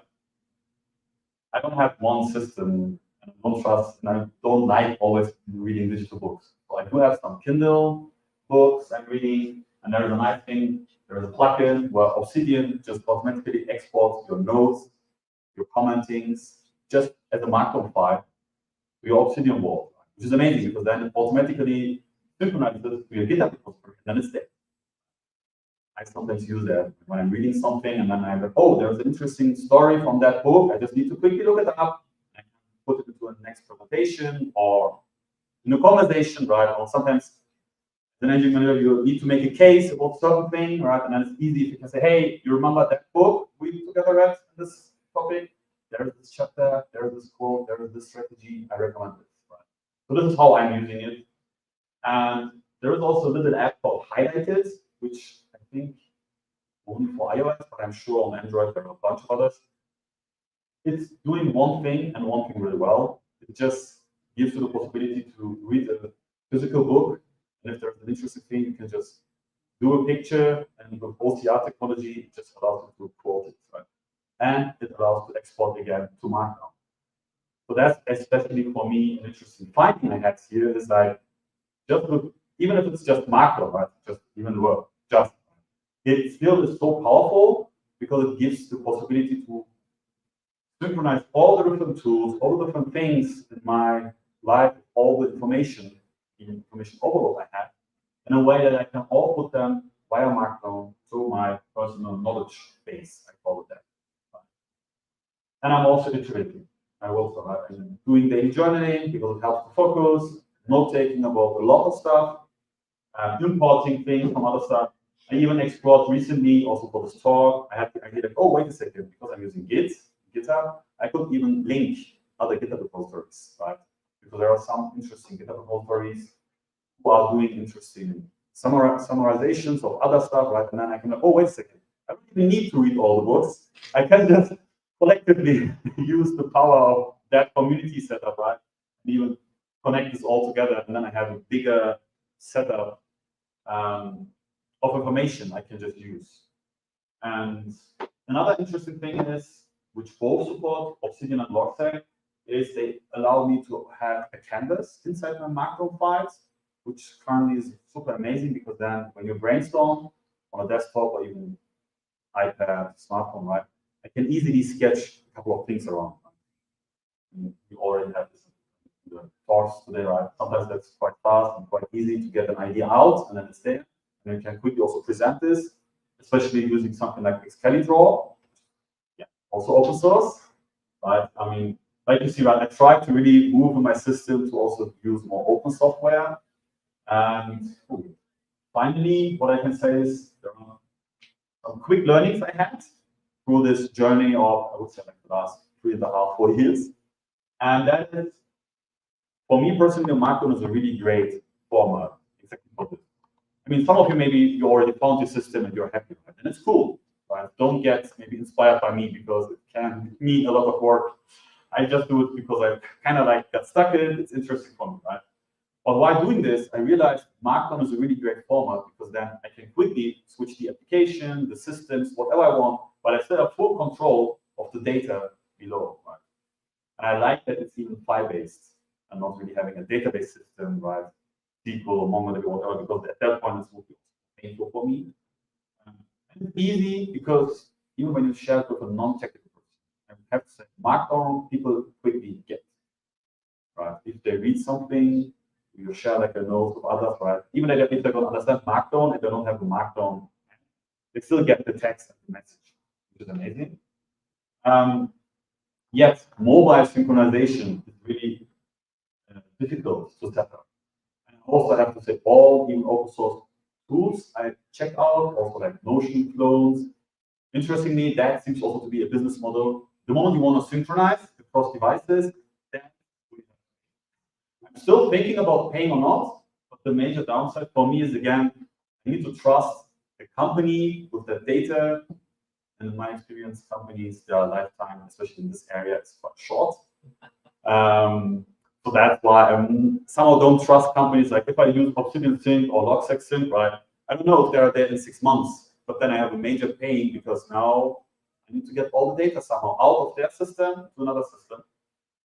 But still, it's really tricky. I have to say a little bit hacky to really get to the point like, oh, my smartphone is synchronizing well. Like, it shows that. I'm currently even exploring using an app called Asia, which is a terminal emulator on iPhone, which allows you to do Apple shortcuts, and then it automatically pulls and pushes stuff. But I'm just saying, it can really go, yeah, it can get really hacky at one point.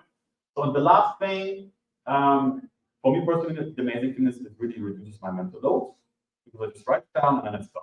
I don't really think about it. I rather search for it. Yeah, amazing on time. So thanks everyone. Yeah, I am still on Twitter, kind of, right? But find me on LinkedIn. That's currently the theme today, I would say.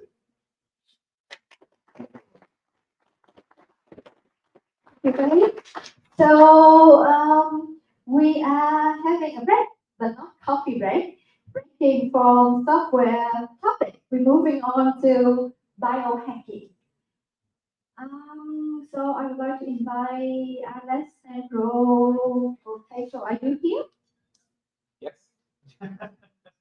Okay, good.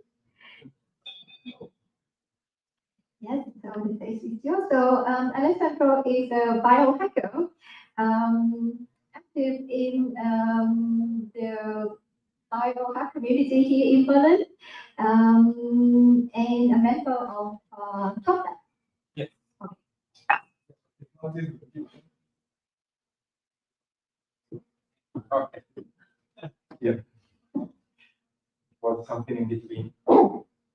So, hello, good afternoon, everybody. I'm Alessandro Volpato. I'm a biologist and I focus on freelancer for sustainability. In my practice, I think it's called nowadays, I got the correct terminology for that, is participative innovation. So I'm motivated by making our work and environment cleaner and more sustainable, and therefore I started my own practice. So I studied biology, and then it didn't work for me for the normal life in as a researcher in the lab, and therefore I started and I went for what I wanted to do. And I discovered that I needed a lab, I needed access to people, and I need to work together with people. And so my practice became more about building a community lab, and we have a community lab here in Berlin, which runs under the association TOP, and it's called TopLab. And basically, through a membership system, you can jump in and run your own projects, and we have some nice pieces of equipment to run your own experiments. And meanwhile, lots of people join, and it's a quite interesting community now. Yeah, and after funding that, TU Berlin came to us and asked us to start with citizen science activities, because this goes very well together with the need of universities to get out of their work, to get back to the society, to get back to people, to apply the knowledge they produce, and to get the insights from society, from the people, about what needs to be researched next, and what makes sense, and what is more useful. Okay, and so yes, TU Berlin approached us, and yeah, approached us with the citizen science topic. I know here it's an open source conference, and everybody knows very well what are the open source rights and principles. Though when it's about biology, it gets a bit blurred and fuzzier. But we want to try to fit these principles to biology. And well, you need to have the right to study, to reveal, to modify, distribute your own organisms. What does it mean? It's more about protocols and making them accessible. Having education, methods, data, resources. So these are the kind of things that then matter in biology. And well, when it's about do-it-yourself science, I think it's because it's about the initiative of the people that have a question, usually about the local environment, and go for an answer. And yeah, they go on their own initiative. While citizen science comes always from the university, and so it's more the university try to engage with society. And yet, this is the main difference that I see, because I have both my own initiative and both run student science activities. And so, yes, this is how I describe the most citizen science. So, as coming from do-it-yourself science, for me, the citizen science is the most curious part, because it comes from the opposite. And it's about inclusion, so which means in engaging really with people that are outside the university, not your peers, not another university group, but people that have nothing to do with what you have done. And then the contribution. So both the contribution has to come from scientists, but also from the public. So how can you, the question is, how do you make public contributing meaningful research? And then reciprocity, which means having each part listening to each other. And of course, expertise of scientists is undeniable, though the right of the people also to raise ethical questions about the research is very, very important. And so this is what we want to try to include in this program. And yes, this is this was all top level. We got kicked out because they decided to rise the rent. And so we now relocated to Alt Temple, which is a little bit south to Berlin. And yeah, it's called Top Lab, and it's a beautiful space. It got bigger. We have now 200 square meters, which is a co-working space. We have a biolab in the basement, and occasionally it's an exhibition room. Yes, so this was the first project about citizen science, which was Mind the Fungi, run by Vera Meyer from TU Berlin. And we taught the communities, to people which were designers, artists, or simply random people, philosophers, how to make mushroom-based materials, fungal-based. What we do, we take the mushroom, we let it grow in a negative shape, and once it fills everything, we dry it out, and it's a material that looks like it's very light, it's stiff, and resistant, though it's completely biodegradable. Actually, it's a bit of a fertilizer for the field, so we aim for circularity here. The project was so successful that turned into a course, and the course was repeated in the microbuild experience, and we applied these materials to architecture. So we invited another professor, which is an architect, We built bricks out of, we grew bricks with aim of employing them in architecture. Yes, and so seeing all these materials coming out of the mushrooms, a friend of mine, which is Aravind Machandran, head of the Space Academy, an organization active in Sri Lanka, decided to send me to a remote beach. It's in Sri Lanka, in the east of Sri Lanka, and train the scientists, local scientists, to do this material. And well, it was an amazing experience because this was biolab, this was a space, conditions were totally different. And well, this is where you go shopping for bio or do-it-yourself biology equipment. So a typical, oh, if it's so typical, but an Asian market. And we hit the lab, and so I trained the local people, scientists, young people to do the material. It was a great experience, also because I learned that not always the electricity is available, you don't always have internet, and yeah, you need to organize your work. And this was the end result. So they managed to make a mushroom lab. So they also have alternative for plastic, and the plastic issue is more bad because there is no waste management system, which means you burn everything in your backyard. So it's very tough. And so yes, we empower this community with this technology, and then I came back. And now I'm working also at Weimar University, Bauhaus, and then suddenly the students of architecture jumped on me when they saw what I did, and so they built their own bricks. This time we went modular, and they tested the compression. This study here was about how to optimize straw as material for construction and how to get it as resistant as possible. And they choose this type of work in the straw, so letting the mushroom digest the straw and make it square and make it hard construction. And yes, this was the result. Amazing. So before going wild, because now it goes wild, this is the potential of open source and collaborative research in biology and biotechnology and applied technology, which is this. And having witnessed this, last year I gave a similar talk. And yeah, I opened a group and I decided to support a lot of projects here in Berlin to see many more of these ideas becoming true, becoming reality. And so, yes, so here we go. I told everybody, here is what you can expect from the material.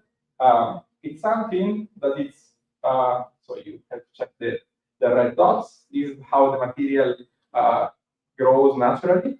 And with a bit of engineering, you can reach the material properties of plastics, of polymers. So yeah, which is a bit of different possibilities. And so this is the community that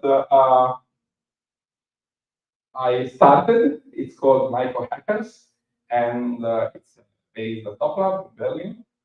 And it's about empowering individuals, connecting society, and setting up also ideas between academia and industry. So we support that, and equality in access. So it's a space that is accessible for the open task.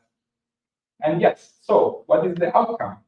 We have very different projects. So there is a PhD student who is studying light pollution starting from Berkeley, and how it impacts the urban life, urban biodiversity. Because fireflies or night insects like moths are, you see them swarming around light, and you're not sure if you are losing them or mate, or the insects are going to stay. And she picked the mycelium and and use this perspective to envision how night light can be perceived by nature and can be designed by nature. This is and this is the outcome. So this is the current state. We made mushroom lanterns, and people can enjoy glowing mushroom in the night and reflect about light pollution. Yes, this is they don't glow so strongly, but this is more my my idea of how to show it, because if it's something green, then you don't understand the mushroom. If it's just a jar with food, then you say that's a jar with food, and but this is actually a glowing jar, a glowing lantern with mushroom. As you see, so you can help me then. This is the standard format of matplotlib. You can help me with some Python skills, maybe to optimize this into pictures, to work with pictures in an automatic Python flow later. Yeah, then artists also join. This is a nice project. Refusal to heal by our friend Ruta. And yes, this is about pushing. So it's about this kind of feeling that we need to fit in the society. We need to heal towards what the society imposes us. Okay. And yes. And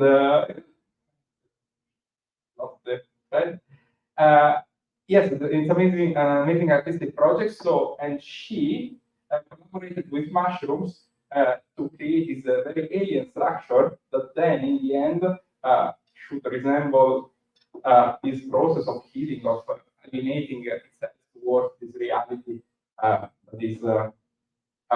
is our society. And so, questioning if we should really fit into society, or should we change a bit the society to fit ourselves? Yes.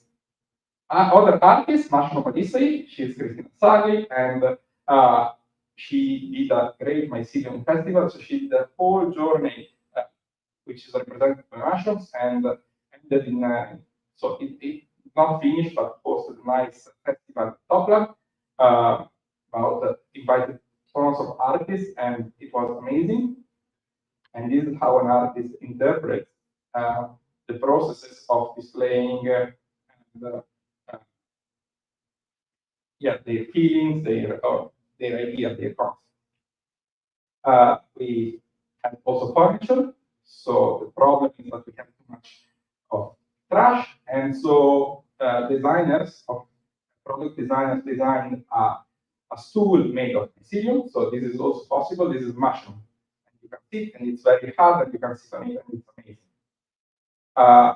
I collaborated with industrial designers of the students, and they designed also pillows for chairs, pots for plants, and acoustic panels. So it's possible also to use these materials to design walls. So this is also always everything that enables this kind of opening up this kind of science to people. Yes, is another architect that used mycelium and mushroom for technology to learn each postmodernism. So it's a very big concept, and yeah, we should get into this. I don't have time now.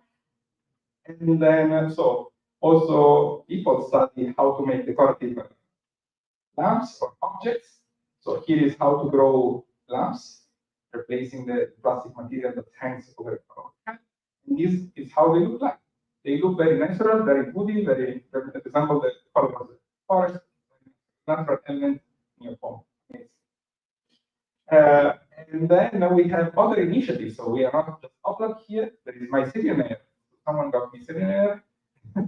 You can see that. And it's a guy called Julian, and he's based in Mahala, and he's also growing a lot of mushrooms to study their medicinal properties and to heal inside using the mushrooms.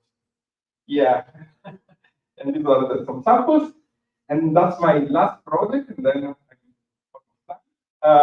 yeah, because there are nowhere to be seen and nowhere to be touched with material. My next project, which I started finally yesterday at the the University of Weimar, and we built these bricks of material to show how we can build modularly and explore playfully, so that also maybe young people or kids can join, touch, play, and understand how these materials look like and what are the properties. Okay, yeah.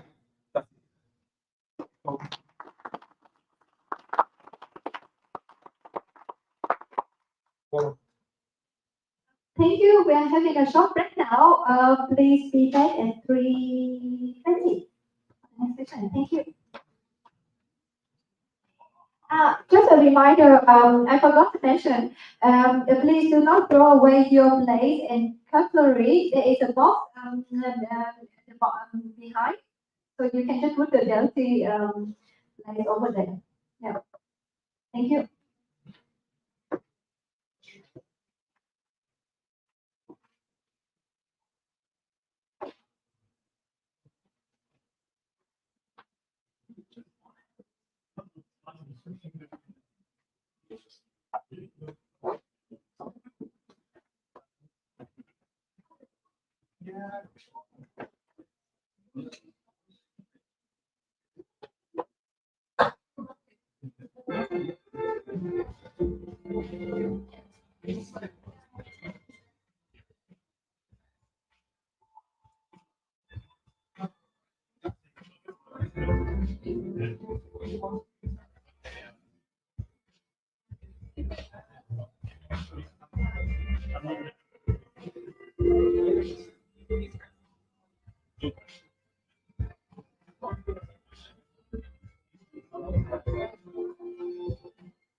Yeah.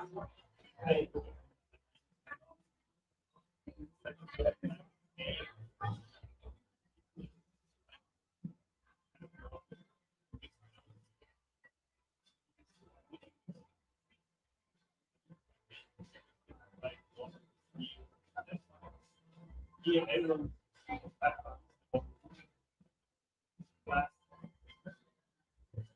Not much more.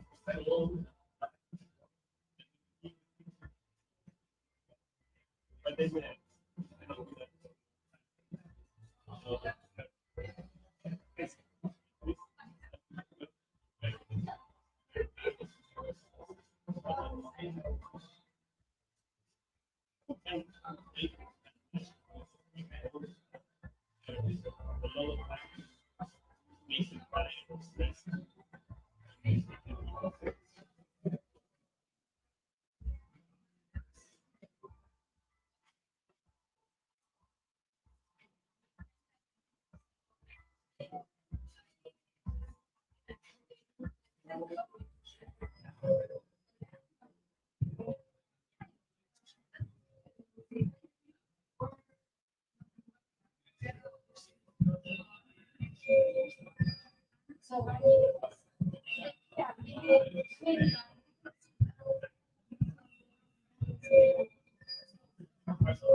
Are you trying to get the people back?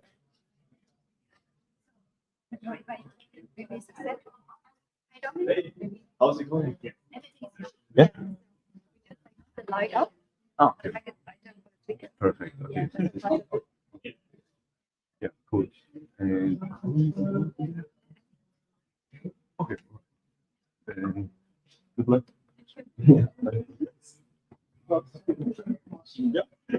Okay, so We having the next session starting shortly. I would like to invite you to come back to the hall. Hello, Mario. Mario, we are starting 2 minutes. Could you please inform the people outside?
Okay, coming up next, we have Mohit Karakar, Senior Software Engineer from Zalando, and a very active contributor to open source, actually. Mohit gonna share with us the visual programming interface. Mohit, welcome. Thank you. Hello, everyone. Hope you have had nice coffee. So I'm Mohit, as Hong mentioned, and I'm currently a senior software engineer at Zalando, where I work on web platform. But today's talk will be a bit different, quite different from what I do at work, and it is more inspired from some personal projects and some personal side quests that I've done. So today's talk is more about visual programming interfaces and visual programming languages in general. I'm quite sure some of you or most of you would have encountered a visual programming language sometime in your programming career, which you may have hated or may have liked, like depending on what it was. But let me start with my story. So this was my introduction to programming. So if you remember, I mean, if you, for me, back when I was in school, I was given an assignment to create a presentation, which I did in PowerPoint, about a topic in social science. What I decided to do is I decided to go a step further, and I created a quiz towards the end of the presentation for people to check whether they learned something. And I did this when I learned about PowerPoint, this amazing feature which is hyperlinking slides.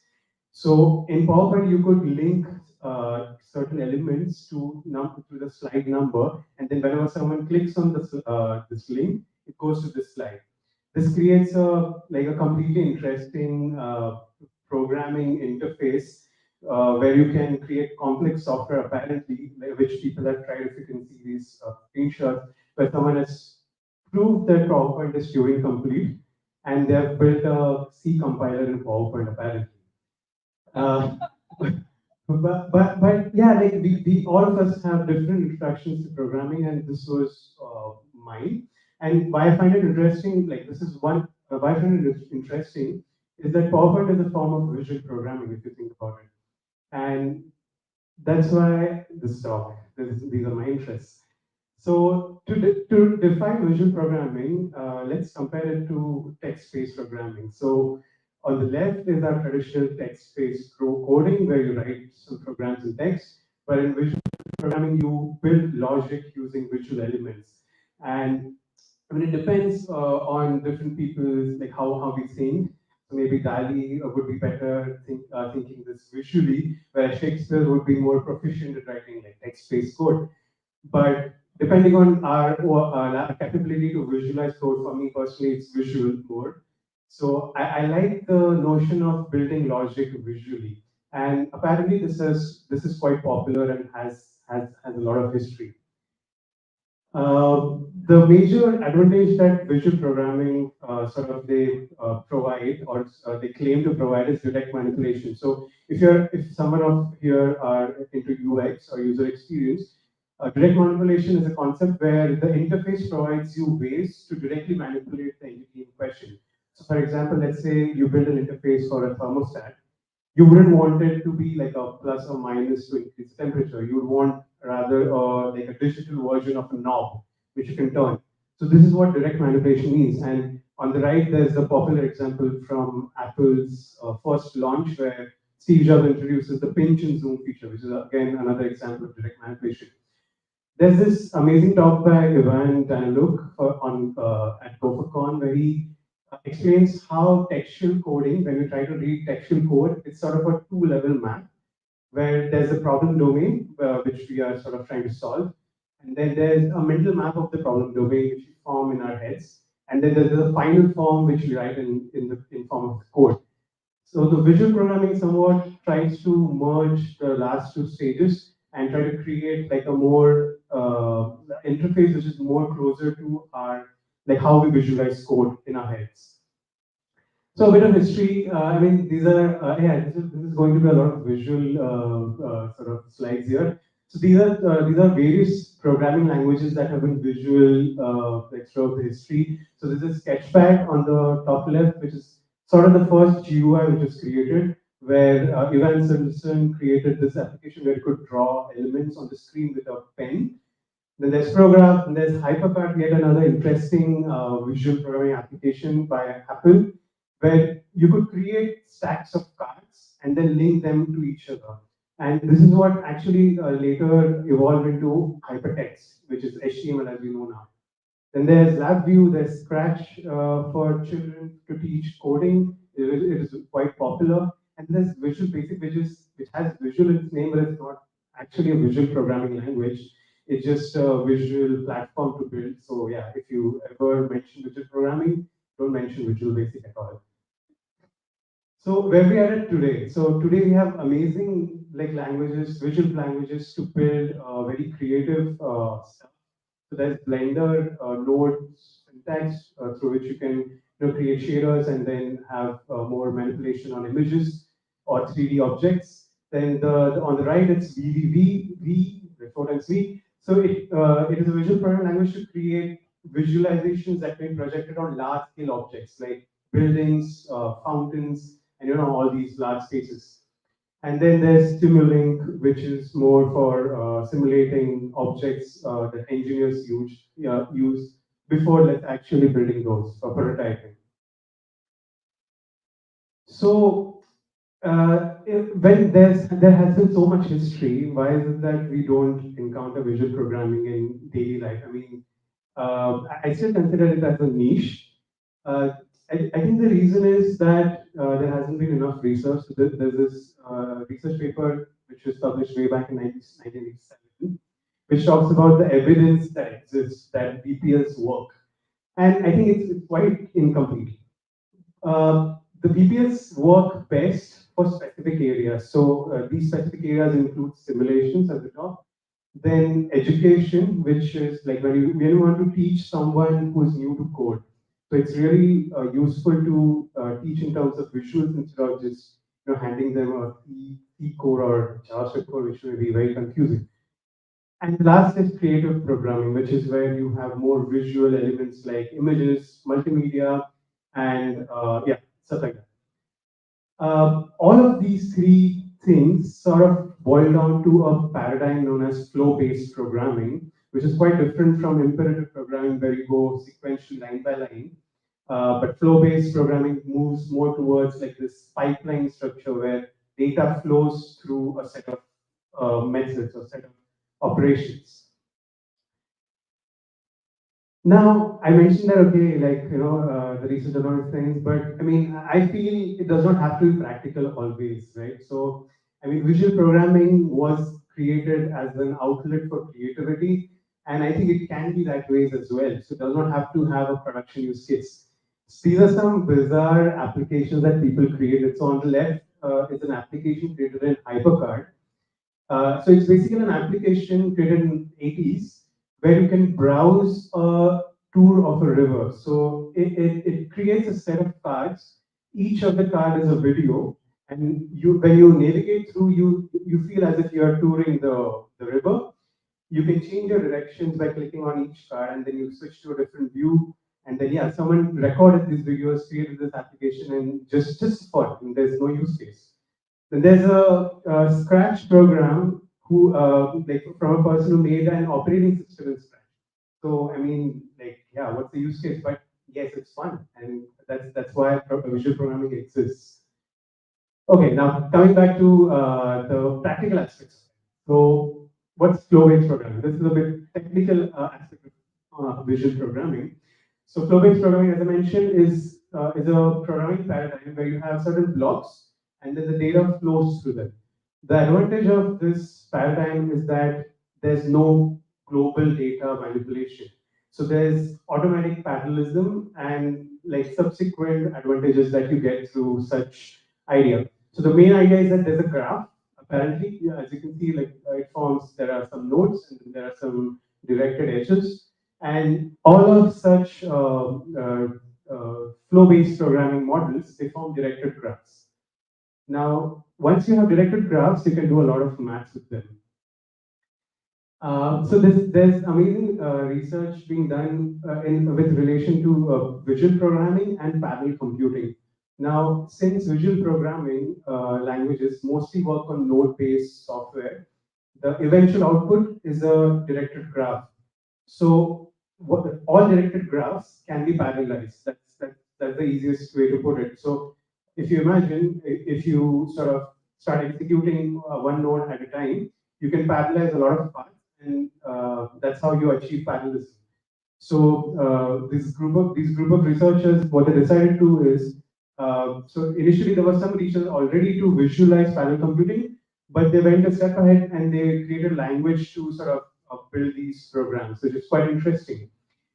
And today we also have a lot of large-scale data processing applications that do the same thing, where you get a view and then you can create your pipelines, and then a large amount of data gets processed daily. Now, one of the link to visual programming for me is also because I ventured into it through a personal project of mine, which I call Unipipe. And it looks something like this. So the name Unipipe, I mean, it's a random name, not random, but like a quick name that I came up with from the piping system in Unix, sorry. So pipes in Unix are like these programs through which you can pass data. This is just a visual version of it. And this small example, I mean, the language is simple. It has blocks. You can connect them, you can execute them, and data flows through it. This particular example is using a custom script which takes a string and it fires an API to OpenAI's chat API, and then it sort of acts like a hyper assistant. So it gets a line and it completes, like it acts another line. This is another example that I tried, that I quickly set it up. So it's like it's doing some image manipulation. So it fetches an image and then it manipulates it. The major learning here is that when you implement such languages, I think like once you get the basics clear, like there's not much to do. So in the end, you have certain nodes, you have a graph, and then you execute them. Yeah, this is the math behind flow-based languages. You get a graph which is for my use case in UniFi. What I did was I made it a bit easier, so there are no loops allowed. So it's a directed acyclic graph. What you could do is apply topological ordering, which sort of gives an order directly in which the nodes are ordered, and then you execute all of them in parallel. So you start executing them and then wait on the inputs. So whenever the inputs are ready, they can just be fed into these inputs. So yeah, so I mean a lot of things about visual programming and my project. So zooming out again. So why does it actually matter for programmers like let's say me and you who are doing regular software development? A lot of stuff has been said by visionaries in internet and let's say software domain that the future of programming, like how future of programming looks, right? And a lot of them have stressed how our developer tools are still in the 80s. Like if you remember, we are still writing code as text, which was similar to what we did in 80s or 70s. So we have a window where we have like a long list of text. We scroll through it, we switch to files. Nothing really has changed a lot. And what visual programming tries to do, it tries to sort of enclose you in an environment, which is not great. So visionaries have said that there has to be sort of a amalgamation of both of these. So I think the best case scenario here is where you have your regular text-based programs, but you are able to visualize code in, let's say, these visual formats. And there's a very easy two-way bridge where you manipulate some code visually, and then you get your code response updated in your text. And that's how like the future seems to be looking like.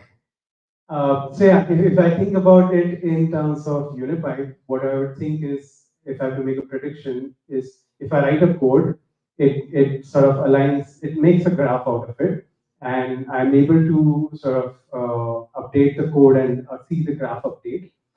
And it also works the other way around, that if I make a graph, I get a generated code, and then yeah, sort of it works this way. Imagine this being applied to a lot of these, asynchronous and concurrent programs that we write today with, let's say, for example, JavaScript, where you have so many promises happening and so many event emitters running at some random point of time.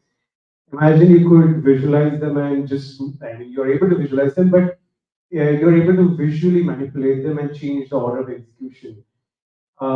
Even who I mentioned from GopherCon, he also proposed a similar idea where you could visualize your class hierarchy in a 3D space and then make sense of it much more better. And yeah, if you're interested in sort of these topics and also topics that Frederick mentioned before this, there's a really nice community called futureofcoding.org where they discuss like such upcoming concepts and ideas of the future. Yeah, that's all. And I'll conclude by saying that the visual programming languages are a great tool to explore your creativity and maybe also build one. But I think in practical sense, what we start seeing more and more in the future is more integrated sort of tools that do visual plus text-based coding. If we still don't have those tools, maybe it's a great space to explore as a developer. Yeah, thanks. And if you want some references, there are this. Thank you. If you have any questions, you may.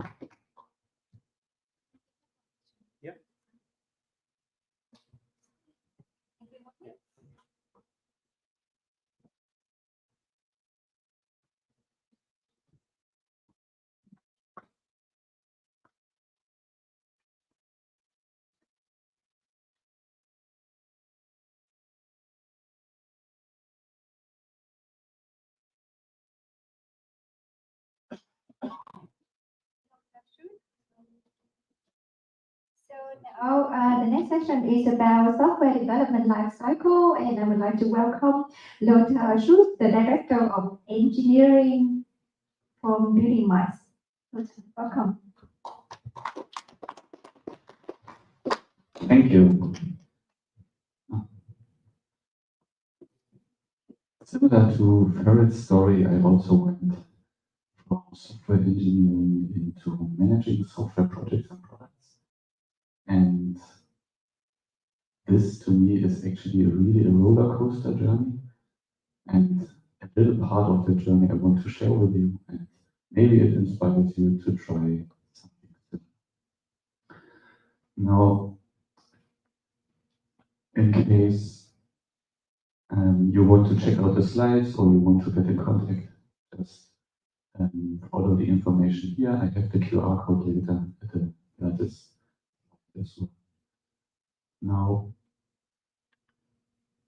in all the companies that I worked for, even when I was a software engineer, the biggest asset and my observation was the software in combination with the people that can operate, manage, and develop that software. So that is the asset of all the companies I work for. And software, if you look at it, may look like this. And it seems like one person, one developer did create that. But actually, there is a lot more before something like this that ideally even works can happen. And this is something similar to that. That is one incarnation of a software development lifecycle, and how that looks in your environment or in other environments can be completely different, but often it looks like there are different phases, and all of those phases have different subtasks or activities or goals to be reached. And if you're lucky, you reach the step of operations, you can operate it, and ideally it helps someone else or it helps your business to create value. And it's not only the life cycle, it's the engineers together with the tools that create it. And as life is not as easy as a circle, all those combinations between all those status are available. And even those statuses can change. So actually I should have done a nice visualization and a nice morphing of those stages, but I was just too late.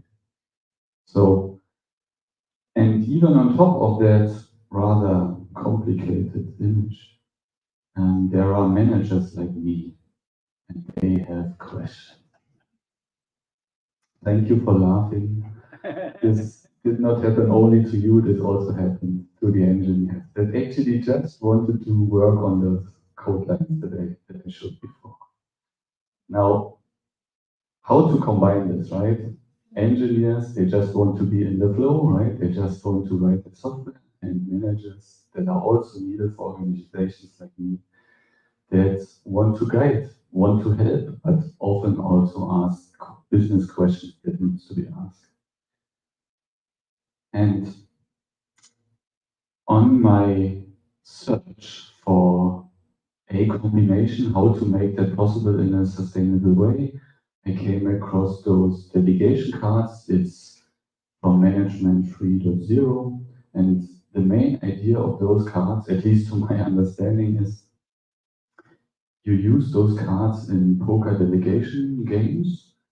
And whenever you talk about subjects where there is a certain range of collaboration, from telling to delegating and many levels in between, you can take those cards and put them on specific items and then discuss based on the cards that are played, what should you do or what should the collaboration look like between multiple teams, between team members within one team, between managers, engineers, and so on. So what I tried, and from my perspective it was successful. Unfortunately, you can't ask the engineers that tried it with me. And I tried to combine it. So I made a sketch of the software development lifecycle. Actually, it was really a circle, but in reality, it was that mesh of all the possible connections between the states. And they asked them to take the cards and to play the cards for every of those bigger stages, like starting from design over development, testing, and so on and so forth. And then they played their cards, and then we discussed that, like what you do in other agile ceremonies as well. And first of all, it was an interesting observation that even even within the team, there were different opinions of how the collaboration should look like between the manager and the team in that case. What was also great was that conversation that has been triggered by the different cards played on a specific state made it easier to come to a conclusion, because people naturally reacted, yeah, you have a point. Let's just go this way and let's just try that out. Let's experiment with it. And finally, we came to a conclusion back in the time how that should look like. I was happy that for 3 out of 7 cases, as a manager, I could just delegate. It was basically a really little work for me, and little involvement was needed. And for those cases where I had more responsibilities than just to delegate, I knew upfront it was easier for me to prepare. And that's it. I really wanted to make crispy and short. I wanted to avoid getting the slide from home, X minutes left. So there is hopefully time for questions. And in case there is no question, I would ask you a question. So better ask me questions than I have no time to ask you. Please shoot the question. No, I made you really shy today.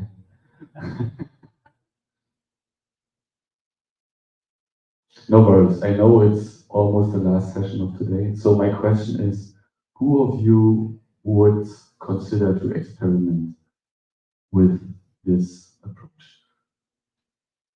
1, 2, 3, 4. Thank you. 5. Awesome. Thank you for that.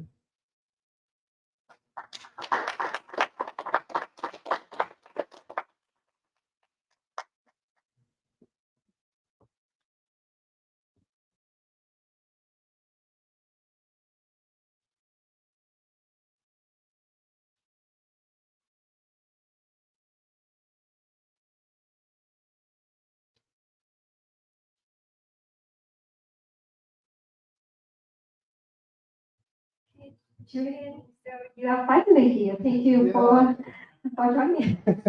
Yeah, for the message, etc. Okay, so I have Julian Colum, research assistant at Humboldt University, and he's going to talk about open source and art. Sure. Hello. Thank you for being here. I'm sorry I've been late. I've been running with my kids all day, and now they're at the birthday party and I have some time to talk to you guys and girls. The project is called Fluid Syndicate. For the people who were there last year, they had a different name called H2O and Co. And apart from the name change, not much happened in this project. Just a word about who is in this project. I'm on the right there, Julien Colomb. I didn't do much about but create the website. And the actual work was done by Juliette Collard, which is also my wife. She's a set designer, and she had a project to develop slime that was funded thanks to Corona money. And then we got another Corona money from the Fond of Darsteller Künste to put those recipes online and to try to do open source arts, basically. Philomena Teufelsbacher is a freelance chemist who helped Juliette in the design of this slide. And a bit more about myself, because I'm also part of the university in open and fair hardware project, which may be of interest to the crowd here. So we just got another funding round for another 2 years to work also internationally on the publication of hardware in academia. So the idea there is to help researchers find a way to publish the hardware and put that as one unit under one publication, basically, so that this work can be recognized in academia, and that not only engineers, but also biologists, chemists are doing hardware, and they need to be recognized for that work. On the other part, we'll work in Berlin itself to make some community building. So this is funded by the 4 different big universities here, and we want to build the different communities together with the maker space and develop basically open source hardware in research in Berlin. But that's not what I've been talking about here. Here, usually this is described by my wife, which is the artist who did those slime basically concepts. So on the left is Utopia, the treatment, which is a performance done by several different performers under the direction of Doris Hunisch, which is a very famous Austrian choreographer.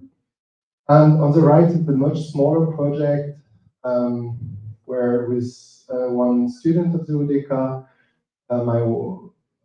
they built a little fountain of slime that was looking like a little bit like blood to talk about feminism and yeah, that's not my part. So you see that I'm struggling to describing this, but basically that's the size of the different projects. But behind those 2 projects is the same kind of materials that is used, which is the slime. And so we created a website to present those different slimes. So the idea is that at the beginning, for the acquisition of the data, we have a Google form, which is transformed into a spreadsheet. And using very simplistic coding and some open source tool, we created a static website. And basically, that's what we can see here. So each point here is one slime recipe. And they all have different, let's say,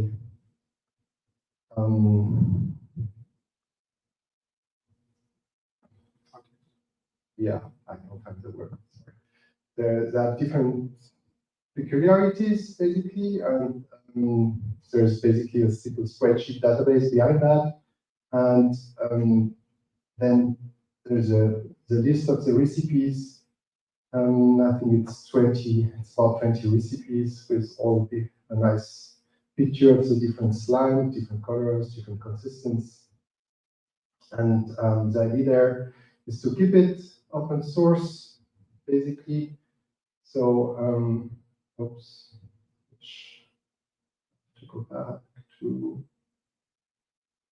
which one is it? The presentation? No, not that one.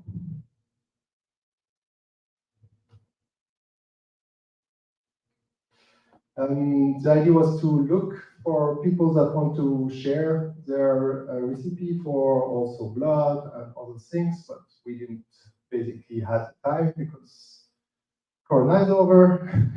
She's back in theater doing other type of work, which basically paused this project. But the question remains, and I think that's the basic idea of this project in more meta level. So can we do open source material for the arts? What can open source means in such a world where everyone is freelancer and the method is often as important as the result for them, even if as outsider could think that the artist thought something else than what you mix. But often artists are very protective of their methods. And that's something we'd like to look in the future. How can we change that culture, and can we change that culture? Does it make sense? But that's basically the question this project is asking. So far, as I said, there is not much change from last year, so that's still a very open question. We need more work, but yeah, that's exactly what we have at the moment, and be happy to take a question or two if you are interested. Thank you.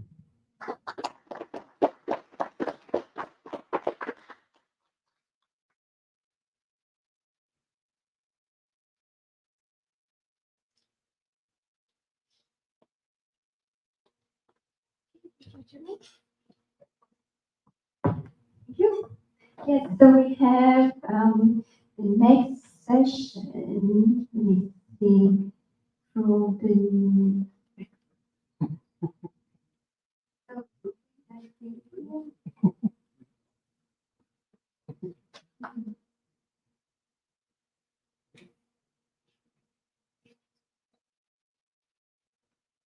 Okay.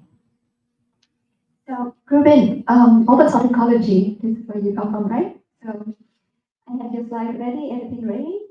Yeah, it's your welcome.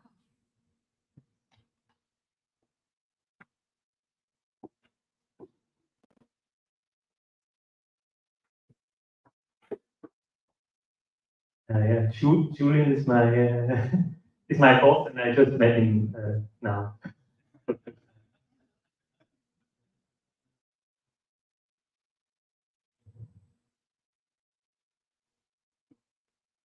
Okay. This is going to be very chaotic. I'm so sorry about. Okay, so this presentation is about an accurate and complete representation of the model of the space of concept issues and partial solutions to those in which we set out to operate within this project. This was extracted as efficiently as possible and converted into a form of text and image with minimal aesthetic concerns. But this is not a paper, so it's not going to be like that. It's about open source hardware. Open source ecology is about open source hardware, and I'm going to talk about what I do. I do mostly software and standards and software related to standards. Mostly technical standards, but there are also legal standards. Here today is about technical standards. And so open source hardware, machines or things like cups or chairs. We do different things with them. People do different things with them. You see here a few examples. And let's go through something that most everyone can identify with, which is to use a machine. So let's say I want to use a machine. I want to fix. Let's say I want to use a hardware. I want to fix two things together, two things made of wood, and I don't have such a thing. So I'm gonna look online. I know that okay, I probably want a nail. Obviously, that's not a good example because I could just go buy a nail, but let's say it would be a machine I don't have and I need, and because it works well as an analogy. So this is the internet, and I'm going to look for it. It's difficult because the internet is big, and yeah, one has to analyze everything one finds and check out if something is true or not. But really, the internet is more like this, which is an until because it's not haystack, it's changing all the time, and millions of actors active all the time. And once looked at one place, it could be different the next week. That makes it even harder. We can try to find a thing with a web search, which makes it easier. But even in the analogy, you can imagine like using tools, it's still going to be difficult to find what you want. And you're going to find something, but it's going to look like this. You're going to have a bunch of it. A lot of it looks useless. You have to look at each one separately. There are many things missing. I mean, many projects that call themselves open source hardware today could be that they just build something at home and uploaded 2 photos of it, and they call it open source hardware. Some have more information, but that could also be difficult because it could look like, this project I can really build because they have this. And it looks like they have everything there, but once you start actually building, you realize, oh, this important part is missing, or maybe multiple ones. So it's difficult. And if you imagine you find 10 different ones, and you go through the first 5, and it takes you maybe 2 hours, and you realize all of them are not usable, you might give up. Obviously, it's too much work for a nail. Yeah. So what we go back to the source, and the source in this case, I mean documentation, the people who create the machines, not from a user perspective anymore. And there we could do something like when we just add metadata, for example, about the project. Here, most people probably understand what metadata is. Yeah, it works for nails, but also for more complex machines, can be a similar set of metadata. And yeah, for people who don't know what it is, this is an example for food, where everyone knows this, like it's common or even necessary for food items to have such a standardized sheet of metadata on the packaging. And it would be good, but that's what we think, to have the same for open source hardware. Yeah, you can compare it with way of installing software in Windows, which is just looking for something online and trying to figure out if it's useful or not, and trying out, and you never know the quality or if it's even contains spyware or something, compared to installing software in Linux or the smartphones, where you have one application with a list of softwares installed, and you can. There's a higher probability that other people already tried it, and if it's in this list, it's more or less. I mean, chances that it's malware is less. Yeah, in the case of open source hardware, possible metadata fields or properties could be like very simple ones, like the ones you see here. Name of the project, the license, documentation, and is and everything else is published under. And what kind of thing is it, like chair or is it cup? So you can compare it with others more easily. What are the outer dimensions of it? If it's built, which can be useful if you want to pack many of it into a transportation vehicle, for example, and so on. So what we try to do, apart from creating standards, is also try to get people to use these standards, which is the hard part. And in this way, we are kind of like herders, but we're not herding beings like cows, but more like crows. They're much smarter, much more independent, and they don't like to be led. So it is not easy to get designers to adapt standards, especially because if not many people have already adapted it. there's not much value in it. So we use tricks, and these are some of the tricks to use. Here you see the concrete versions of these tricks or examples of it.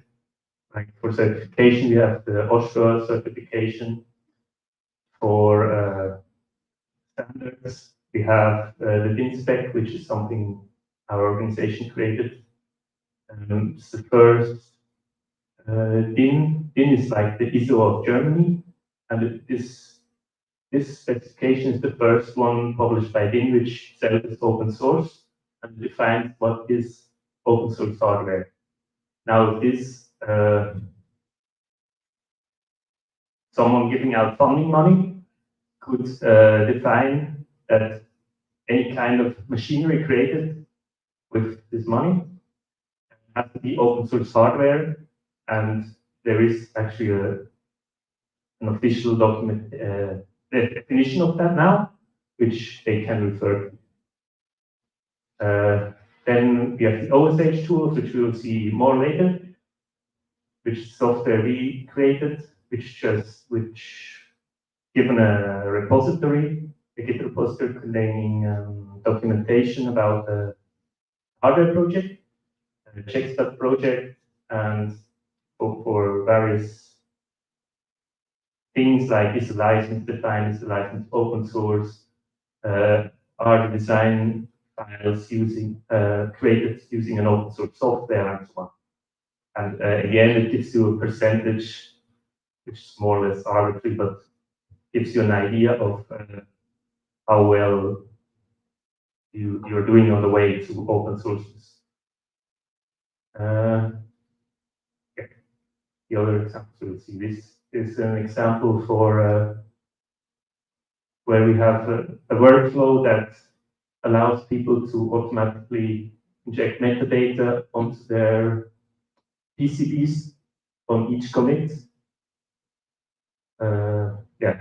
The metadata can be in text form or encoded in a QR code.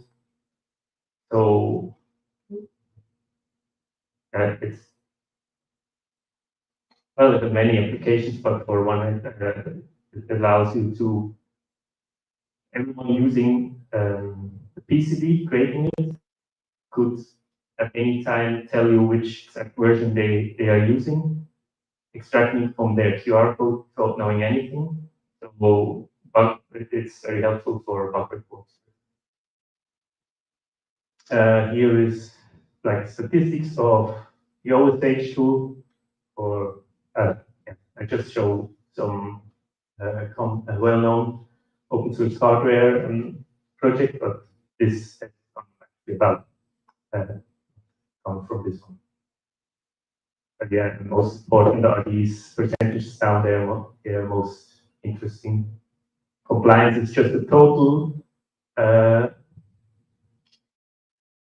total value of how good it does, of all tests we run, and the other ones are more specific values. Here we see like more detailed output of these tests. Each line is a test, and if there are issues, they are listed in more details in the back. In the last column. So yeah, more generally speaking, we're trying to find ways for people to come together, designers and users of machines, for example. And it is difficult. One thing that we found is very useful, or maybe probably the most useful thing, is if people try to actually build a machine according to the documentation that someone else made. It automatically engages the original creator of the documentation a lot. They get motivated, they improve the documentation, they see where it is lacking, and they also start implementing more features that at least builders need, maybe even later on users need.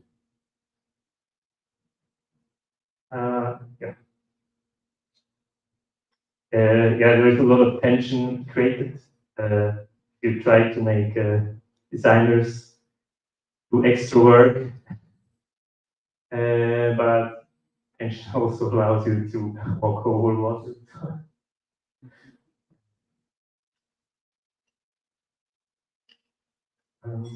Yeah, that's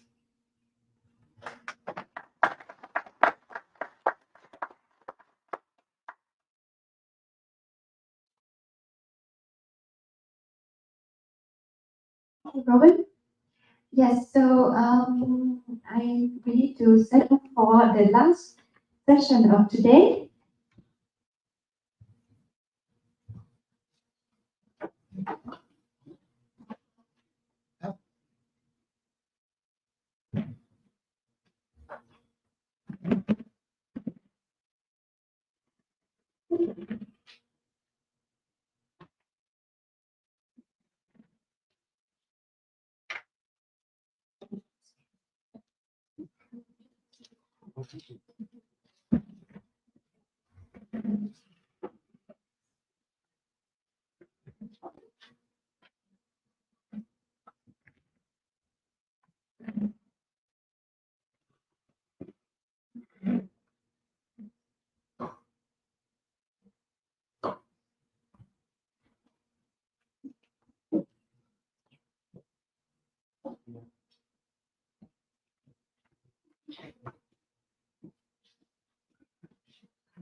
So the last session of today, we have a women panel, and I have my friend here, Vermont, who is a sustainable management officer as in Enopla, the energy company. She will lead this panel.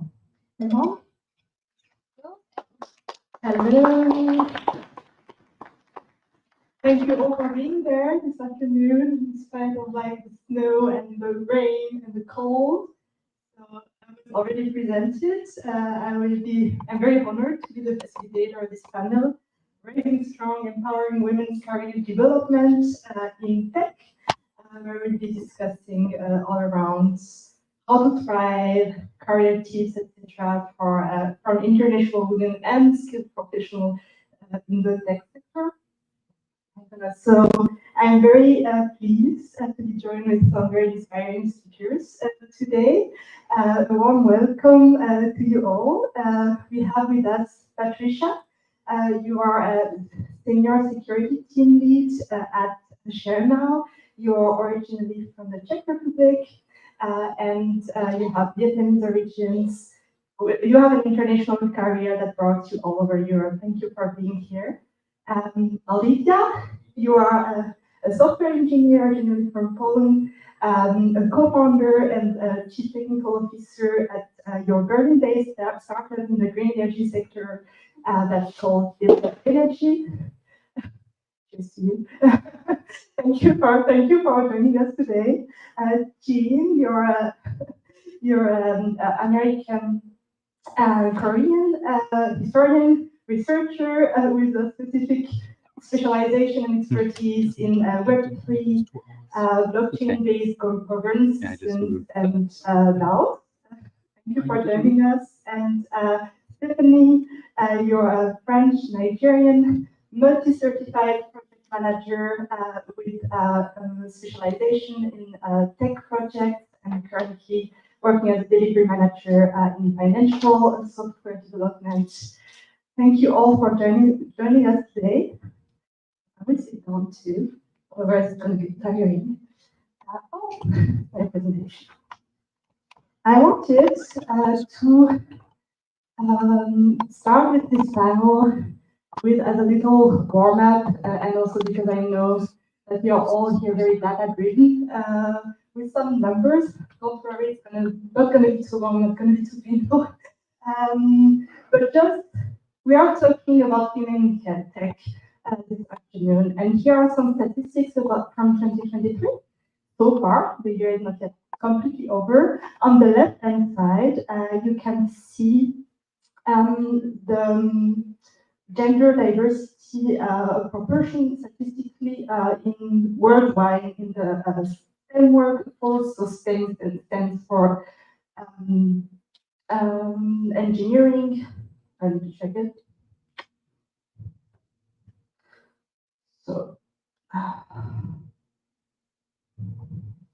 So science, technology, engineering, and mathematics, and ICT, information communication technologies, of course. So right now, women make up for 28% of the whole STEM workforce worldwide, and 19.1% of the workforce in Europe, because here we are talking about Berlin professionals, Berlin-based. And on the right-hand side of this slide, you can see more general statistics, where you can see the proportion of women that are sitting on board seats of Fortune 500 companies worldwide, cross-disciplinary. So here on the upper end side, you can see that nearly 30% of seats of Fortune 500 board of directors are occupied by women, which is pretty good. It's much higher than it was the case like 5 years ago, for instance. There is a trend right now that we are more and more women in leadership positions worldwide. But if you look down at the other graph here on the right side of this slide, you see the proportion of women, minority women and women of color sitting on the board of Fortune 500 companies, and it's only 7.8%. I just wanted to go through this checkup with you because I think it's always useful to remind ourselves that diversity is not only gender diversity, it has a lot more facets to it. There is, of course, age, ability, sexual orientation, and etc. And also that the human experience is diverse and multifaceted, and I think we have a very good sample of this today with us, which leads me to my first question. I would really like to know for you ladies, if you have the mic, amazing. Yeah, what led you to this career and to work in the tech industry? You want to start, Alicia? Yes, since I have the microphone, I think it's my turn to start. So my road to IT has been pretty straightforward. I work in IT because I studied computer science, that's my background. But maybe taking a step back, kind of what led me to study computer science. I was always very interested in science and always had a knack for numbers. Mathematics was my favorite subject. But as many young people, when I faced the choice of, okay, what should I study, I had a really hard time. And it was actually one very wise woman that I met in my life back then that made me this suggestion. So she told me that computer science is actually this amazing field where you can actually explore different possible careers. It's very broad, and also there's lots of jobs, and they're only going to be increasing because lots of companies, more and more companies, are going to rely on software. So there's always going to be need for software professionals. So this led me to believe, okay, that sounds like a pretty good job security. So yeah, I did that. Really liked it. I also really liked kind of all the technical aspects, but also the problem solving part of it. That's my. Can you maybe relate with that, Patricia? I don't know. Do you want to continue? Actually, I can relate to that as well. I kickstarted my career in the automotive industry. So I was working in a department where we planned car production, specifically for car companies. And it was all thanks to a former Daimler manager that gave me the opportunity to join his team in the car sharing industry. And at that time, I was asked to help him with the expansion, and so I got into the field. So at some point in the career, there was someone basically who opened the door for me. Yeah, because you studied something a bit parallel, right? To that. Actually, Yeah. I didn't study any tech-related fields, so I studied communication, and we had a lot of statistics, so it was more about how information technology evolves, so the history side of it. But I interned at a lot of companies, and where I ended up. So it was, in my case, thanks to the network that I built. Yeah.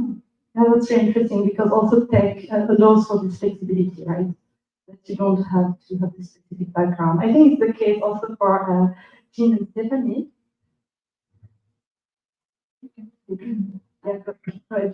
Yeah, I a little bit of a, I mean, they call it non-traditional background, I think, in the industry. And I studied, I mean, my professional experience was in like, communications or like PR, public relations, or like fine arts, so really not related. And it was due to the pandemic, I thought, okay, my life needs to get more stable, like what should I do? And then and just somebody, a friend of mine who said something similar to me for like cultural studies or something, he just said that he thought that I'd be good at it and I should try learning it at home. So that's actually how I got started, and I continued it just for like, I would say about 18 months. And then at that time, there was this crypto boom, and I had no idea what I didn't know what that was. I think many people still don't know what it is. And they were hiring like quite a lot this time. So I just kind of, that's how I actually ended up in Web3 in 2020. So it's like really, but my kind of non-traditional trajectory really fit that environment because it's quite turbulent. So I was well prepared for that. Yeah, and I remember also to see the bridges, right? Because you worked in art before, and the crypto environment nurtures itself a lot from different sources, right? Yeah, I mean it's a lot of different. I mean there a lot of narratives to kind of build things, a new infrastructure. So kind of having a lot of different experiences is quite relevant, like directly relevant. Yeah. Fascinating. And also, Stephanie, you studied project management and No worries. Yeah, but I'm also a bit like Lucian and Patricia, so I did not really. I kind of arrived randomly in IT or in tech. So I mastered in project management, and I was in Canada before, so the market was really IT oriented, and I had to find an internship, and the only option I had was mostly tech. So at first I was really not very fan of it. I was like, I don't know about it, and it doesn't really appeal to me. But I just had to do it, and my first internship was in software development with the city of Montreal, and it was actually amazing. Like I found it was very creative because you can really just build a software from scratch to fix a problem, and a bit like you, I also like the problem solving part of it. So that's how I ended up in tech, but it was not meant to be. But yeah, now you're there. So very different trajectories on this panel. Very fascinating, and I want to, we have heard about your experiences, and I want to dive even a little deeper about like the reality of working in these environments. And with that, I prepared a very direct question to you, and I wanted to ask you if you had experiences in the last years, or if certain things repeatedly happened to you that you wish wouldn't happen anymore, or maybe would happen less, or wouldn't have happened. And maybe you want to start, Stephanie? Yeah. So as a woman, I think, and it happened to me some kind of repeatedly in the past, where I would be in a meeting, for example, with with someone talking about a very important topic. Yeah. And at the end of the meeting, we receive a little chat on the side and talking about the way my hair looks or the way my lipstick looked on that meeting. And I was like, and it kind of happens a lot where then you wonder if the person in front of you are actually interested in what you're saying or just how you look. And so this kind of happens a lot. And I think for a woman, it's, for anyone, I think it's, then you're questioning yourself a lot. Is it my face? Yeah, stabilizing. Yeah. Yeah. I wish we could stop. Yeah, like, does anybody want to comment on that? Or yeah. I mean, I can definitely see that happen to me as well. So like sexualized comments basically takes you off of the day to day. It's also one of the reasons why I wanted to ask this question because I think it's always important to kind of like get updated. There are certain things that we might think don't happen anymore. And when I talk with some friends, other professionals, I keep hearing stories and I'm like, really? That's still happening? So maybe, and it doesn't, some people have more positive experiences. Maybe Jean, you want to share as well? Yeah, I had it was very clear difference between my two career paths, you could say, this communication side and in Web3, because I had never worked for a guy before, a man before. So I was actually kind of confused why it was being. I started to notice some things were like that they were not familiar to me, so I was not able to pinpoint it as like different treatment. I just knew it was different from my old job. And actually, like my last, and I work primarily just with guy engineers, pretty much. And the last company, I at the end, because the company had closed, I had found out that I was paid like significantly less than my male counterparts. But I was actually more specialized in them because I was able to write and also understand code.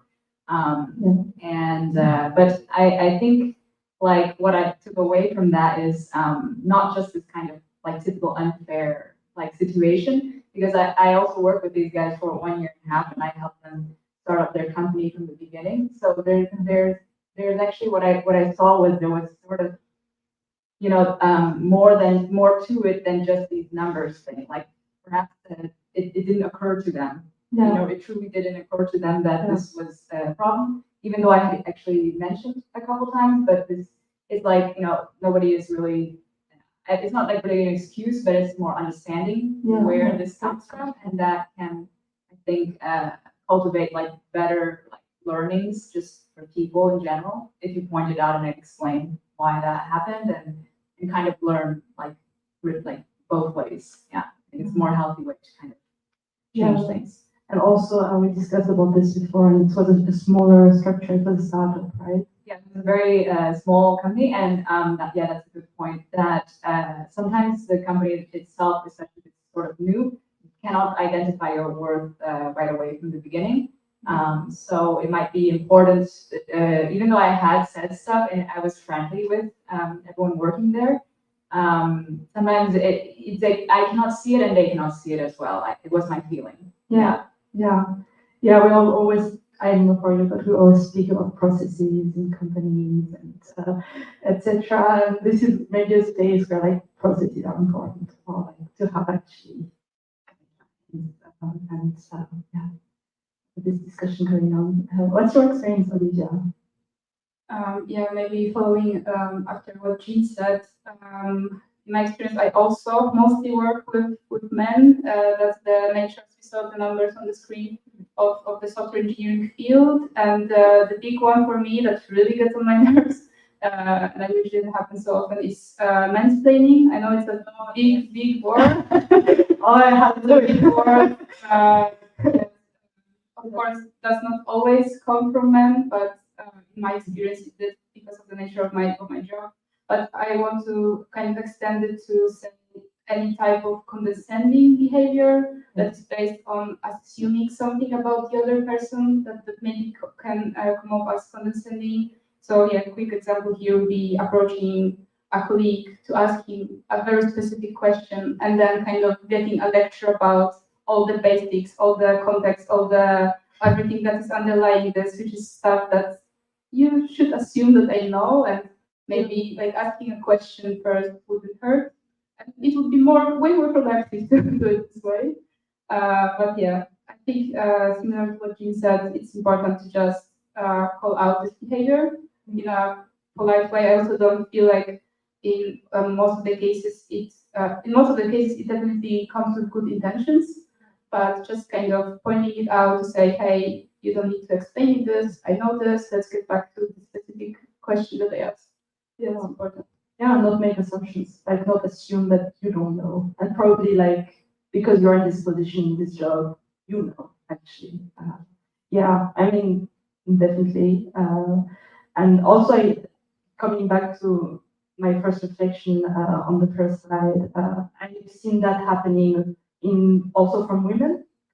For instance, I saw that happening from a white woman in a higher position to a woman of color. And that would make me very uncomfortable, but it's like this kind of like mansplaining or yeah, it's always very confusing and weird and unnecessary. Yeah, very unnecessary. Yeah. I think Patricia, you showed me that you have a more positive experience overall. Right? Yeah, honestly, I can't say like I had repeatedly these experiences. Sometimes when you're in a meeting, there are a lot of people. It's male dominated, especially in the automotive industry. When you talk, someone else tries to talk over you or interrupt you. So this is something that came to my attention, but yeah, I just learned to kind of cope with that situation. So how would you react? Like, what would be your tip in this situation? So I would just politely ask if I could finish my sentence or my point at least. And in that moment, the other person who interrupts just kind of notices that it was, yeah, I not good, not adequate thing to do. I don't know. And then it never happened again. So this is something that I had to learn to do, but you cannot prevent it, right? Yeah. I heard this interview of Christine Lagarde. She's the former president of the International Monetary Fund, and I found it very interesting to this point that she would say statistically the attention of the listener is decreasing significantly. It has been proven by studies when a woman takes up the mic.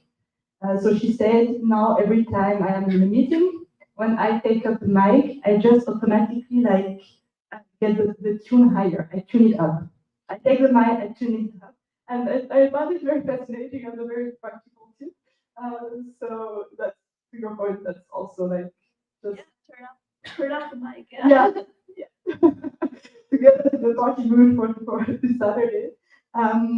Yeah, I think on this note, we have heard about all these different experiences, but somebody might say, well, I'm here to talk about tech. I'm interested in the engineering. Why should I care about women?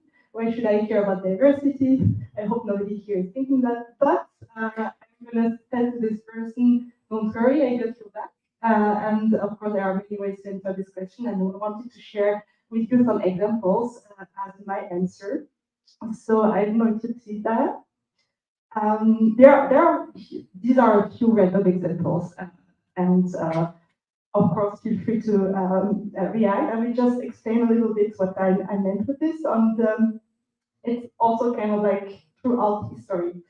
On the left-hand side, you can see an advertising by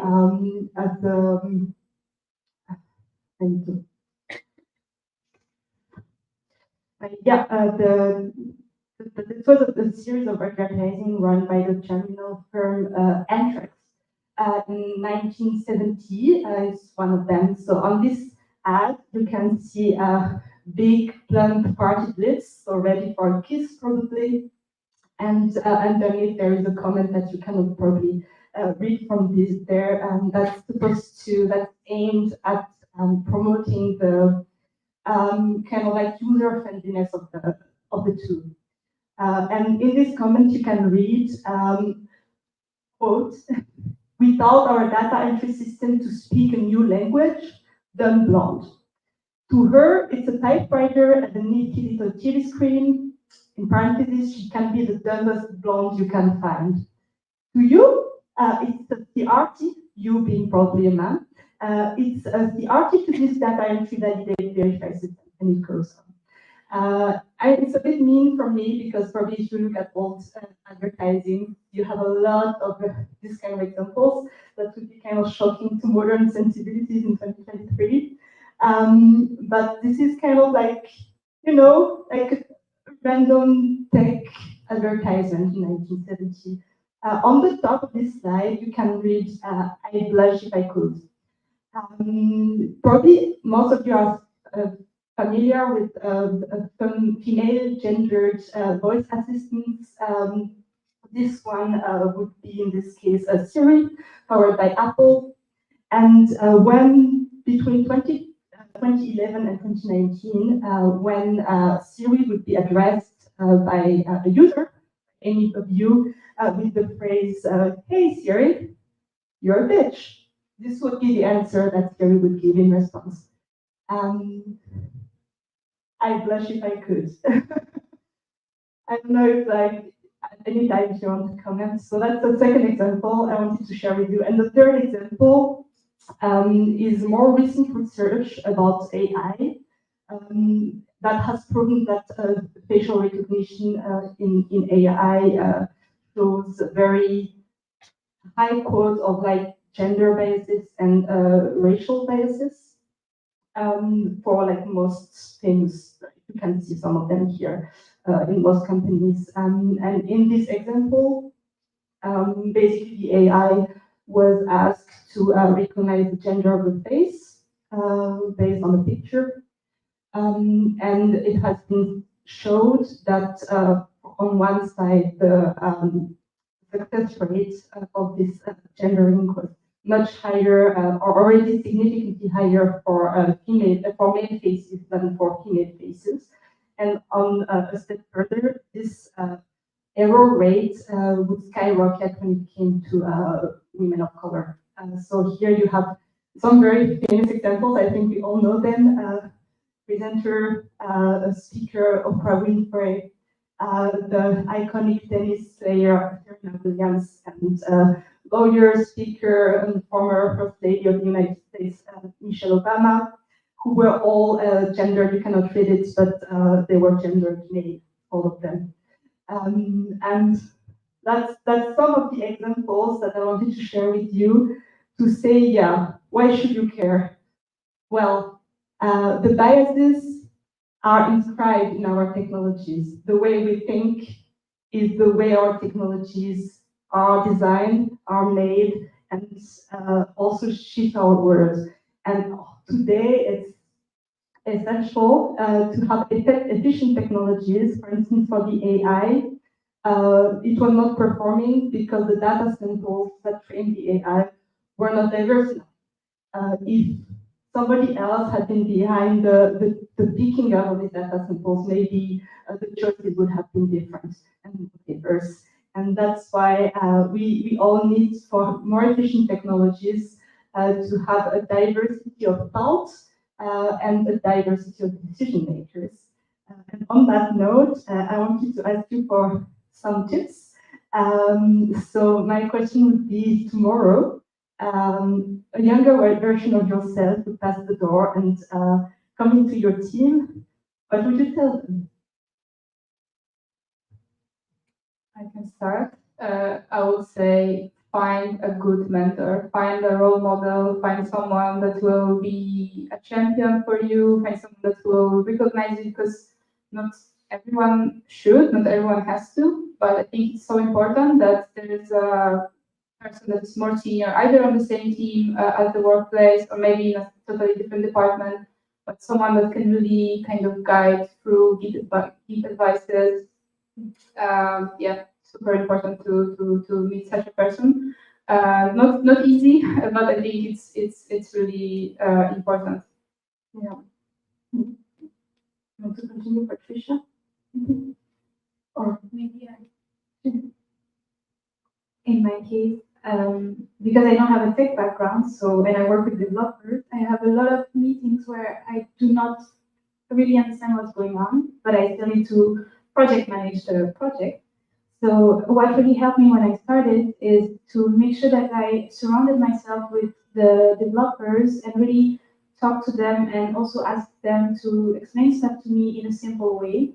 So I don't know if you know The Office, but there is this quote from a famous actor in this where I say, "Speak to me like I'm 5," or "Explain it to me like I'm 5." And I usually ask that to my dad, like, just talk to me like if I'm a child and you need to explain to me what's going on. And that really helps me to understand, okay, what's the problem and how, as a project manager, can I fix it for you or help you fix it?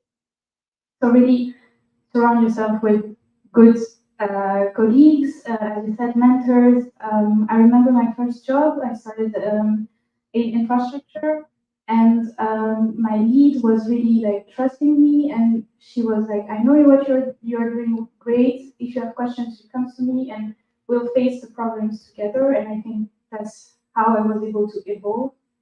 So surround yourself with the right person, I would say. Not be afraid to ask as well. Yeah. And that's also something I share with my devs, because I feel when you're in a dev position, you might be like, "Oh, but I maybe should know this, and I don't ask questions." And in my team, I'm like, "There's no dumb question. We just ask." I ask a dumb question every day, and we're still alive. So please do ask too, because that's where we also have a better understanding, we communicate, and we move together. And so I make sure that we foster that. Yeah. And Jenny also wanted to share advice for you. Yeah, I might read a quote because I wrote it down that it's a little different. It's learn the rules of the game, but don't get them confused. Otherwise, you can get stuck in a game of rules. And I think this really speaks to just going into a space where you don't know how things work. That as an industry is not developed, so it's really reflective of this kind of Wild West crypto mentality, I would say. Maybe not as I think it's still actually relevant to any kind of job situation, because you can apply it to what you said and what you said. Because I mean, if you want to learn the rules of the game, you have to know who's played the rules the longest or as long as possible. And I think that is really that's actually how I, in such short time, was able to understand what crypto was and how it works and why it's different. Because I would always look for people who had been in the industry at least 5 years, or I wouldn't really listen to them because then they would know probably as much as I do. And so like if they were just in the space for like 1 or 2 years or even 3, if they haven't experienced at least like 2 ups and downs, I was a little bit like careful of who I was listening to, because there's a lot of misinformation and a lot of just hype and confusion. So know who you're talking to. Yeah. And the thing is, like, I mean, a lot of people, they have a lot of money and a lot of pretending, and a lot of this is a very strange environment. So you have to really be able to know who you're dealing with. And where this. And I think the most credible sources were from actual lived experience, because a lot of times we have these articles that are written. I know that university papers are quite behind, like within 1 year, they're quite behind. So you really just have to move with the culture, I guess, of the industry. Yeah. Yeah, definitely. And we started with a quote. I asked you all actually to bring quotes, and I'd love to share them with the audience, everyone. And maybe if you could like comment on them, read them, and like tell us why they resonate with you, especially. Maybe, I mean, the mic is on this side. I would be curious about you, Stephanie, to start with. So it's a bit cliche, but it's a Yoruba proverb that my dad tells me a lot. So it's no need to cry over spilled milk. I'm a kind of person that tends to overthink a lot and question my choices. So he usually tells me that when I stop my brain for a while.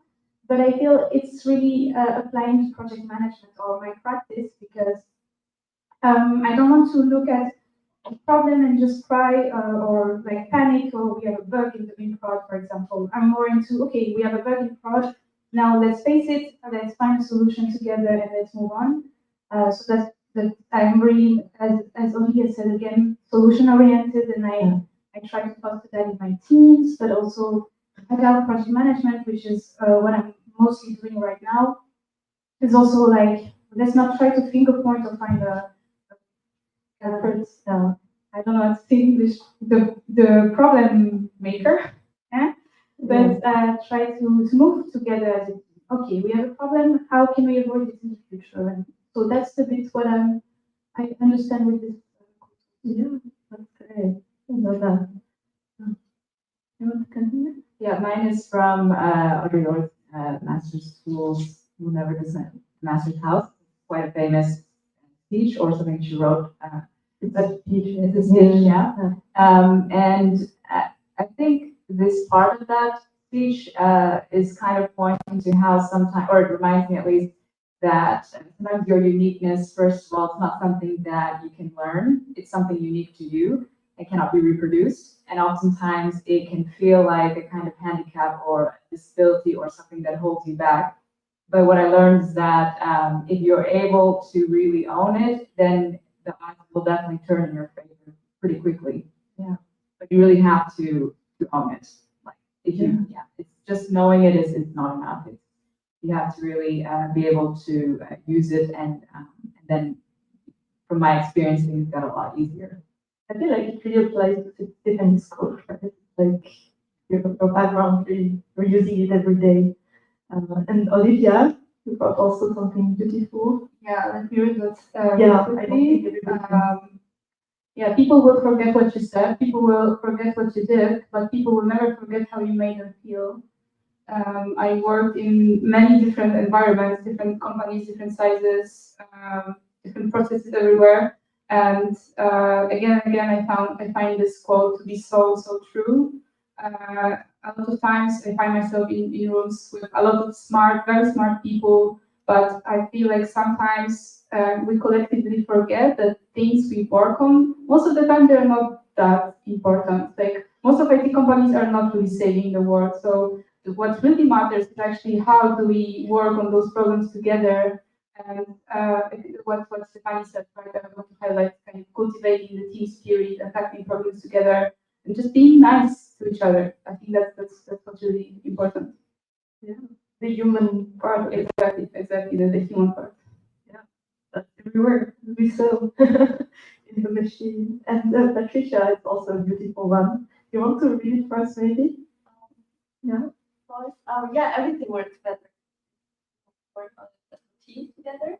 So mine is also very like I find it cheesy, but I find myself coming back to it. If you can't fly, then run. If you can run, then walk.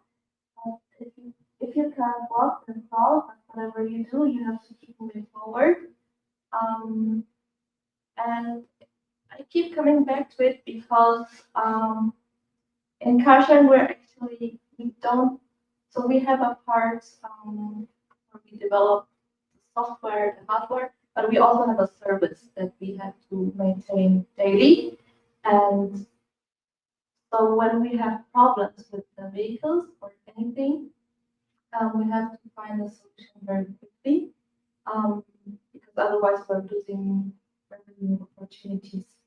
So whatever it was, we always had to find a quick solution. And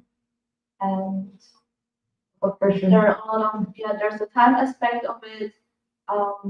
There's also probably problems you don't understand the root. And having people with similar mindset just helps, because there were days when we had problems, for example, on Friday evening, and everybody was so keen on moving forward and solving it until it be live again. So that also meant working during the weekend, which is the exception, but knowing that you can rely on your team to move forward and to solve it together. That really makes things easier. Yeah, there is a great team spirit in the room, right? I mean, thank you so much. We have come to the end of our time. We are a bit over. I think we can see from these quotes how tough these people are. I mean, these quotes are really like, let's go and let's keep it with us for this evening. Thank you for coming. Thank you all for being there today. If you want to have a chat with the panelists, feel free to do so. And yeah, have a good evening. Thank you.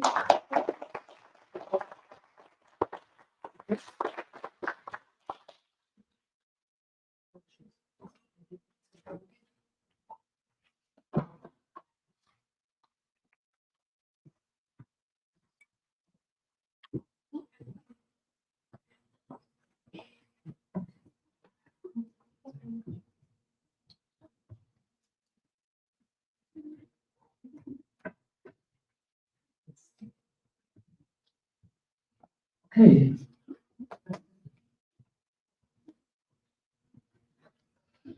Yeah, thank you very much. I mean, that was very insightful. Yeah, amazing.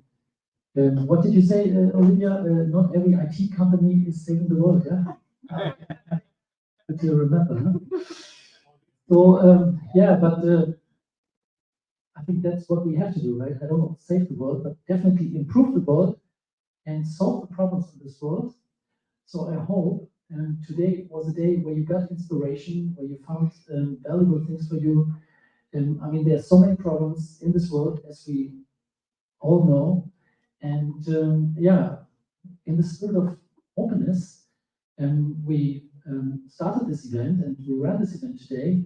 And I hope, yeah, everyone took something home or takes something home that is valuable for them and that helps them to save their own problems, save the problems of somewhere in this world. And yeah, I would like to thank, of course, like the final panel that was, yeah, really, I don't know, like it was really, really inspirational. And yeah, I think we all learned something, and I also met you, yeah, learning like a lot of things that, yeah, we could also agree.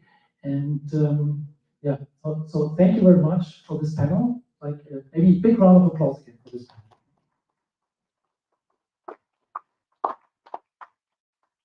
And yeah, hopefully. Yes, so I think from the panel, the open source community can learn what we can do in order to increase like more women in the community. So sometimes we really pay attention to what we say or the way we behave, but maybe that would make someone feel better. So it's always important to have conversations like this and take me up or conference and like open source events. So I'm very happy and thank you very much for coming today, the panel. But yeah, thank you everyone, of course, who was here today. And yeah, I hope it was also interesting for our online audience. And definitely it's not finished. So this event will continue tomorrow. So today we had a lot of sessions, a lot of insights about different topics. We had a lot of mashups in the breaks, mashups in the back, mashups during the morning, at lunch, and in the afternoon. So I think the goal of meshing things up, we definitely achieved, like meshing people, everything was meshed. So that was good. And we continue tomorrow. So tomorrow there will be, yeah, what will be happening, hopefully? So we have in the morning at 11:30 a laser cutting workshop in X-Time. Yeah, and there will be project meetings also, like if you're interested in open hardware, if you're interested to see what's going on in the maker community, you can join us. And there will be a discussion of how to document the open hardware workshop from the open source ecology community as well. So definitely continue next, then tomorrow, and yeah, have a good evening, and yeah, please feel free to stay around a bit and chat a bit more. And thank you very much again. Big round of applause for everyone who was here today.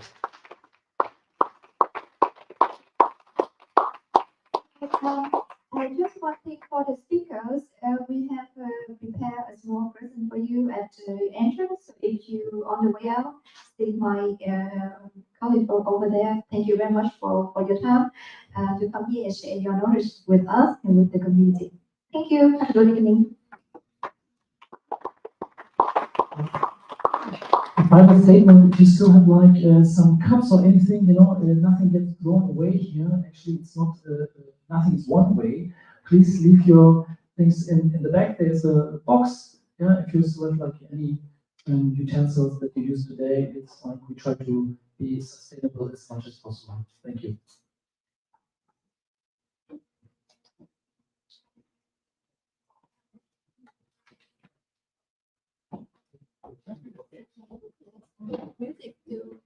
Yes, make the music for Mitch.